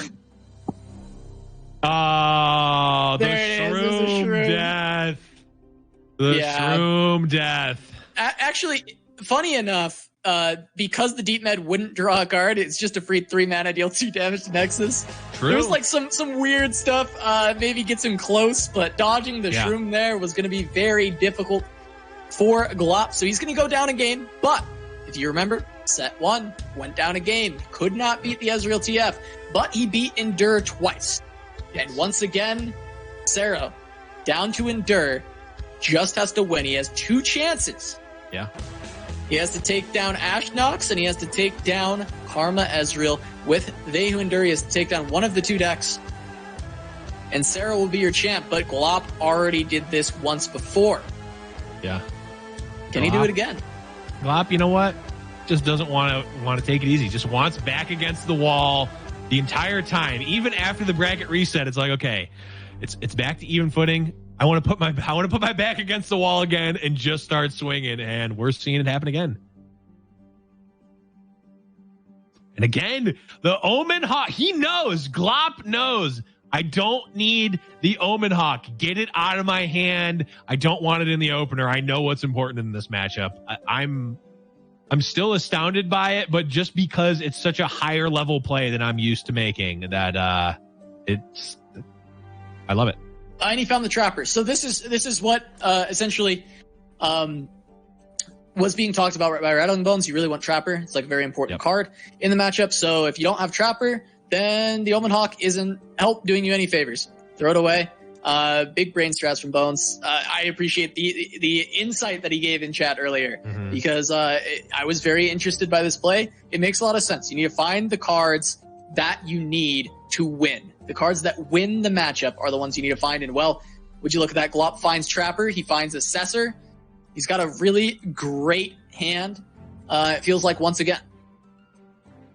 Yeah, I mean, pretty strong hand for sure. Not really much to play here because does not want to. He might open, or he might play the Glory Seeker here, but not really too much reason to. Just wants to get the Trapper down, play the Glory Seeker after you actually get some juicier targets. He's looking for probably Callista, looking for probably Elise, those kind of things. Yet again, Callista buffed by the Hawk. Looking quite good, but Szerro with double Cursed Keeper and no activators is looking in a little bit of trouble. He's got a lot of dead cards in hand. Yep. But also, can just play those and they'll slowly chip. And if he ever draws an activator, he's in a really good spot. Also has the Collector to, start pinging away as well. Never comes to that. Oh, wow. Glop actually might find a really early Assessor. He's getting the attack token, so he gets to draw 2 here. That certainly feels good. It does delay his Hearthguard by 1 turn, so he may even just go for Hearthguard. But he can go Yeti Assessor. The only problem is Vile Feast, which he feels he might have dodged because it hasn't hit his Glory Seeker yet, but unbeknownst to him, it was top deck, but it gets past. Assessor, gonna draw 3. Yeah. Well, I mean, Casa, we saw last set an Assessor draw, or no, was it last match with Glop? We saw an Assessor draw 4 cards and it not be enough. We'll see if 3 cards at an actual relevant point in the game, if that is enough for Glop to take this one. He is already down to 10, though, which is a little bit disconcerting. This is rough for Glop because this is a leveled Callista. So Vile Feast gets to save Callista here. Glop does not have a response. And 2 units are dying. Callista's going to hit that level up. And that starts to become a little bit terrifying when it starts to get rolling, especially if it finds a unit that's a little bit stronger to keep bringing back. Yeah, and if he wants the Collector can come out, and I mean, we're at the point now where every little point, like the chip damage is going to add up really quickly. And not only that, the life gain from Collector can also maybe add an additional, sort of attacker that is being wiped away, right? Like if he can gain another few life, all of a sudden Glop is going to need to, get an additional hit in. Yeah, and I think it's bringing back Sentry. So I think Szerro's in a position where he's going to actually get a card draw off of this. Wow. If I'm remembering correctly, I believe that was the strongest unit that has died. So that's a very solid unit to be bringing back with Callista. And while Glop does have responses to Callista via the Culling Strike alongside a Freeze, some of the damage is already done. Getting an extra unit, getting that card draw, having this leveled Callista on board is already a terrifying fact that it's already occurred. Yeah, and again, each little bit of damage is really going to make a difference here. Glop down to 8. Other important note, if the Icevale Archer Culling Strike comes out onto Callista, you've taxed those resources, and this They Who Endure gets to come down safely, potentially safely. So there are a lot of cards in hand for Glop, so Szerro does have to be scared still. of plenty of different plays. But just going to play Collector. Yeah, Collector probably just going to force out the Culling Strike itself, right? I mean, it's tough. I mean, leaving the Collector alive is really got to be scary. I mean, not that he would go for this anyway, but the Atrocity on Callista is one away from lethal right now. Yeah, it is. Yeah, and the Curse Keepers, Szerro. Butcher. Wait, I didn't notice the Butcher pickup by Szerro. He's got a lot of great ways to deal damage with this Collector right now. Yep. I mean, is the Collector scarier than the Callista here, Casa? As of right this second, with your life total being at 8, I think it is. But, Glop is so worried about Endura as well. That's why he hasn't snap cullinged. I mean, he's... Right. Exactly. Ideally, he wants to be able to play it reactively, but yeah, he needs to find more. And Szerro kind of has the draw to win here because he's on Endure Atrocity, and he has threats to win without it. Yeah. So he's going to force Glop to use other alternative measures of survival here. Yeah, and this Butcher is really, really insane. I think Glop was trying to set up an attack with an Ashe, get some freezes, and really have an aggressive attack here. And Szerro just opens up 2 additional blockers that weren't there a second ago.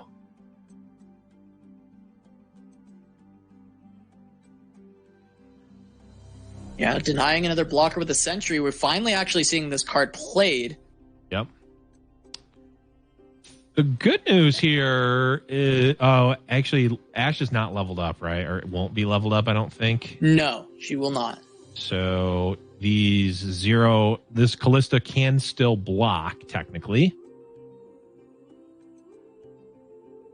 I'm wondering, can Glop piece something together with this Fury of the North? Probably not. Block. So close here. Yeah, and Szerro can still play Baywinder on this turn. That is also true. Obviously, he's not going to play it now, right? Because the Ashe freeze is still coming down, and he doesn't want to risk a culling. Right. But if the attack comes through, he gets to develop Baywinder and set up for the open. Oh, and the Ashe freeze goes onto the stunned unit.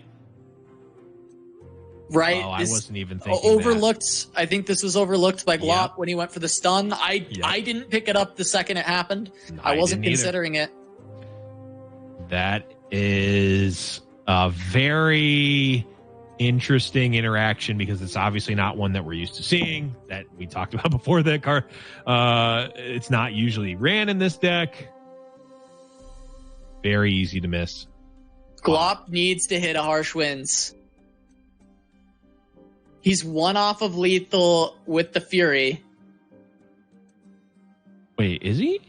Oh, yeah, because the Collector is going to be gaining life. Clears the Collector, but now Baywinder safely going to hit the board. Yep. Glop needs a Harsh Winds off the top to even survive another turn. Right. And then he needs another Harsh Winds off the top to survive the Atrocity. That's not it. And that's not it. That should just be it, right? There's nothing. Glop has no interaction. He can block 7. He can potentially survive here with the Fury, right? I think. He can block 7 of the damage, so it'll do 4. And then he can chump block everything else. Nothing more to be done.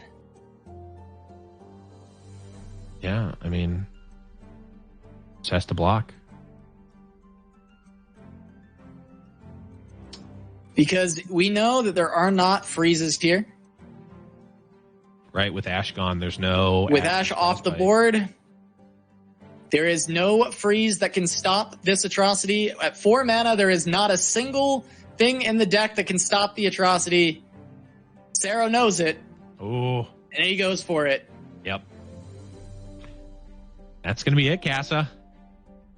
Szerro is your Fight Night Legends champion. Oh, man. Comes in as a late entrant. We had to bring him in to replace someone who couldn't make it. Walk on. Walks in, picks a couple decks, runs through the winner's bracket, has a slip up at the end there. Glop able to get the bracket reset. Yep. But Szerro, going to be your Fight Night Legends champion for this week. He will be back next week alongside Glop. Glop will be back for his chance at vengeance. Yep. We'll be seeing them both next week for Fight Night Legends, but congratulations to Szerro. And, I mean, amazingly well done. Really, really well played. Lineup went very standard, and it worked out. It paid dividends. Well, it was standard in terms of the archetype, but I think the deck card choices were actually a little bit less than standard, right? Like, we saw the 1X Butcher. We saw in the Endure list, we saw the 1X Sejuani as well. I mean, very clearly calculated and meticulously chosen cards here, not just a net deck, right? It was meta in terms of the deck choice, but the cards themselves were top notch, and the play from Szerro, I think, was just absolutely masterful. I mean, that Karma mirror, or the Ezreal mirror, was just a treat to watch and commentate for sure. Yeah, absolutely. It was incredible to see. I agree with you. I think the versions were very refined. I think they worked extremely well. Endure looked really great in this tournament until the final. And then Glop was dismantling Endure, but didn't quite have enough that time around, and Szerro gonna pick it up. So let's take a look at how Szerro made it all the way to the final, taking down the previous Fight Night champion Agigas in the first round. Then going on to take down 5, a spectacular player, early ladder beast. I was, really excited to see 5 here, and he honestly didn't disappoint. I thought it was great to watch 5. He played some very interesting decks. Yep. And then taking down Yangzera, who got second place in the previous week. Finally, taking down Glop in 2 sets, become your champion. But Glop had an incredibly impressive run, losing to Leozera in the first round. Took down Silverfuse, took down 5, took down Leozera on the rematch, and then took down Yangzera, making that full loser's run, even securing a bracket reset, but could not come away with the win in the end. But we'll see him next week for another shot at that final. Looks like we won't be able to pick up a winner's interview, but we will be having more Fight Night Legends next week. You can tune into my channel afterwards for kind of a little bit of a post show that we're going to test out a little bit. So make sure to jump over to Casanova Haunts after the stream. But of course, glad to have you all here as always. We hope you enjoyed the games, and we would love to have you back next week for even more Fight Night Legends. Have a good night.